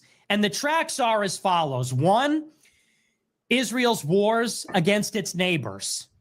2, the arms race in the Middle East. These things are deeply related, but these are 2 separate tracks. They're inextricably connected, but they are related. Israel's wars in the region and the arms race. The 3rd track, I guess it's related to their wars with their neighbors, but it's October 7th and everything that has happened since. Sorry, somebody asked a really important question in chat, even though we're just getting started. What's a good entry point if I want to learn about 40K lore? It seems like a super cool universe, but trying to read it into it is like chewing on tungsten. Go to the Counterpoints 40K channel, watch What is Warhammer, and then watch the Astartes breakdowns, then watch the secret level breakdowns, and then decide where you're going to go from there. So we'll start with the first track, and all these things are running parallel with each other. The first track is Israel's wars with its neighbors. We have to create an entirely different narrative to understand the United States war with Iran, because the prevailing narrative, the mainstream narrative, goes something like this. Iran is a radical, religious, zealot regime. It's run by fanatics. They want to kill Israel and kill Americans because they're anti-Semitic and they hate us. They believe in Islam above all else. They're willing to sacrifice the nation of Iran. They're racing towards a nuclear device so they can deploy it and kill all the Jews in Israel and destroy America. That's the prevailing narrative. And so under that, I feel like that's fairly hyperbolic, but I'll accept it for now. Narrative, with that in mind, well, we have to prevent them from acquiring a bomb by any means necessary. This was totally within America's self-interest. It's America first to disarm Iran. And that makes perfect sense. But to begin to unravel that narrative, you really need to go all the way back, because that narrative, just like the narrative about Nick is a Christian nationalist, race realist. He would not identify as a National Socialist. Bashar al-Assad, just like the narrative about Gaddafi, just like the narrative about Saddam Hussein, it's starting in the middle of the story. It's starting smack in the middle of it, where Iran has this nuclear program. They won't give it up. Why won't they give it up? We have to disarm them. You have to start at the very beginning. You have to go back to the start. And the start is that Israel declares independence in 1948. And they declare it I don't think that's the start, but we'll accept it for now. Out of the Mandate of Palestine. This entire region was British territory. After World War I ended in the early 20th century, Turkey's empire was split up between the French and the British. The French got Lebanon and Syria. The British got Israel and Jordan. And so the area that would become the modern state of Israel and Palestine and Jordan was called the Mandate of Palestine. The British Mandate, yes. You had modern Israel and Transjordan, now what we call Jordan, both under the control of the British Empire. The Zionists had Jewish people moving there throughout the 20s, 30s, and 40s. It was earlier than that. It was also in the 19th century, but continue. The early Zionist movement that wanted to fill up Palestine with Jews, ultimately they wanted Jordan too, some of them. They were called revisionist Zionists. But all the early Zionists wanted the Jews to settle in the land of Israel. And in order to get Jews to settle there, they terrorized them. They created. Oh, get the fuck out of here. Now we got to do it already. Let's allow him to get into it first. But if he's going to bring up like 2 bombings in Iraq in order to justify this talking point, I'm going to get annoyed as hell. Created anti-Semitic hoaxes in Europe. They created anti-Semitic hoaxes in Iraq, in the broader Middle East, to try to convince world Jewry that the only place that they would be safe is in a country of their own, in Israel, and to go and stake out this project. Okay, I already hate Nick Fuentes. Holy shit, I fucking hate his guts. Okay. So the history, we have to go full screen because this dude is already pissing me off. Okay. The history of Christian anti-Semitism. Are you ready for this? Okay. So what happened is the Jews have one of the longest histories on the planet through the Bible and the Old Testament. Okay. they have history that technically stretches back probably around 10,000 years before Christ. If you're talking about the flood is a story that's very common across the entire world because people probably lived through tsunamis that actually did flood the world. And so if you want to talk about Noah, there's like archaeological evidence that shows that that story is around 10,000 years old. So that story was passed on by word of mouth until 1500 before Christ, like 1200 before Christ. Then like Abraham was before Moses, and Abraham is the person who, one of the first people to believe in monotheism, that there was one creator God, right? And then Moses is the person that led a Semitic tribe out of Egypt, estimated to be around like 1200 to 1400 AD, or excuse me, BC. So 1200 to 1400 before Christ. So that's roughly 3,400 years ago. Then for 1400 years, the Jews are just the Jews. They get conquered by the Babylonians. They get conquered by the Persians. They get conquered by this people, that people, whatever. And it stands to state that they originally conquered that territory. They conquered the territory of Canaan with the Philistines, and the word Palestine is etymologically derived from the word Philistine. So there's like a parallel all the way back to that time. Anyways, so they're eventually conquered by the Romans, which is when the Greeks and then the Romans, and that's when Christ is born. And so there's a split between Christians and Jews. They're both, like, they both believe in the Old Testament, but Christians believe that Jesus Christ is the incarnation of God sent to save humanity, whereas Jews reject Christ as a messianic figure, right? That's the schism. And then Judaism is a closed religion, meaning that they're not actively trying to convert outside of their familial ties. They're not trying to proselytize to the masses, whereas Christianity is a universalist religion. And so Christianity believes that all of the people of the world should eventually become Christian. And so what happens is Rome is co-opted by the Christians. Like all of Europe turns Christian, and also the Roman Empire becomes Christian. And so there's an argument about what to do with the Jews. The modern argument is that, oh, well, the Jewish people are the original founders of the faith. They're parallel to us. They follow a lot of the same laws. Therefore, we should tolerate them and we should embrace them as like lost brothers. That's like modern Christian interpretation of like Jewish relations. Whereas the medieval and pre-medieval perspective on Jews was that they are vestigial. If you do not know what vestigial means, T-Rexes had vestigial arms. You know how T-Rexes have these two little stupid arms pointing out that can't do anything? Those are vestigial attachments, meaning they don't do anything. And so Christians view Jews as vestigial religion aftermath. And so as a result, throughout the medieval era, they basically said, like, Jews killed Christ. Jews are responsible for all, the wells getting poisoned and corrupting the youth and all this bullshit. And so they pogrom the Jews over and over again, where they'll just go into town, they'll hang a few Jews, kill a few Jews, stab a few Jews, rape a few Jews. And that just happens like throughout history. In the 18th and 19th century, part of the thing that's motivating Zionism is Eastern European and Russian anti-Semitism, where that is going on fairly commonly, where Jews are just randomly killed or persecuted or expelled or dispossessed of property because of the nature of not being Christian.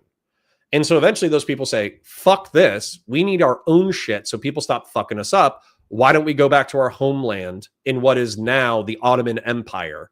And they established themselves within the Ottoman Empire, and they kept recruiting people from Europe. So Nick, very briefly saying that, like, oh, there were Jewish hoaxes in Europe.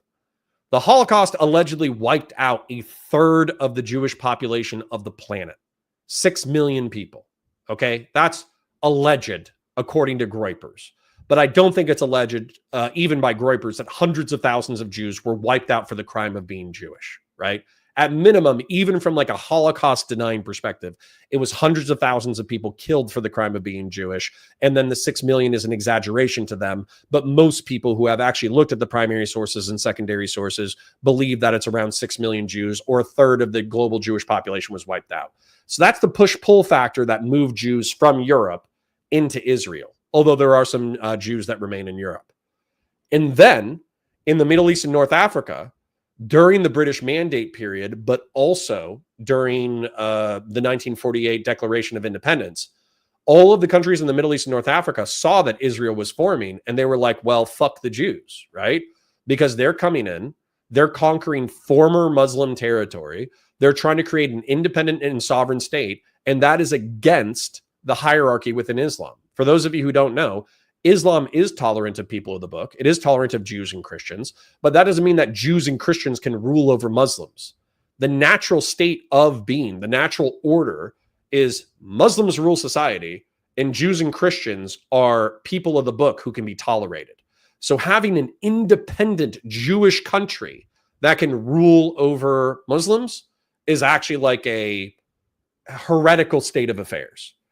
And so that's why, from at least a religious basis, if not a pragmatic geopolitical basis, there's Middle Eastern and North African anti-Semitism. So to ascribe this exclusively to Jewish hoaxes, which I hope Nick expands on, is ahistorical, borderline a flat out fucking lie, but I'm going to let him expand. So sorry for the interruption, but I feel like he's missing massive fucking context to what he's already said. Where they were building farms and kibbutzes and cities, and they were going to populate the state of Israel and create their own nation. After World War II, and we're skipping ahead a little bit. Missing out on a third of international Jewry being wiped out, but sure.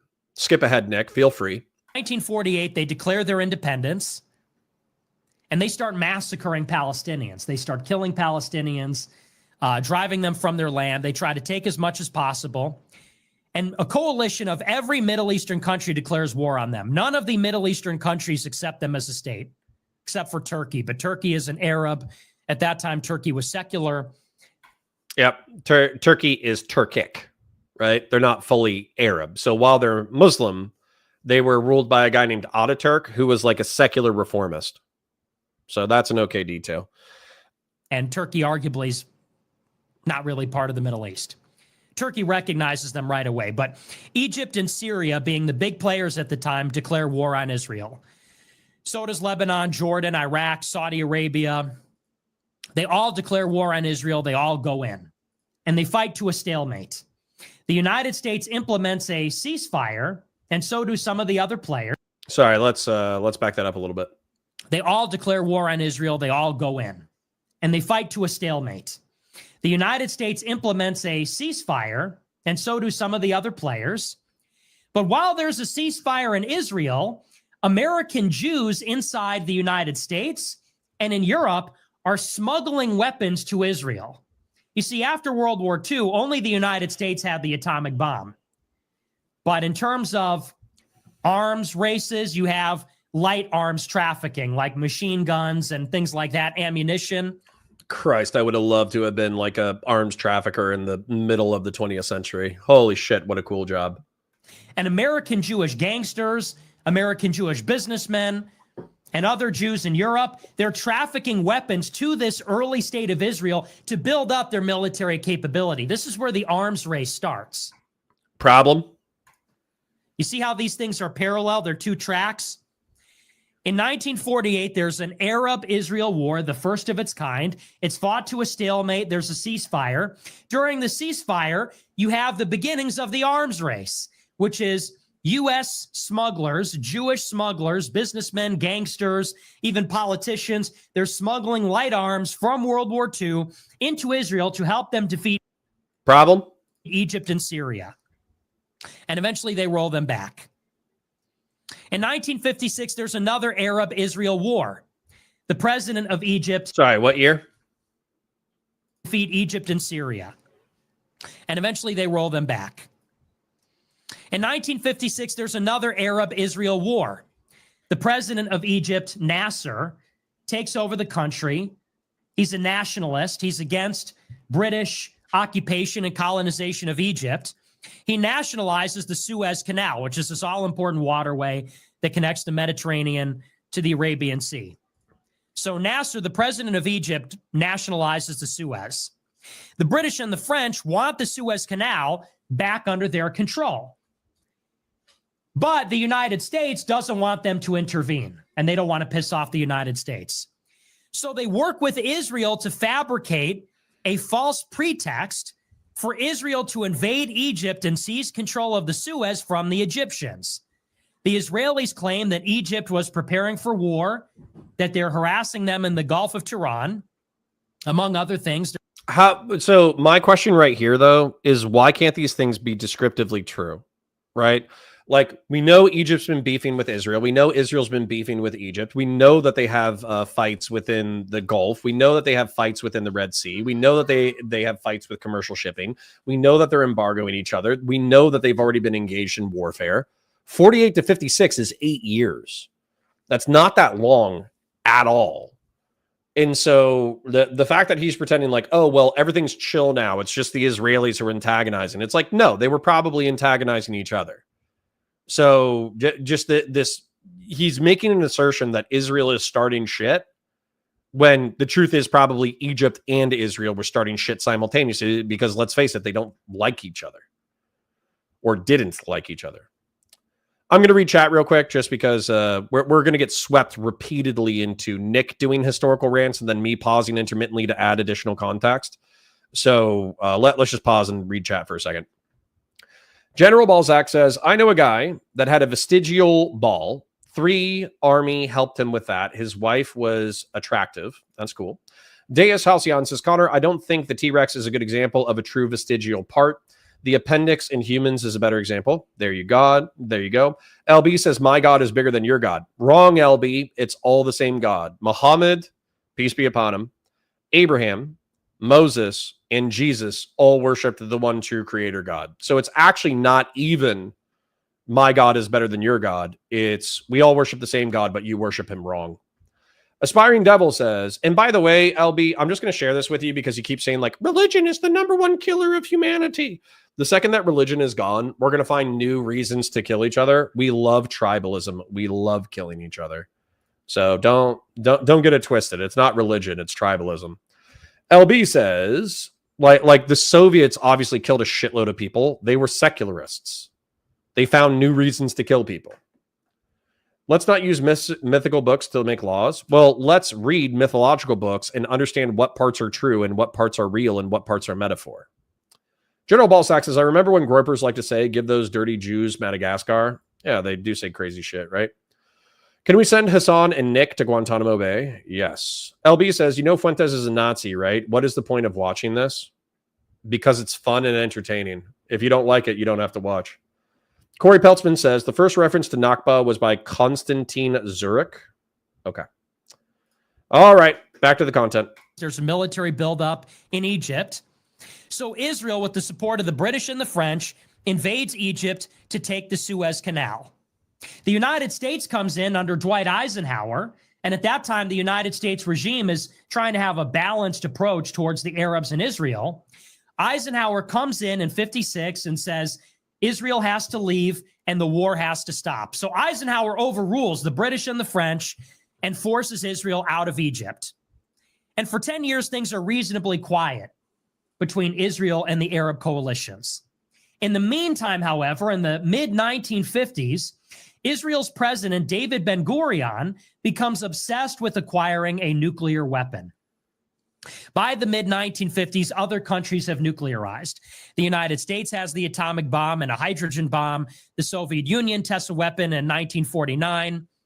The French and the British get a nuclear bomb.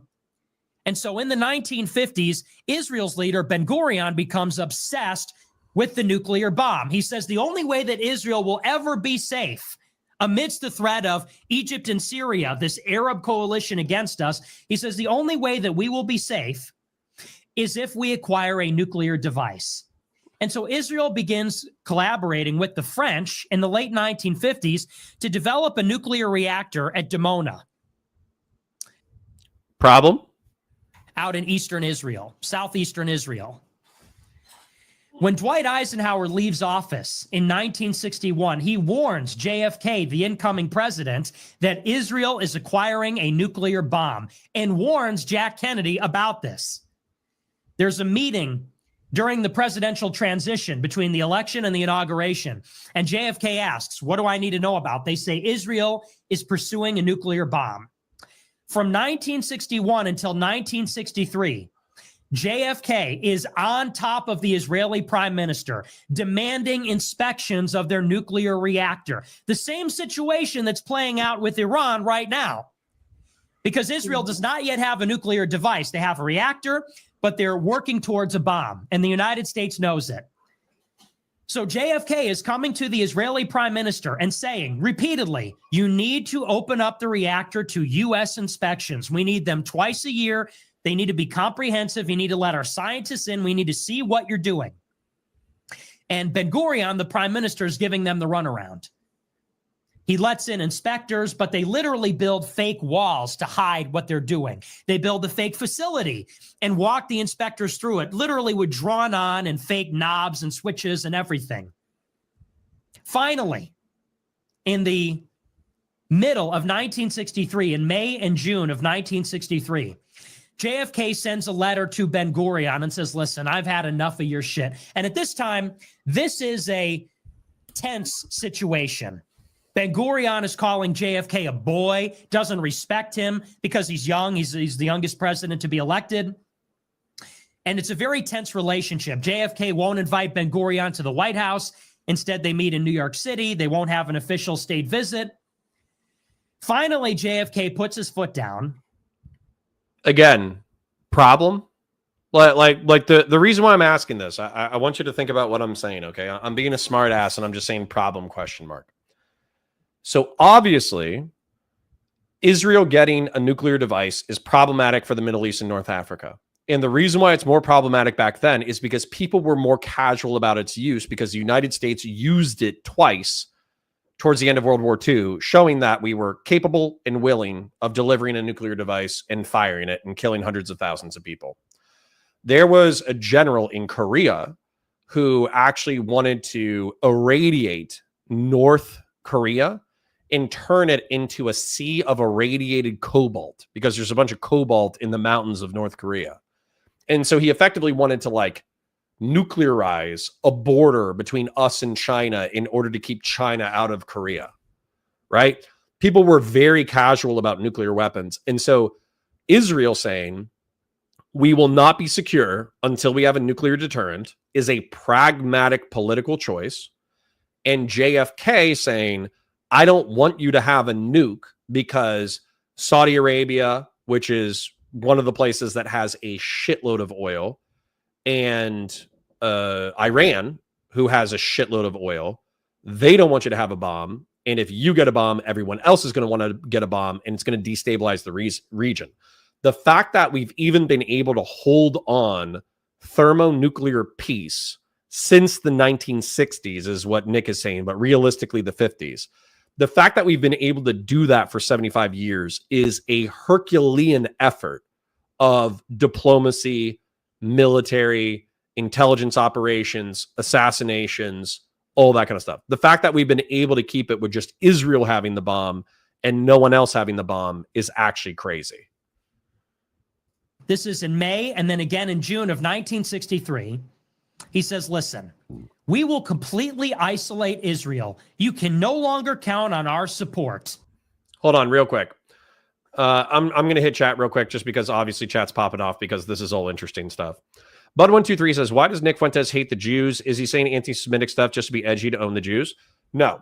What he believes, which a lot of Nazis believe, but I will differentiate between Christian nationalists and National Socialists, is that the Jews, as a result of the diaspora, where they've been slaughtered a whole bunch of times in their home country, they've intentionally, not accidentally, they've intentionally spread out into the world and co-opted as many foreign powers as possible in order to support the Zionist project so the state of Israel can continue to exist, and that Israel doesn't continue to exist with America's blessing because of aligned interest or military security alliances or intelligence or military industrial complex or any of that kind of stuff.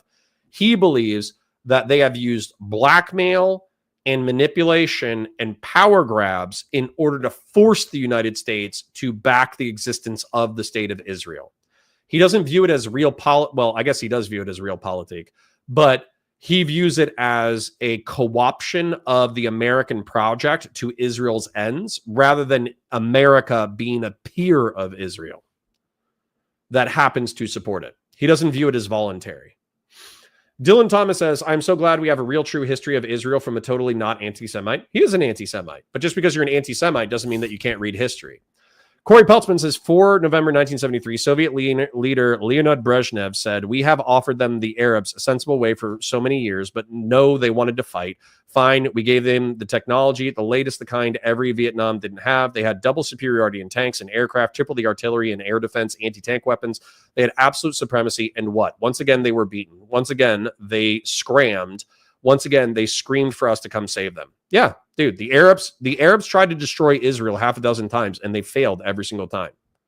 If anything, you should giga chat it and just say, like, Israel has a right to exist because they fought for it and they kicked everybody's ass. If you don't open up your reactor to U.S.-led inspections twice a year, the Israeli government receives the letter. The next day, Ben-Gurion resigns, allegedly without reading it. Now, obviously, he read it and then resigned so that he could avoid answering the ultimatum. Now, to this day, we don't know why he resigned. He never gave a reason. He was prime minister from 1948, when Israel was declared, until 1963. He was the first prime minister after Israel declared independence, and then, except for a little interim part in the mid-1950s for about a year, he was their prime minister uninterrupted from then until 1963, when he resigned the day after he got the letter with no explanation. And to the day... This is an appeal to anomaly. I would be curious if there would be other reasons why he would resign.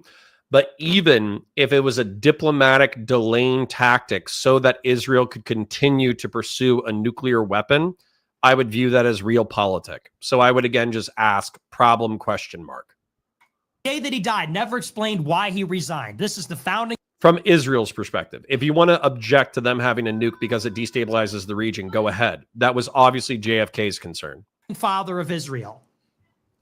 JFK sends a letter to Ben-Gurion's successor in July and says the same thing. Look, I told your predecessor, Ben-Gurion, I need inspections or else we're cutting you off.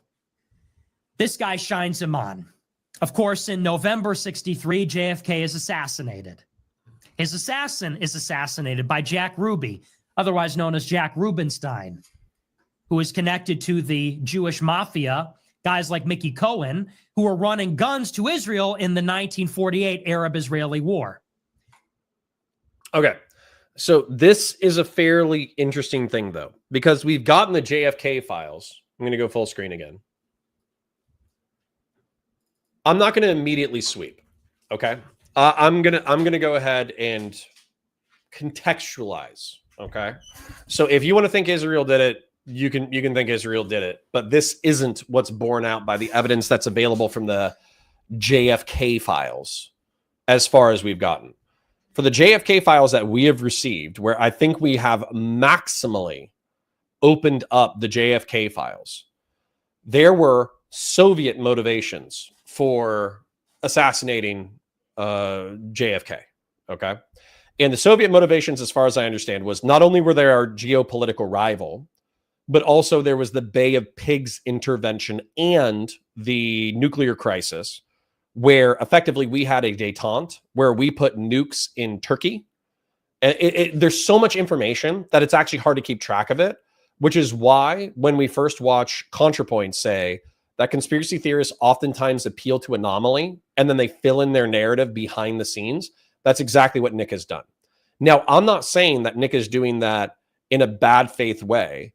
He might actually be appealing to the anomaly of Ben-Gurion resigning and then wholeheartedly believe that that was a delaying tactic so Israel could get the nuke. He can also think that Jack Ruby is an Israeli mafia guy, and I would have to check his heritage in order to take a look at it. As a matter of fact, I'll Google Jack Ruby momentarily.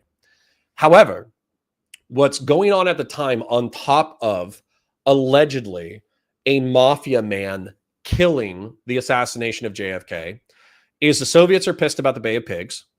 They're pissed about the Cuba Missile Crisis. They're obviously pissed about American intervention overseas, where we're deploying special forces in order to counter communist expansion. They're obviously pissed about all those things. So the Soviets have a reason to kill JFK. The Cubans have a reason to kill JFK. The Israelis, if you want to say that this nuclear development, where they were using a civilian nuclear program in order to develop a bomb, and then the United States did a hard, we're going to cut you off if you don't allow us to do inspections, you could say that the Israelis had a motivation to kill JFK. But the truth is, there's half a dozen suspects.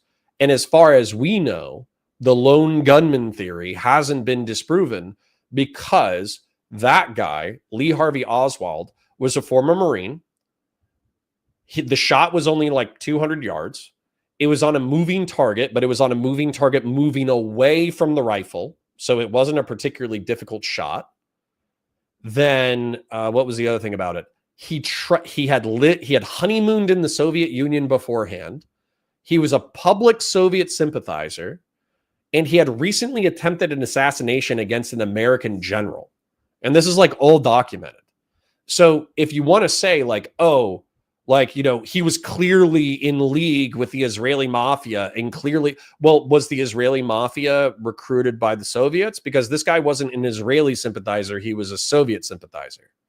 Are you going to go back to like, well, it was a CIA cartel in Lyndon Baines Johnson? Because there was allegedly a congressman who said, oh, Lyndon Baines Johnson told me that he had JFK killed. So was it LBJ with a cartel from the CIA who was pissed about the Bay of Pigs? Is the CIA cartel also Jewish? Are they Soviet sympathizers? Are they Soviet enemies? Right? Like, dude, there's half a dozen people with half a dozen different motivations, and none of them have been proven to be the trigger puller, except for allegedly Lee Harvey Oswald, who was a Soviet sympathizer. So if he's going to say Jack Rubenstein was a Jew who had like some allegiance to Israel, you would need to substantiate that besides just telling me his last name. Early life and career. Ruby was born Jacob Leon Rubenstein on or around March 25th, 1911 in the Maxwell Street area of Chicago. He was the son of Joseph Rubenstein and Fanny Turek, both Polish-born Orthodox Jews.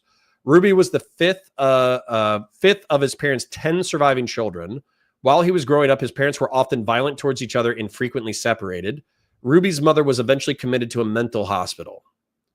I'm going to have to read about Mr. Rubenstein later, but I need to know, like, he was engaged in gambling, narcotics, and prostitution. So I'm going to need more of a substantial affiliation with the Israeli mob before I'm just like, or the Jewish mob, before I'm like, oh yeah, Rubenstein obviously killed Lee Harvey Oswald in order to cover up the Israeli component of the JFK assassination. Bear in mind as well that Jack Ruby was in prison for like 2 years before he had a heart attack. And most people characterize him as like a drunk idiot who was looking for glory. There's videos of Jack Ruby walking around the Dallas police officer's location where he would join in on press conferences and ask random questions. So is that like the behavior of like a slick assassin who's killing people on behalf of the state of Israel, hoping to not get caught? Or is that the act of like a drunk glory hound schizo who's looking for his opportunity to be famous? Anyways, more questions than answers. Why did Jack Ruby kill Lee Harvey Oswald? Well, he says, I did it for my people. In January 19... When and in what context? Google, why did Jack Ruby kill Oswald? I did it for my people. And he could have meant Americans. Yeah. So in here, right here, retaliation. Yeah. So he wasn't saying because, oh, I did it for the state of Israel. He's saying that he did it for America. That is a gross mischaracterization. But okay. 1964. Way to rewrite history to your own ends, Nick. Lyndon Johnson is the president. Israel is believed to have tested their nuclear weapon 2 months after JFK was killed. According to American intelligence, the earliest timetable that Israel could have acquired a nuclear weapon was in January 1964, just months after JFK was killed. This is when they went nuclear. After Lyndon Johnson becomes the president, the amount of foreign aid to Israel triples. And that's because Lyndon Baines Johnson is a documented sympathizer with the state of Israel. And previously, whereas foreign aid to Israel was almost all humanitarian and economic aid, now it's 3 times as big, and it's all weapons. Could he not legitimately sympathize with the state of Israel? Missiles, it's advanced weaponry, it's tanks, it's all military equipment. And suddenly, the American administration is all in favor of Israel. There's no balance at all. In 1967, Israel launches a surprise attack on Egypt and Syria. Israel pushes and finds that Egypt's air force is completely vulnerable. They're able to sneak onto one of Egypt's airfields, and they find out that they're totally deaf, dumb, and blind. They won't see it coming. So in 1967, Israel starts the Six-Day War, another Arab-Israeli war. Israel launches a surprise attack on Egypt's air force and then Syria's air force. Egypt invades the Gaza Strip and the Sinai Peninsula, which is, hang on, I don't have the map in front of me. Egypt invades the Sinai Peninsula here, and they invade the Golan Heights in Syria up to here. They actually go all the way to Damascus, and they're shelling Damascus, but they create a ceasefire line in the Golan, and they take the West Bank. And so Israel controls all of this. They control everything from the Golan in the north, inside Syria. Is he going to mention the fact that they give it back later as a part of a treaty? The West Bank, the Gaza Strip. I hope he does so even from a descriptive standpoint. And they control all of the Sinai Peninsula. Israel is at its territorial peak. Okay, cool. He'll probably acknowledge it momentarily. During this campaign, there is an American radar ship, a reconnaissance ship off the coast of Israel, the USS Liberty. The reconnaissance. Hold on, before we go into Liberty, because I have my own shit that I have to counter that with. Let's engage with chat real quick, and then we'll get into Liberty. So half of this chat could write Nick's script. Lol. If we are going to see Nick, can we at least be on something original? Nope. Corey Seltzman says, Sadat woke me up in the middle of the night twice over the phone saying, save me. He demanded to send Soviet troops and immediately, no, we are not going to fight for them. Yeah, the Arabs are laughably incompetent. Fung Dark says, Nick is influencing young men at a fearsome pace. To the extent that is true, it's important to know what he says. Yep. Big in Gaming says, did he mention what country Israel got their weapons from in the War of Independence? No, but he did mention that France helped them with the nukes. General Balsack says, thanks, Rosenbergs. I suppose it's Jewish. Yep. He was right, though, about Arabs being incompetent. Sure. General Balsack says, oh, no, he's going that hard. Oh, yeah, he's not going to be apologetic. He's on Rumble. He can say whatever he wants. Big in Gaming says, I like that he left out in 56 that Egypt was closing the Straits of Tiran from Israeli shipping prior to what Israel did. Yup. Goku-san says, conspiracy, ha ha ha, like that Trump's funded by Zionists and people were talking about this war over a year ago. Huh? Okay, I'm just going to Google conspiracy real quick. Because obviously we got at least one groiper. So, and I'm sure Justin's having a good time. Conspiracy. Definition. A secret plan by a group to do something unlawful or harmful. If it's neither secret, because they're telling you they're going to do it, and if it's not unlawful because it's being conducted by a government in line with its own shit, then you guys are coping. It's not a conspiracy. A conspiracy is a secret plan. Like that was one of the things that like Justin asked me to read the clean break memo earlier, and I read it.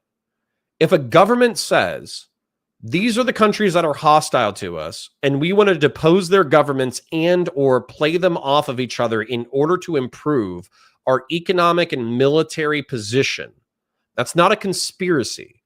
That's the stated foreign policy of a government. And by the way, I think that part of the narrative around clean break was that Bibi Netanyahu endorsed some of it, but didn't endorse other parts of it. So just saying like, oh, it's a conspiracy, it's a conspiracy, it's a conspiracy. You can read the conspirators writing their foreign policy and then engaging in their foreign policy for 2 decades. That's crazy. Justin says, you guys just prefer Jews over Muslims and Christians? No, I prefer human beings, regardless of religious shit in general. I try not to, but you're right. I probably do have a deference of Jews and Christians. I probably have a deference of Christians over Jews, Jews as a close second, and then Muslims if they're cool. You're right. You're right. I do have a prioritization of who I care about in conflict. Cover Nick, over 100 viewers. Yeah, some people like Groyper content apparently. Kay says they are just jealous of the Jews. Well, don't get too haughty. That's the reason why people like to wipe out the Jews. Fung Dark says Ruby killed Oswald. Did he just skip a step or did the audio clip? No, he killed him. He got it. Grab your brooms, chat. Yep, we're sweeping. Goku-san says appeal to anomaly, huh? What about Israeli motivation? He said it. He said the Israeli motivation. They wanted a nuke because they thought it would be a sufficient deterrent against their rivals and neighbors.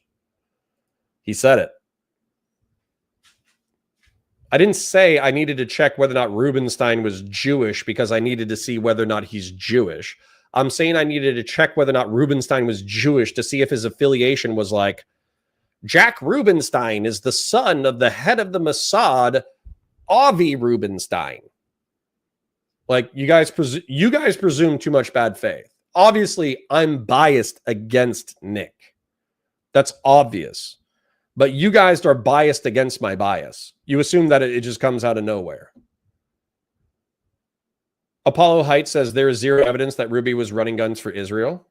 Yeah, we'd have to take a look at it. Yeah, we basically have to do a biopic about Jack Ruby. Big in Gaming says, well, already he is wrong on Ben-Gurion was PM for 15 years straight. Ben-Gurion was not PM from 1953 to 55. Take Nick's historical takes with a grain of salt. He did mention that for about a year and a half, he wasn't a PM. Anyways, let's go. Ship was there to keep an eye on the evolving military situation in the buildup to the 6-day war. Israel believes that if that reconnaissance ship is there, it will detect Israeli troop movements that are moving towards Egypt, and it might blow the element of surprise.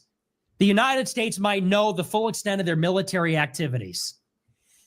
So Israel launches an all-out attack on the USS Liberty off the coast of Israel. Are you going to at least say what Israel's narrative on that was? They shoot the ship, they bomb the lifeboats, they see the American flag flying on it. From a fighter jet going 400 miles an hour. And they attack anyway. Later, they claim it was a case of mistaken identity. They say they thought it was an Egyptian ship, and they shot it down on accident. But it would have been impossible for them to think it was an Egyptian ship. No. The narrative from Israel, regardless of whether or not they're lying, I'm going to present the narrative from you, is that there was some town here. You can take a look at the timeline. There was some town here on the maps. I forgot that this wasn't my own map. That was in the Sinai that was getting shelled by a destroyer and then started steaming north. That was the narrative. They were already in conflict. Nobody was presuming like what was going to happen. The Israelis were already making moves. So there was someplace in the Sinai that got shelled by an Egyptian destroyer, and then the destroyer started steaming north, right? Then they called that out, and PT boats went out and torpedoed what they believed to be the Egyptian destroyer. What is it? USS Liberty, Hebrew translator, AWACS. I don't know if it's going to be in the wiki.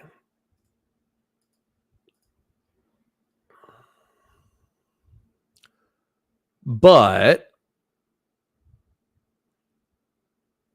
there's one. It's somewhere in here. You would have to find it, but I did find it. Where effectively the person who translated the communications between Israel and their attack vessels and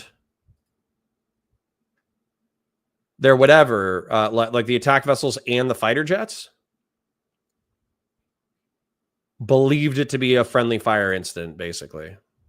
But let's go ahead and read it. It might not be that important, even if it was like Israel saying, oh, the Americans are going to snitch on us to the Egyptians. Because what are we going to do? We're going to destroy our alliance with Israel in 2025 over an incident in 1967.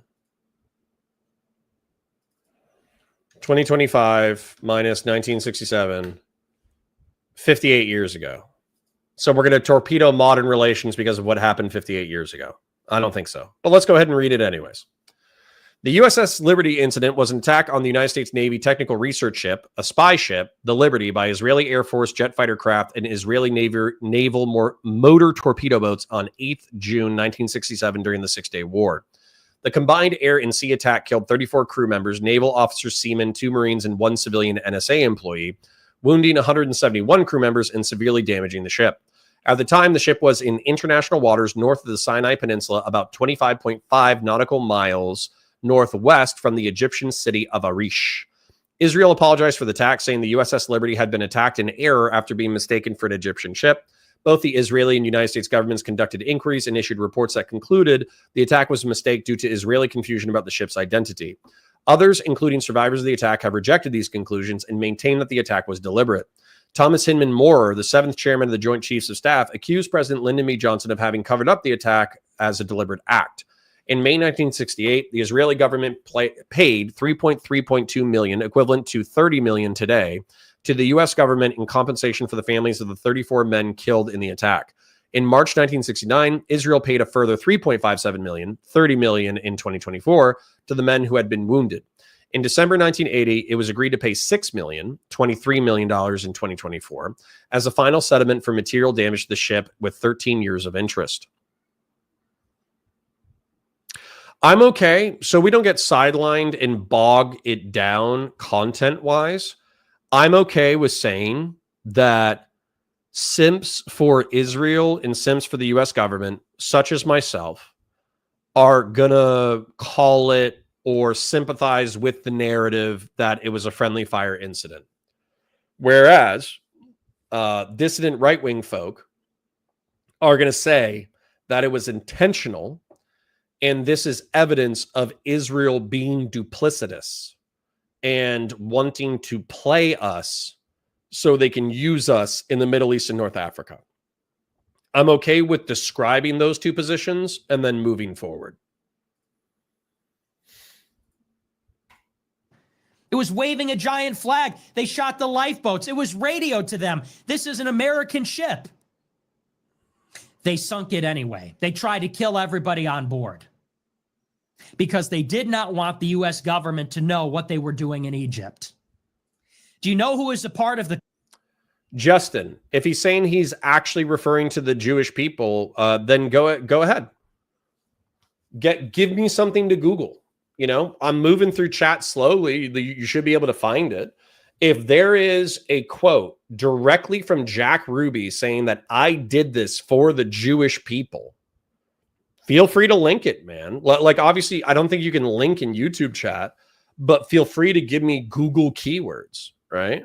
So go ahead and say, like, Jack Ruby, I did this for Israel, right? Like, find me something that will pull up some primary source evidence that shows that Jack Rubenstein killed whoever, killed the JFK shooter in order to cover it up for Israel. And he explicitly said so.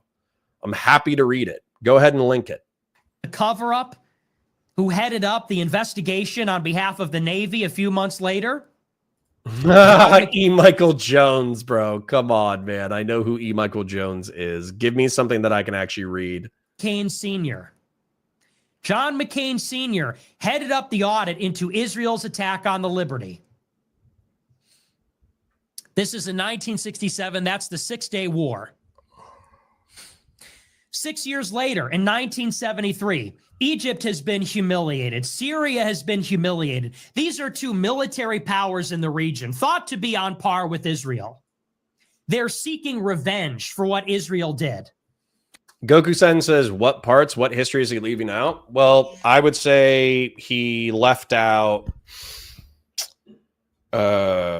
because you guys are asking me to be descriptive, right? So I would say he left out the context of Christian anti-Semitism. He left out the beginning of the Zionist movement. He left out the Nakba and reverse Nakba. He left out the Holocaust. He left out European negotiations during the British Mandate. He left out the violence that happened during the British Mandate. He left out the rising anti-Semitism in the early 20th century from the Middle East and North Africa. He left out the fact that Lee Harvey Oswald was a Soviet sympathizer who traveled and honeymooned in the Soviet Union prior to the assassination. He left out the fact that during the JFK files that were recently released, there was evidence that showed that Cuba, Russia, Israel, I'm trying to think of who else, would all have motivations to kill JFK. So he's omitting that. Then when it comes to Rubinstein, he said that the dude is clicked up with the mob and he's a Jew and he killed Lee Harvey Oswald specifically because he was doing it for his people. No source. When I look for the source, it ends up saying that he was doing it for America. Then not only that, but Jack Rubinstein, like I said, if he was like a paid mafia hitman who was looking to assassinate and silence Lee Harvey Oswald, then why would he just be hanging out around the police department for 3 or 4 days, hanging out with the news crew and bullshitting with cops and bullshitting with reporters? That's hardly the actions of like a paid intentional assassin. That's more like the actions of like I said, like a drunk asshole. So yeah, there seems to be plenty of lies of omission here. Then I would have to find the signals intelligence, but effectively the guy for the Liberty incident who was on the equivalent of an AWACS plane, a signals intelligence plane in the region, he was saying that based off of the translations, he believed it to be a free fire, like a friendly fire incident. So, you can say like, oh, well, that just confuses the narrative. And it's like, no shit. We're arguing about something that's 60 years old. You should view it from multiple lenses, not just a lens that's convenient to your narrative. Connor isn't even countering. He's leaning on himself. Dude, I just gave you half a dozen examples of information and context that's necessary to understand what's going on with this shit that is contradictory to the narrative that Israel is this like monomaniacal James Bond level fucking threat. But anyways. And so the president in Egypt, Anwar Sadat, comes up with a plan. They're going to do a surprise attack on Israel. And they collaborate with Syria to do it. On October 6th, 1973, during Yom Kippur. I think he has bullet points, but I do applaud his him narrativizing the chronological events. Egypt and Syria launch an attack on Israel from both sides. Egypt lands on the west bank of the Sinai Peninsula and moves to take the Sinai from Israel. Syria invades from the north, and they take back the Golan Heights near the Sea of Galilee. Israel's caught totally off guard. About 12 hours before the attack, they begin mobilizing reservists. But it's too little, too late. They appear to be overrun. Golda Meir, the prime minister of Israel, calls up President Nixon and the Secretary of State, Henry Kissinger. And she says, you need to bail us out. Otherwise, we might take extraordinary measures. At the same time, they take out their nuclear bombs so that they can be detected by U.S. reconnaissance. Israel's pushed to the brink of destruction in a surprise attack. The United States is reluctant to intervene because we believe that if we go in, the Soviet Union will go in on the side of Syria and Egypt. So the United States is deliberating, should we bail out Israel? Golda Meir pulls out Israel's nukes and says, well, if you don't come in, we might have to take extraordinary measures. And Nixon gets the message. They send in a giant airlift of equipment. And by replenishing Israel's equipment, Israel's able to beat back the Syrians and the Egyptians. They rout the Egyptians. They land on the west side, the west bank of the Sinai, and they encircle the Egyptian columns that are inside Sinai. They push the Syrians back to Damascus. You know what's funny is I have a friend's dad who was captured in the Sinai operation. I have an Egyptian American friend whose dad was a soldier in the Sinai conflict and was captured by Israel and later released. Kind of crazy. And the war is over in a few weeks. Okay, based problem. During the ceasefire, Israel does not keep their end of the bargain. They keep firing on Egyptians and Syrians. The Soviet Union threatens to get involved. They say that if Israel won't abide by the ceasefire, we'll deploy our troops to the region. And this would start World War III. Finally, a deal is made. Israel adheres to the ceasefire. Everybody pulls out. But it's after this happens in 1973 that many of the left-wing Jews in America move to the right wing. Many of the American Jews, who were all communists at this point, Bolsheviks were all Jews, American communists were all Jews. He's talking about neocon Trotskyites. So hold on. So let's do this. I'm going to do this because there's a few groypers, including Goku's son, okay? So Goku's son, the neoconservative narrative, they're not all Jews, by the way, they're left-wingers, but a healthy chunk of them are Jews. But the neoconservative narrative is that they looked at the Soviet Union, they looked at Maoist China, they looked at all of the Asian countries that were falling to communism in the 60s, and they were repulsed. They thought they were monstrous, right? Like the siren song of socialism is the decommodification of basic human needs and workers owning the means of production. Israel was actually fairly socialist in its founding. Like the first half of the 20th century, Israel was fairly socialist. And eliminating effectively what socialism promises is you won't have to pay for food, you won't have to pay for water, and you won't have to pay for shelter. So everyone has their basic needs taken care of. And then workers owning the means of production. A lot of people argue this differently. But what pacifistic socialists will say is that if you work in an institution, let's say that you're a shish kebab, you're a kebab maker, right? Then you're going to share you're effectively going to do like profit share or business sharing, where if the company gets wealthy, you get wealthy as well. Okay. Labor is required in order to make industry turn. That's socialism's argument. Therefore, when labor generates profit, which they argue is like stolen labor, but when they generate profit, they should have a slice, a big slice, right? That's socialism. Whereas what the Soviet Union and Maoist China said is, well, yeah, we'll decommodify basic human needs, meaning we'll give you food, water, and shelter. But workers owning the means of production, you own it through the state. So the state is going to run all businesses. The state is going to regulate everything. The state is going to command the economy. And if you don't like it, we're going to kill you. And so that's the history of like early Maoist Soviet history, is them becoming the most dystopian, authoritarian, massive fucking shitholes on the planet and slaughtering millions of their own people in order to institute their authoritarian regimes. And so as a result, socialism used to be quite popular a few decades ago, especially in the 60s and 70s. And so some people in the 60s and 70s say, wow, the socialist regimes of the world are actually fucking monstrous. And the left wing of the United States is being like infiltrated by these radicals who are going to do something similar here. Fuck this. Liberal mixed economy capitalism is preferable to socialism. Let's go ahead and move to the right and protect liberal mixed economy capitalism. And those are the neocons. And also, let's promote liberal mixed economy capitalism on the international stage through soft power and hard power. So let's see if Nick explains any of that. All these left-wing Jews in America who are Trotskyites, they're communists, they're in New York, they're part of this intellectual movement. They see that the Arabs surprised attacked Israel with the help of the Soviet Union. They realize the Soviet Union might destroy Israel. The Arabs might destroy Israel. If Israel goes, Jews will never be safe. So we're not going to talk about any of the ideological shifts as well. Okay.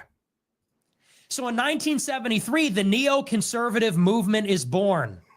And all the neoconservatives are former left-wing Jews that got mugged by reality. They saw that their communist utopia wasn't so friendly towards Israel. So they become the biggest Cold Warriors. They become the biggest foreign policy hawks.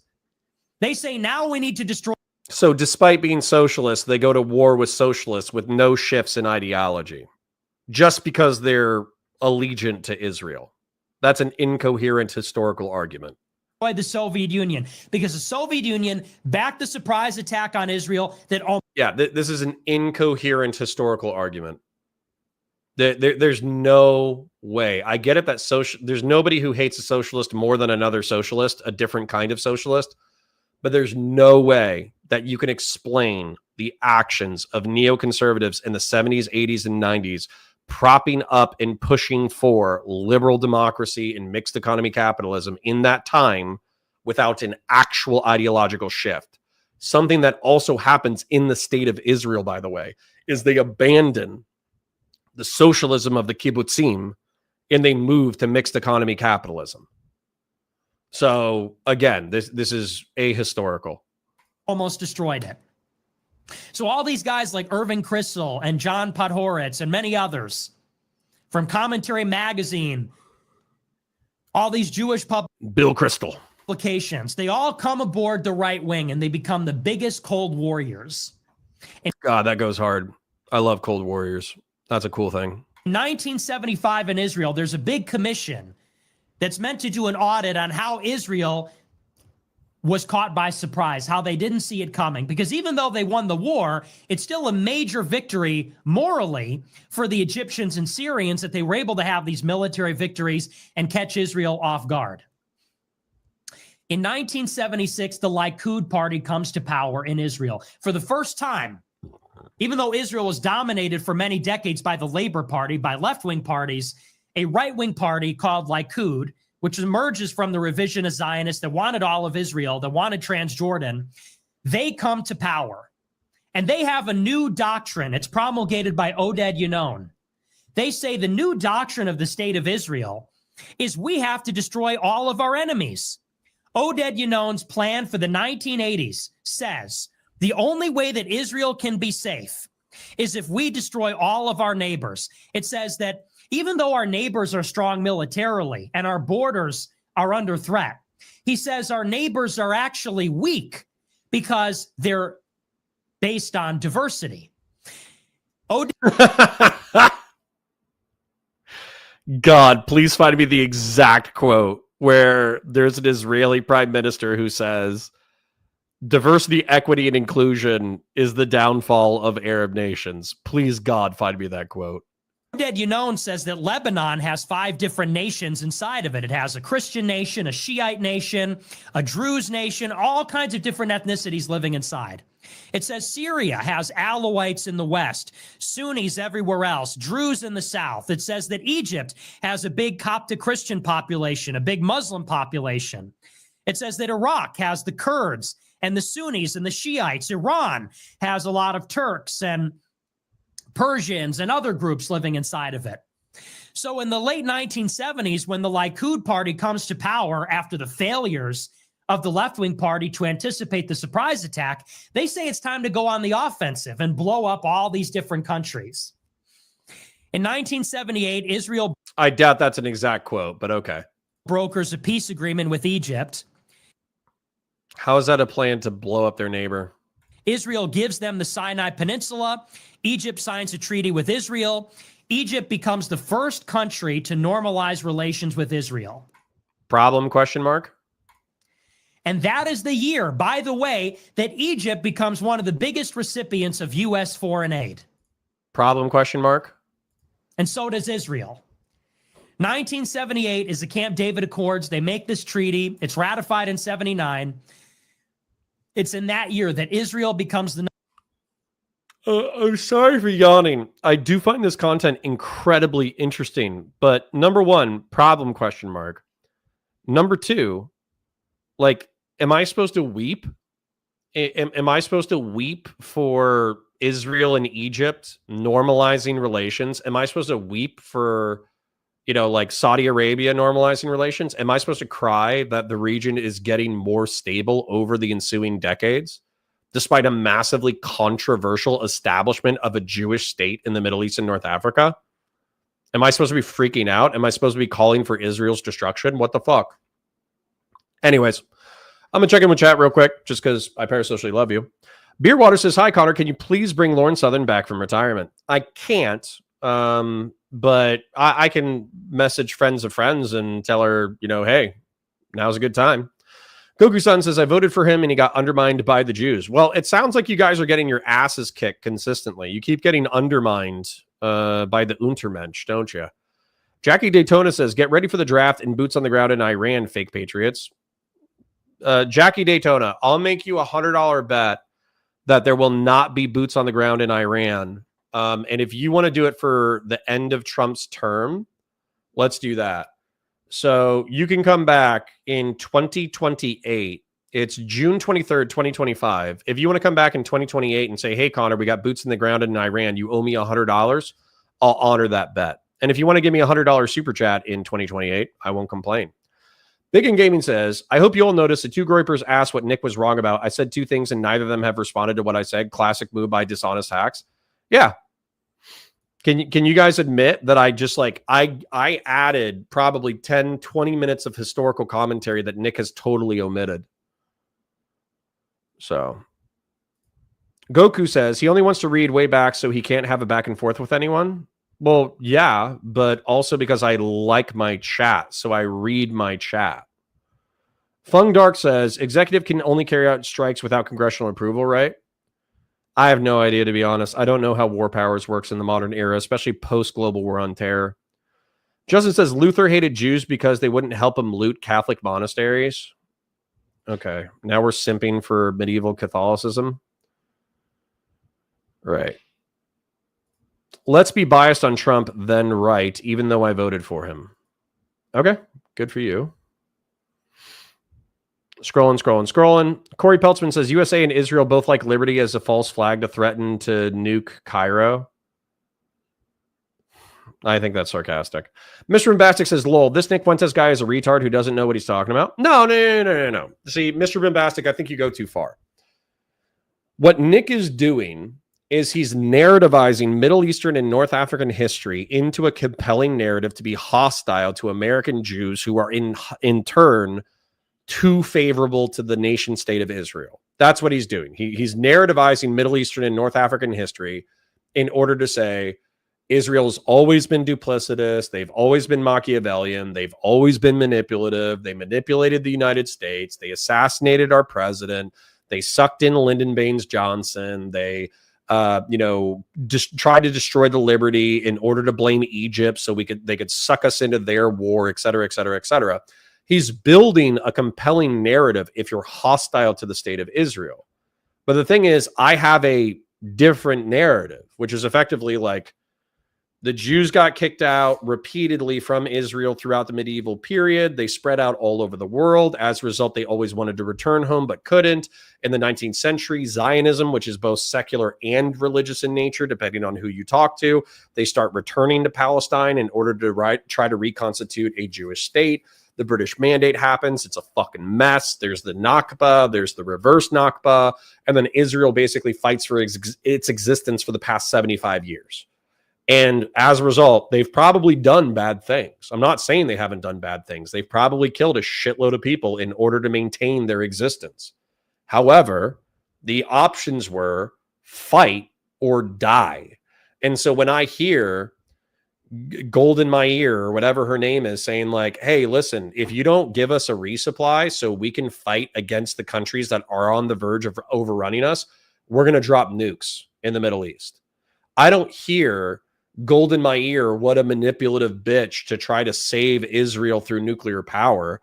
What I hear is I'm on the verge of being overrun, so you're giving me two options. Surrender and allow my people to be slaughtered or use nuclear weapons. If you give me that choice, I'm going to use nukes. Which, by the way, isn't like, that's, in my opinion, while it is evil to kill like hundreds of thousands of people, you are talking about a population who had 1/3 of their population wiped out in the early 20th century. It's politically realistic. So again, like the reason why I keep saying problem ?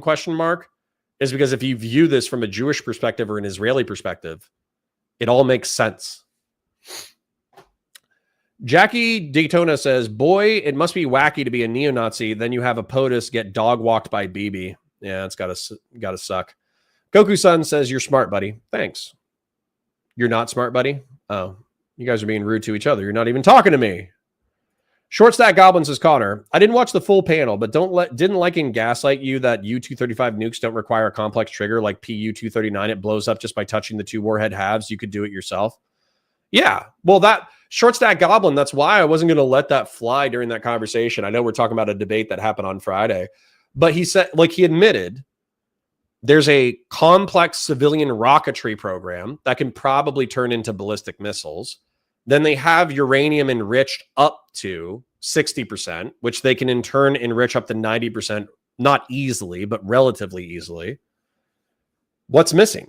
A trigger mechanism? I think the Iranians are capable of doing that. It's the charcuterie board. I'm going to go back to it as a metaphor. You got toast points, you got salami, you got ham, and you got cheese on a wooden board, and you can eat it as charcuterie. And so all of the Iran simps are saying, like, they don't have a sandwich. They have a charcuterie board. But all of the people who, like me, are like, okay, but they can take 2 toast points. They can take the salami and the ham. They can put some cheese in the middle, and they have a sandwich. And then they just say, well, yeah, but they don't have a sandwich. They have a charcuterie board. And it's like, no shit. General Balsax's friendly fire, blue on blue happens. We weren't even part of the 67 war, but Jews are bad. Yep. Farting off the coast during a war. Well, yeah, and that's another thing too, is like we have a spy ship in a war zone. Shit's gonna happen, right? So even if I concede Israel wanted to blow up the Liberty, and I'm not conceding that fact because there's contradictory evidence. But let's say I were, I'm not saying I am, let's say I were to concede that Israel attacked the Liberty intentionally. Okay? 60 years ago, they blew up a spy ship. Okay? But now what? Now what do we do?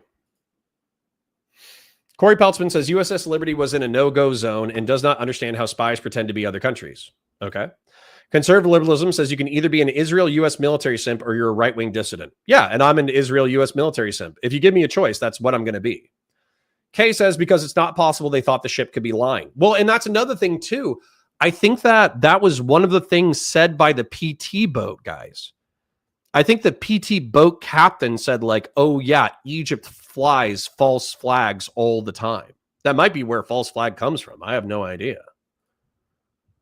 Anyways.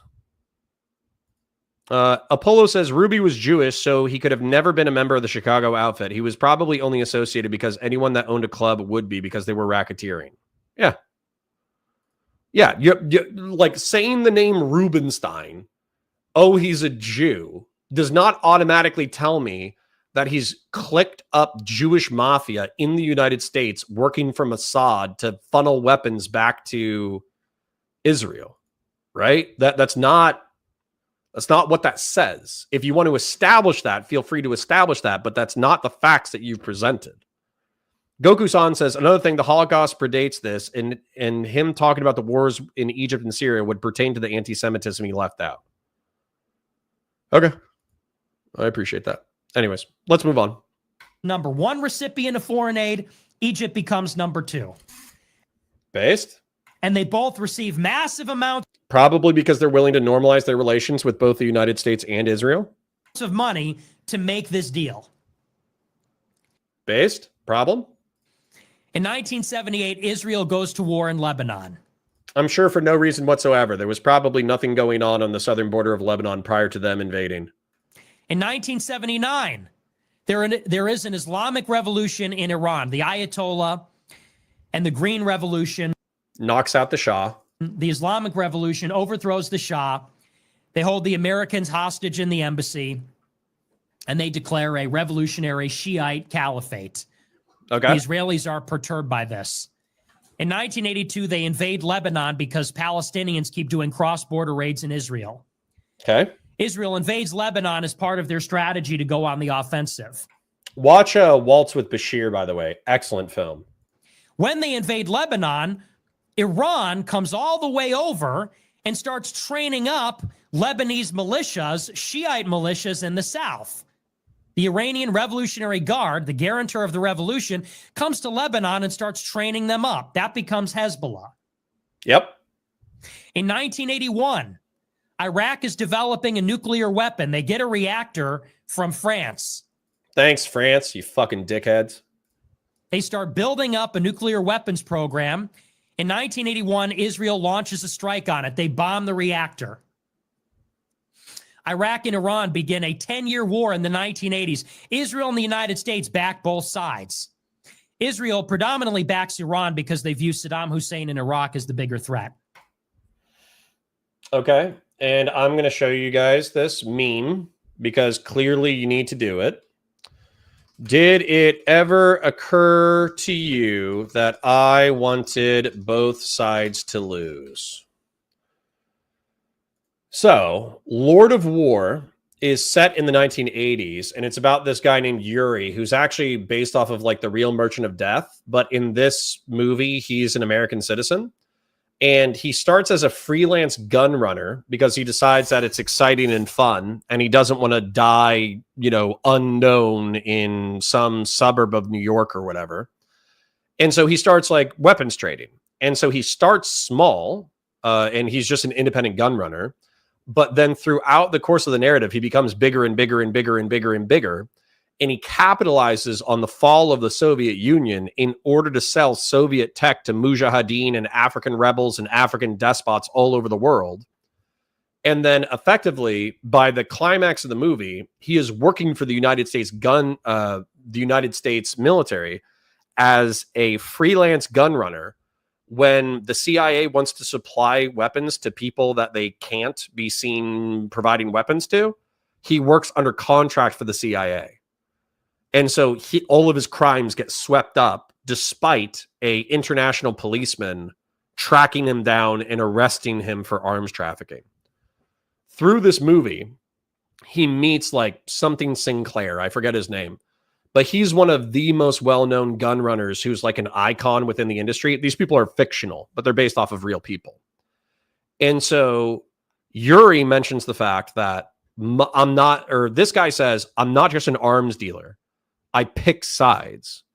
And Yuri brings up, well, you supplied both Iran and Iraq during the Iran-Iraq war. And he says, did you ever consider the fact that I wanted both sides to lose? And that's something that people need to realize about international intrigue, CIA, backing different militias, all that bullshit. The reason why we back different militias who might have contradictory aims to our own is sometimes so those militias burn each other out by fighting each other so a third party can seize power. Like, you guys are talking about how Trump, like all the Trump sycophants are like, oh yeah, he's playing chess. It's like, no, he's not. In the people who are playing chess, you guys have too simplistic of morality in order to understand. Because he's developing a nuclear weapon. In 1990, Iraq invades Kuwait. Iraq threatens to invade Saudi Arabia. It launches missiles at Israel. George Bush invades Iraq. And he does not topple the government of Saddam Hussein. He invades Kuwait. I think he stops at the border with Iraq. He oversees the destruction of their nuclear, chemical, and biological weapons programs. He demilitarizes Iraq, its missiles, its navy. Which they resist to the point of taking on very heavy sanctions for a decade. But okay, continue. But he leaves the regime intact. In response to this, Israel almost kills George Bush because... What? Okay, number one, no. I would have to see that Israel tried to kill George Bush. We'll take a look at that in a moment. But the reason why we didn't depose Saddam is because Syria, Iran, Saudi, and Jordan, and Egypt all said that you can't have Christians deposing a Muslim. So we don't have backing from the Gulf states or from anybody else in order to depose Saddam. Because Israel wants the United States to topple the Saddam Hussein regime. 1994, Israel... Source? We're just going to say Israel tried to assassinate George Bush Sr.? Israel assassinate George Bush Sr. No, George H.W. Bush was not assassinated, nor is there any evidence to suggest that Israel was involved in any attempt on his life. That is a AI summary. Operation Bramblebush was a plan to kill Saddam Hussein. That's not it. The Bush assassination attempt. In April 1993, former George Bush visited Kuwait to commemorate a victory over Iraq. During Bush's visit, Kuwaiti authorities arrested 17 people allegedly involved in a plot to kill Bush using a car bomb. The U.S. sent various personnel to Kuwait to investigate the alleged assassination attempt. Based on interviews of the alleged co-conspirators, forensic examiners, the explosive device, and intel reports, the United States government concluded that Iraq was behind the attempted car bombing. Nick, feel free to send it to me, or any Groiper. Feel free. Oh, okay, Israel's murderous intent. So a comment section on Google News in an op-ed. Okay. The dastardly plan was for Israeli leadership to approve a covert plan for U.S.-based Mossad agents to assassinate the sitting U.S. president if he was seen to waver from total support for Israel in their deep-rooted quest for regional hegemony. Is this it? Is this Nick's source? The Saudi Gazette? Feel free to send me anything you got. Makes peace with Jordan. Jordan becomes the second country to normalize relations with Israel. Problem? Jordan becomes the third largest recipient of U.S. foreign aid. In 1996, a new doctrine is put out. This one is by Richard Pearl, Douglas Faith, David Wormser. And this is coordinated by the Bibi Netanyahu government in Israel. They call it the Clean Break Memo. They say that for too long... Which we read the wiki on, but go ahead. The Israeli government is not right-wing enough. They say even though we're on the offensive, they say we're still not safe. They say we gave up the Sinai Peninsula for peace with Egypt. They said we gave up the West Bank for peace with Jordan. Goku-san says, why is it wrong to question a foreign office in your country's Congress? It's not. Question it all the fuck you want. Nobody gives a shit. Go ahead. They say we don't want to give up Golan for peace with Syria. We can't keep giving up land in exchange for peace with the Palestinians and our neighbors. They say, so we need a clean break with the past. And in order to secure our northern border, because Egypt and Jordan are already taken care of, they say we need to knock out Saddam Hussein in Iraq. We need to take out Syria. And then we need to take out... Why is your ideological shift relevant, Justin asks? We're going back to neocons. The reason why is because it's not just allegiance to Israel that motivated the neoconservative shift over to the right Republican Party, which is what Nick asserted. He said, Israel exists one day and it gets threatened by the Soviet Union. So all the neocons who are actually communists go over to the Republican Party. He's omitting that they changed ideology. He's omitting that they were horrified by socialism. He's omitting all of that kind of stuff. And he's also omitting that it's not just Jews. There were also normal, Anglo, Christian, and secular Americans. Not all neocons were Jews. I'm sure a lot of them were, but not all of them. Iran. We need to take out Iraq because Saddam Hussein is too belligerent. We need to take out Syria because they remain fundamentally at war with us and challenging us. And we need to take out Iran because they have trained up Hezbollah in Lebanon and they're sponsoring some of our adversaries. Okay. Problem? Question mark. 2003, the Israelis that drafted that report come into the George W. Bush administration. After 9/11, they fabricate intelligence that Saddam Hussein was involved in. Okay. Justin, the article was penned by Oded Yinon, reputedly a former advisor to Ariel Sharon, a former senior office official with the Israeli Foreign Ministry and journalist. The plan outlines a strategy for Israel to become a regional power by exploiting sectarian divisions in the Middle East. Okay. And the United States started as 13 colonies. We used Manifest Destiny in order to expand westward. We seized vast swaths of Mexico through the Mexican-American War. We took Hawaii in order to secure the Pacific. That way we could have a sweet, sweet naval base in the middle of the Pacific. We, every time that our trade came under threat, we would blow up whoever threatened our trade. So we got involved in the Mediterranean, and we got involved in the Atlantic, and we got involved in the Pacific. Then when World War broke out, anybody who fought us got stomped. And we did use a divide and conquer policy even during World War II. In World War II, we played the Soviets against the Maoists, and the Maoists against the Soviets, and the Maoists against the Vietnamese communists, and the Vietnamese communists against the Pol Potian Khmer. Problem?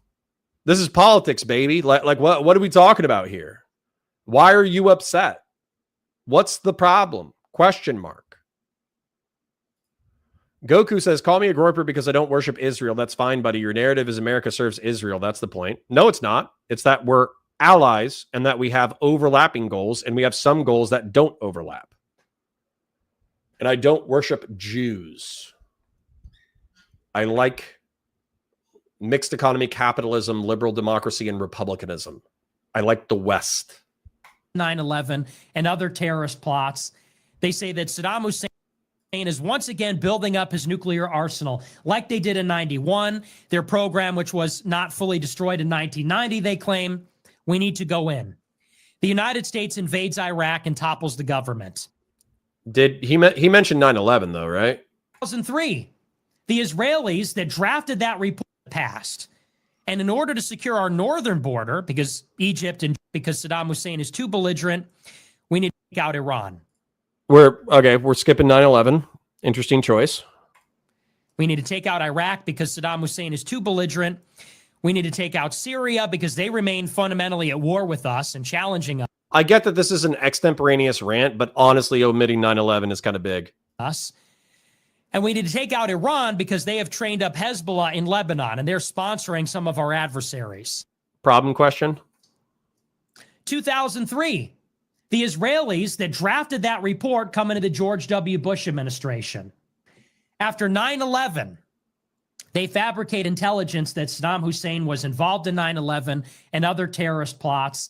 They say that Saddam Hussein is once again building up his nuclear arsenal like they did in 91. Their program, which was not fully destroyed in 1990, they claim. We need to go in. The United States invades Iraq and topples the government. But Israel wants more. Israel wants us to... Sorry, Ali joined and he says they wouldn't use pork. Jesus Christ. Halal charcuteries for the boys. You're right. They would use like beef and goat and camel. Yeah. Invade every country. In 2003, Libya voluntarily denuclearizes. Libya sees what has happened to Iraq. Libya makes an agreement with the United States. We'll give up our nuclear program. You can inspect it. Just don't invade us. In 2006, Netanyahu is calling for war in Iran, for war in Syria. Old School says that I should debate Nick. Dude, I've DM'd Nick twice. I've replied to him maybe 2 or 3 times. I've told the Groypers in chat to go tell Nick that I want to talk, but nothing yet. In 2007, Israel bombs Syria's nuclear program because they believe they're getting a weapon. Okay. In 2011, the Arab Spring starts in Tunisia. Hi, GeoHound. Pro-democracy, pro-liberal protests.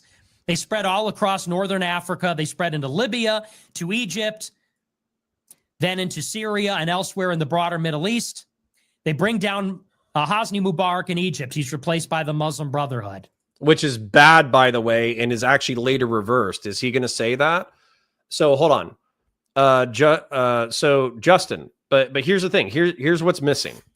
So what you're saying is because we're arguing about something that's 30 minutes ago because I'm checking chat while I'm listening to Nick, is you're saying that Jack Ruby, the guy who killed, so in my opinion, Lee Harvey Oswald likely killed JFK, maybe with minimal direction from some intel service like the KGB or somebody. But basically, he killed JFK because he was a Soviet sympathizer. That's why. That's why he killed him, right? And I would cite that he tried to kill an American general several weeks before. He went to the Soviet Union on his honeymoon. I would say all that evidence for why he's a Soviet sympathizer. Then Jack Ruby, my narrative would be that Jack Ruby was an alcoholic idiot because that's how his friends described him, and that he was hanging around Dallas PD waiting for his opportunity to get famous. And then when he killed JFK, he said, I did that for America, right? Because that's the quote I found. That's a testimony that I've heard when I watch JFK documentaries. That's the narrative. What Nick is saying, though, is that JFK and Israel were beefing over a nuke, and Israel needed more time before JFK was going to cut off aid to Israel. And so the easiest way to do that was to co-opt LBJ, because LBJ was an Israeli sympathizer, get LBJ to not only somehow support Oswald and that never come out, and Oswald kill JFK, or other assassins use Oswald as a patsy, which is overly complicated for no reason I can determine, and then get not an Italian, a Jewish gangster who's friends with another Jew to kill Oswald to cover it up somehow. And then just leave him in prison for 2 years, at which point he has a heart attack and he doesn't admit the Israeli connection for 2 years.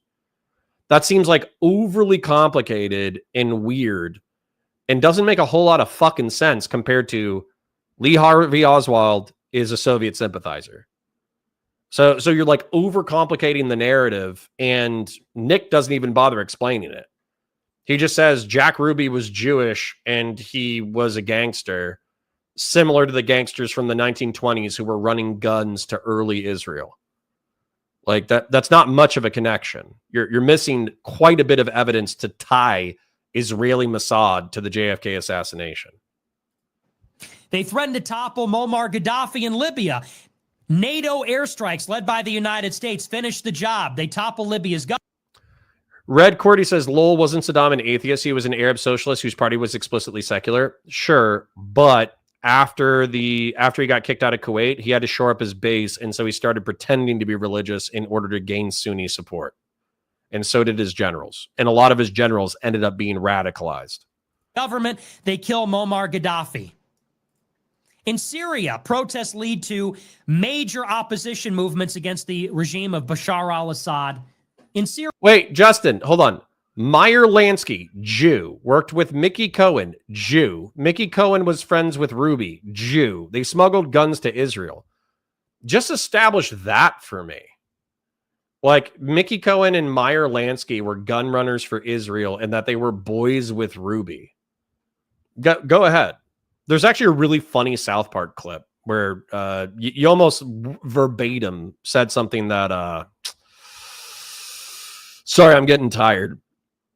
The fat kid said, Cartman says something almost with your exact cadence. Syria.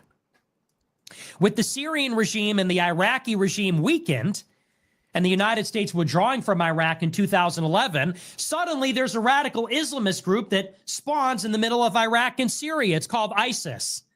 And they start ripping through Iraq, ripping through Syria. Now everybody says did he say the United States has... about ISIS? They threatened to topple Muammar Gaddafi in Libya. NATO airstrikes led by the United States finished the job. They topple Libya's government. They kill Muammar Gaddafi. I missed him saying 9/11 because he was talking about the clean break memo, which was in the late 90s, and then he jumped straight to Iraq, at least in the part that I was paying attention to. So if he said 9/11, I missed it. In Syria, protests lead to major opposition movements against the regime of Bashar al-Assad in Syria. With the Syrian regime and the Iraqi regime weakened, and the United States withdrawing from Iraq in 2011, suddenly there's a radical Islamist group that spawns in the middle of Iraq and Syria. It's called ISIS. His tone insinuates that it came out of nowhere, but it absolutely did not come out of nowhere. We know where ISIS came from, and it wasn't Israel. And they start ripping through Iraq, ripping through Syria. Now everybody says the United States has to remain in the Middle East. 2013, there's allegations that Assad is using chemical weapons. They say we have to intervene and overthrow the government. Obama declines, but he does eventually get involved in 2014 and 2015. We start bombing pro-government forces, and we're bombing ISIS. This is the history of the Middle East. Israel's at war with all of its neighbors. All of its neighbors start to die. There's war in Lebanon. There's war in Iraq. The government of Libya is toppled. The government of Egypt is toppled. The government of Syria is toppled. Pretending that none of this shit would be happening without Israel being present is some of the biggest fucking cope. Okay. Anyways, I could expand on it, but we'd be here for another fucking 15 minutes. I could go into the history of why Morocco is more and Algeria are more stable post-colonization than Tunisia and Libya. I could go into why Tunisia destabilized, why Libya destabilized, why Egypt destabilized. And on top of that, I think he omitted this, but if he didn't, then good for him. It went over to the Muslim Brotherhood, but that wasn't advantageous to Israel. The military dictatorship that had already been friendly to Israel was preferable to the Muslim Brotherhood. So like the military coup that then deposed the Muslim Brotherhood and outlawed them as a political organization, that wasn't to Israel's benefit. That was to Israel's detriment. Saudi Arabia has only normalized its relationship within the past decade. Yemen is hostile to Israel because Iran is feeding them, weapons in order to stay in power and attack Israel and attack spawning the Red Sea crisis. The invasion of Kuwait was not caused by Israel. That was caused by Saddam Hussein being a fucking asshole. Saddam Hussein invading Iran was not done by Israel. That was Saddam Hussein being a fucking asshole. Bashir al-Assad starting a civil war was caused by him sending the jihadis of his government and people into Iraq in order to kill coalition forces. And then they came back radicalized and militarized, and they started attacking Damascus. Not everything is Israel. Like it's almost like American exceptionalism, but it's Israeli exceptionalism, and then it's inverted. So everything bad in the world is through Israel.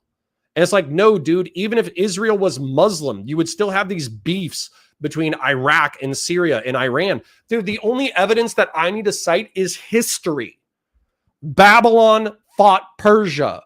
Persia expanded into Babylon and Arabia. Egypt is a great power that has expanded and declined many times. The Carthaginians have expanded and declined multiple times. The Muslims got to Spain through the fucking, jihad, through the fucking expansionist caliphates.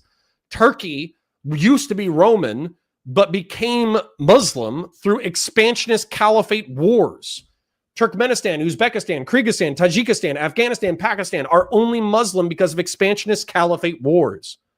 Pretending that if Israel didn't exist, the Middle East and North Africa would be peaceful has to be the biggest fucking cope I've ever heard in my entire GD life. Nick. So I know that you didn't say that explicitly, but I feel like it's inferred by your statements. I can infer it from your statements. It's implied by your statements. That's what I'm saying. So sorry, Nick. I feel like your analysis is shallow. Egypt and Jordan are forced to make peace. They become... Sorry, real quick. Jack Darko says, I live near Nick. I can swing by and ask him in person. We'll bring a mace-proof mask, obviously. Yeah, sure. If you see him at the local deli. If you see him making a charcuterie board, stop by and say, hey, Connor wants to talk. U.S. puppet states. This is the history of the Middle East. Now, why does Iraq and Syria and Libya and even Iran at one point, why do they have nuclear programs?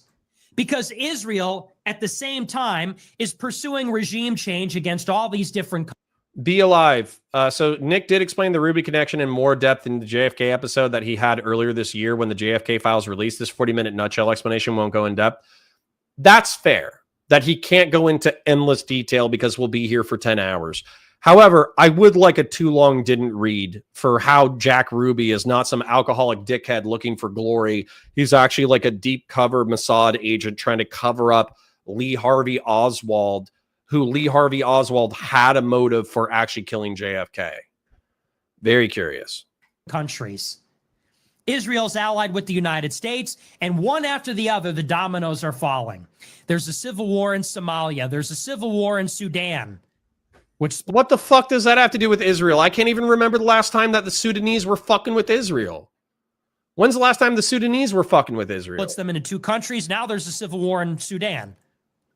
That's the Jews' fault Everywhere too? they look, they see the governments falling to civil war, regime change. Yeah, but Justin, the quote was he did it, quote unquote, for his people. But in the quote that I found through cursory research was that he said that he did it for America. So where is the direct quote? Where is the context that shows that it was Jews in Israel?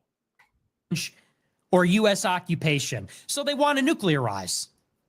Iraq gets a dog just nuclear hit program, the they get bombed. The United States comes in and dismantles it. They get invaded anyway. They didn't even have nukes. Libya gives up their nukes. They get bombed and replaced anyway. Syria's program gets bombed and they give it up. They get regime changed anyway. This is why... So isn't the lesson don't fuck with Israel? Shouldn't that be the lesson? Don't fuck with Israel or they'll fuck your shit up. Iran wants a bomb. And of course, Israel is protected from all of these conflicts because they're the only ones that have the bomb. They've got the United States in their pocket. They've got the neocons in the administration. Sorry, we're getting close to the end, so I'm going to show real quick. We've jumped between 80 and 100 all day, which is beautiful. I parasocially love each and every one of you for being here. Please remember to like the stream. That is free. Super chats if you got them. I do love money. I do love paying my bills, and I do love eating food. That's very fantastic. Become a member or gift away memberships, because if you give away memberships, then other people become community members, and they're incentivized to hang out with us. If you can hang out in the chat and engage with chat, we do have dozens of very intelligent, well-endowed, smart, handsome people who are hanging out, so you can hang out and talk to other schizos among the geniuses in my chat. And then finally, if you do have to dip out in the middle of the day because you got to take care of work or take care of your family or do whatever, that's totally fine. Check out the VODs on the Counterpoints channel. Just by watching the VODs, you are giving me that sweet, sweet AdSense revenue. So let's continue. They're protected from any kind of accountability. They've got two aces in the hole. This is why Iran has a nuclear program. And this is why over the past 20 years, Iran has been building up its deterrent capability. Which is fine. Iran can be a rational actor that wants nukes as a deterrent while also being an authoritarian shithole that provides energy to Russia and China, our ideological rivals on the world stage. Both of these statements can be true. They have a latent nuclear weapons program, and they have built up a proxy network in Lebanon, Syria, Iraq, inside Yemen. That is to protect themselves from Israel. Israel could always bomb them. The United States could always bomb them. They could always do regime change and invade. Having a proxy network ensures that Iran has a second strike capability to hit Israel back. Okay. Having a nuclear arsenal makes it more complicated and more tricky, and serves as a form of a deterrent for the United States getting involved unnecessarily.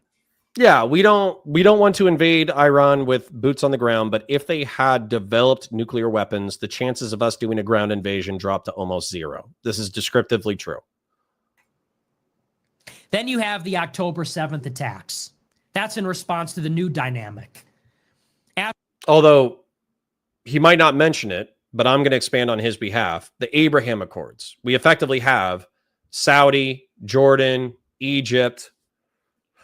Lebanon is still partially hostile. Syria is still partially hostile until we have the new regime. But Syria recently got a new president. They're not as hostile to Israel as they could be. And we also, the Russians lose their base in Tartus in Syria. And then Iraq is effectively like an Iranian puppet, but they also don't seem too enthused about going to war with Israel. So you're right.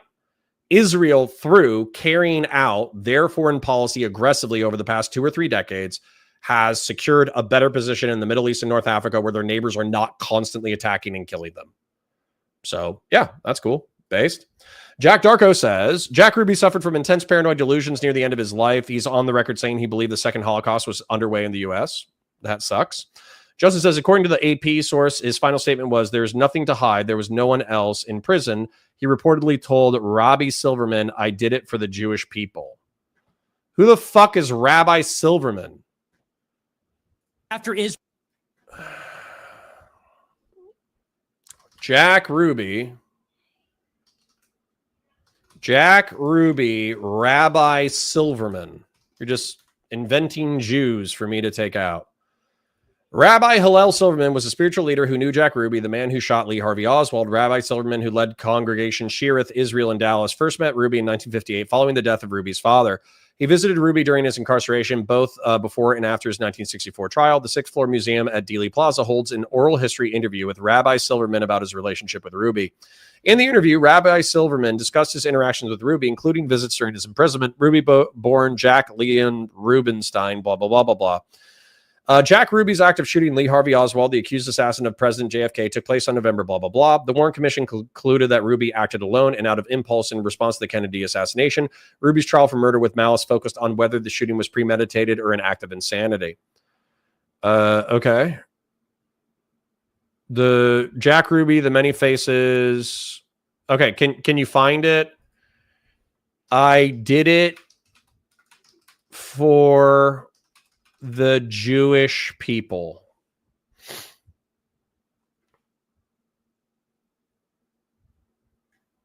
He did it to show the Jews had guts. That's not a direct quote. Here's a second quote. If you can find me a direct quote, I'm happy to read it, bud, but that I have not landed on the same thing that you're saying. Let's find guts. According to contemporaneous reports after shooting Oswald, Ruby allegedly said he did it to show that Jews had guts. Silverman recalling that line that I think he said, I did it for the Jewish people, but I've tried to wipe that statement from my mind. Okay. All right. We found it. According to contemporaneous reports after shooting Oswald, Ruby allegedly said he did it to show that Jews had guts. I think he said, I did it for the Jewish people, but I've tried to wipe that statement from my mind. Okay. Let's read this paragraph. Why not? Jack Ruby was the sort of Jew who brings a puppy to the rabbi's house and insists he adopt it. This is not a metaphor. This was Dallas in the early 1960s, and Ruby, born Jacob Leon Rubenstein to Polish Jewish immigrants in Chicago, once showed up at Rabbi Hillel Silverman's door with a litter of puppies, pressing one upon the rabbi's family. When the Silvermans went to Israel for the summer, Jack looked after the dog. He was, in other words, not your typical congregant. The Trump admin on Tuesday released 63,000 pages JFK assassination records, and tucked inside them is a reminder of one of the most improbable Jewish footnotes in American history. Jack Ruby, who on November 24th, 1963, walked into the basement of Dallas Police Headquarters and shot Lee Harvey Oswald dead on live television. Ruby's motivations, like so much in the Kennedy assassination lore, are constantly debated. Conspiracy theorists and official reports alike have turned him into a kaleidoscope of contradictions. Was he mobbed up, a CIA asset, merely a patriotic nightclub owner with an itchy, I'm sorry, I'm speaking poorly, I'm getting tired, with an itchy trigger finger and a flair for drama? But among Jews who are proficient in both fretting and investigating, there's a separate question. How Jewish was Jack Ruby, and did Jewishness have anything to do with it? Is there something specific that needs to get done? Okay. I'm trying to finish up some content, and I'm trying not to omit any of it. First, let's talk Minion attendance. Silverman, who led Congregation Shearith Israel from 1954 to 1964, remember Ruby fondly, if bemusedly. When the Jewish Telegraphic Agency interviewed him in 2013, Ruby was not particularly devout, but he came to shul, Silverman said. In Judaism, sometimes all you need to do is show up, and he showed up occasionally late, occasionally with tales of club drama, but present nonetheless. Then there's the puppies. One did not simply foist a puppy on their rabbi without a certain amount of exuberant chutzpah. Judaism was important to the Rubenstein family. They kept a kosher home, observed the holidays, and sent their boys to Hebrew school. Ruby took his faith as a point of pride and was known to have a quick temper, especially when it came to insults about his Jewish identity. During his service in the Army Air Corps in 1943, according to biographer Seth Cantor, he once physically attacked a sergeant who had called him a Jewish bastard. The day of assassination, we had our regular Friday service, which became a memorial service for the president, Silverman said. Jack was there. People were either in irate or in tears, and Jack was neither. He came over and said, "Good Shabbos, Rabbi. Thank you for visiting my sister Eva in the hospital last week. I thought that was rather peculiar." 2 days later, Silverman addressed his Sunday morning confirmation class, sharing his relief with the students that Oswald wasn't Jewish. What? Otherwise, he feared there might have been a violent backlash or even a pogrom in Dallas. But then he turned on the radio and heard that a man named Jack Ruby had killed the assassin. "I was shocked," said Silverman. "I visited him the next day and I said, 'Why, Jack, why?' He said, 'I did it for the American people.'" According to contemporaneous reports, after shooting Oswald, Ruby allegedly said to show that Jews had guts. Silverman recalled that line, sighed. "I think he said, 'I did it for the Jewish people,' but I've tried to wipe that statement from my mind." Okay. Does this say, "I did this for Israel"? To me, this sounds like a brash schizoid known for antisocial behavior who wanted to prove that Jews had guts and become an avenging angel for the American people, not that he was a Mossad operative avenging JFK, pressuring Israel about nukes. I would need infinitely more evidence than that provides. Israel's carried out all these wars. The United States is fatigued. Iran has spread its influence across the region. Israel recognizes it's time now to end the Middle Eastern conflict once and for all. They say that we've pacified Libya. Libya is a non-factor. They're in the middle of a civil war. Sudan is in the middle of a civil war. Somalia is in a civil war. I don't think any of those places were particularly hostile to Israel, but okay. Yemen is in a civil war. Egypt and Jordan have made peace with Israel. Bahrain and the United Arab Emirates and Morocco have made treaties with Israel in the Abraham Accords. Saudi Arabia is talking about making peace with Israel. Iraq was invaded by the United States and is now friendly. Syria is divided and weakened entirely. The same is true of Lebanon.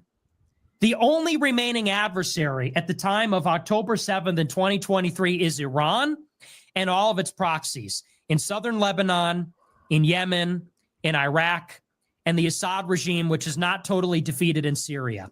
So what happens on October 7th? Israel is attacked by Hamas from the Gaza Strip. They see it coming. They let it happen anyway. All right. I'm good. So listen, we got 9 minutes left. I feel like Nick, while having a decent command of the history, omitted vast swaths of narratives and motivations to different people. We're at 5 hours and 20 minutes, and I'm tired, and my brain is slowly turning to mush. And that being said, we obviously did cook today in reference to metrics. We did have several people donate today. We had Justin with the super chat. Thank you kindly. Grassroots Hegemon early in the morning with the super chat. Whatever 4690 and Starhawks all give donations. Thank you kindly. We also had a very active chat, and we bounced between 80 and 100 people. And so I parasocially love each and every one of you for engaging with the content. In order to summarize that, I feel like Nick did an okay descriptive analysis of Middle Eastern and North African history for the past 35 minutes that we've been talking about it and breaking it down. However, I feel like he did commit sins of lies of omission. And you can say that they're not. He just has a limited amount of time to talk about it. But I feel like there are plenty of events that are really important for what he was talking about. The context of 19th century and early 20th century Zionism, the violence that predated the state of Israel, the Nakba, and I've heard people cheekily call it the reverse Nakba in the early 20th century. The fact that nuclearization for Israel is rational and makes a healthy chunk of sense. The fact that Jack Rubenstein, we had some groypers in chat who were providing us random evidence that Jack Rubenstein was effectively like a Mossad affiliated gangster. And what we really got in chat, no offense, Justin, I appreciate you trying, was that Jack Ruby was clicked up with the mob, that he said that he did it for the Jewish people. But contemporaneous to that in the article, it seems like he's trying to prove that Jews aren't pussies because he served in the military. He would bristle whenever somebody talked about like Jewish chutzpah. He would get offended and he would puff out his chest. And that to me doesn't say, yes, I, Jack Rubenstein, am a operative of the Jewish mafia that in turn is working for Israeli Mossad that hopes to avenge and cover up the assassination of JFK for trying to limit our access to nukes. You know, you're appealing to anomaly and then you're creating a parallel narrative, which is exactly what Nick Fuentes did. So I'm not convinced. That doesn't mean that it's not possible. You know, I'm open to whenever there's contradictory evidence released. I'm happy to read it. But I think the evidence that like Israel is this monomaniacal Leviathan manipulator is crazy pants, especially when you contextualize all the conflicts that he's talking about. The Sudanese civil war has nothing to do with Israel, to my knowledge. The Somali civil war has nothing to do with Israel, to my knowledge. I would be shocked about what would be relevant from Israel for the Somali or Sudanese civil wars. When it comes to Libya, when it comes to Tunisia, when it comes to Iran, when it comes to Iraq, all these places have their own motivations for being the bombed out shitholes that they already are with and without Jews. And so my frustration with this is that when you can create the Jews or Israelis as like a monomaniacal monster that's responsible for all of the world's ills, you don't have to deal with reality as it is because you can just blame the Jews for everything. And I think that's lazy. I think it's stupid. I would love to talk to Nick about it sometime. But yeah, that was unsatisfactory to me. Justin says, yes, he was a Jewish chauvinist and you don't think he loved Israel? And does that prove that he's an agent of Mossad who was trying to cover up the motivations or the affinity of the actual assassin Lee Harvey Oswald, who is a Soviet sympathizer? Like, none of that evidence is present. Why would you get a Soviet sympathizer to shoot the president in the back of the head and then just be like, yeah, he's a Soviet sympathizer? That's easy. There's no cover up needed, right? He had like a $200 bolt action rifle. He had like a Carcano. It's not even that good of a gun. You could buy back then. You could buy it from Sears for like $200. Grassroots says it's sick how many reliable donors we get now. Base chat. True. I'm happy that chat's participating. It's very fun. Oh, anyways, but I am tired and my brain is slowly turning to mush. But that was fun. So I parasocially love all of the 80 people that are still here while they're hanging out. We did bounce between 80 and 100, which was very fun for me. I parasocially love each and every one of you. Like the stream. That way more people know that we're live. Participate in chat. There's lots of fun schizophrenics and brilliant people in there. Go ahead and watch the VOD so I get that sweet, sweet AdSense revenue. Become a YouTube member or give a super chat. And I think I'm going to wrap it up. We are going to have some fun content tomorrow. Tomorrow, we'll have Tomfoolery versus Pisco, if it's fun, if it's good content. And then we'll also probably do Destiny versus the Trump guys on that panel that was like 2 days ago. So, yeah. Couple more before we dip out. General Ballsack says, Christian Vlaris, I gotcha. Tanks aren't appropriate in dense urban combat, but we do slam things and take fire for fun. Huge fan of tanks. And as a matter of fact, you would like Waltz with Bashir because there's mechanized action sequences. General Ballsack says, you reminded me of one of the best books I've ever read, Not Until My Black Horse Rider's Great Vietnam Book. Based. Sacred Snow says, have a good day, 07. Thank you for hanging out, Sacred Snow. Jonah Boy says, have a good day, everyone, 07. Thank you, Cricon. Appreciate you. Christian Valeris, have a good day, Connor. In chat, see you next time. F you, Groiper, Jew-obsessed artslers. All right, well, thank you, Justin, for hanging out and at least giving us something to contend with. Parasocial love. Bye for now. Have a beautiful day.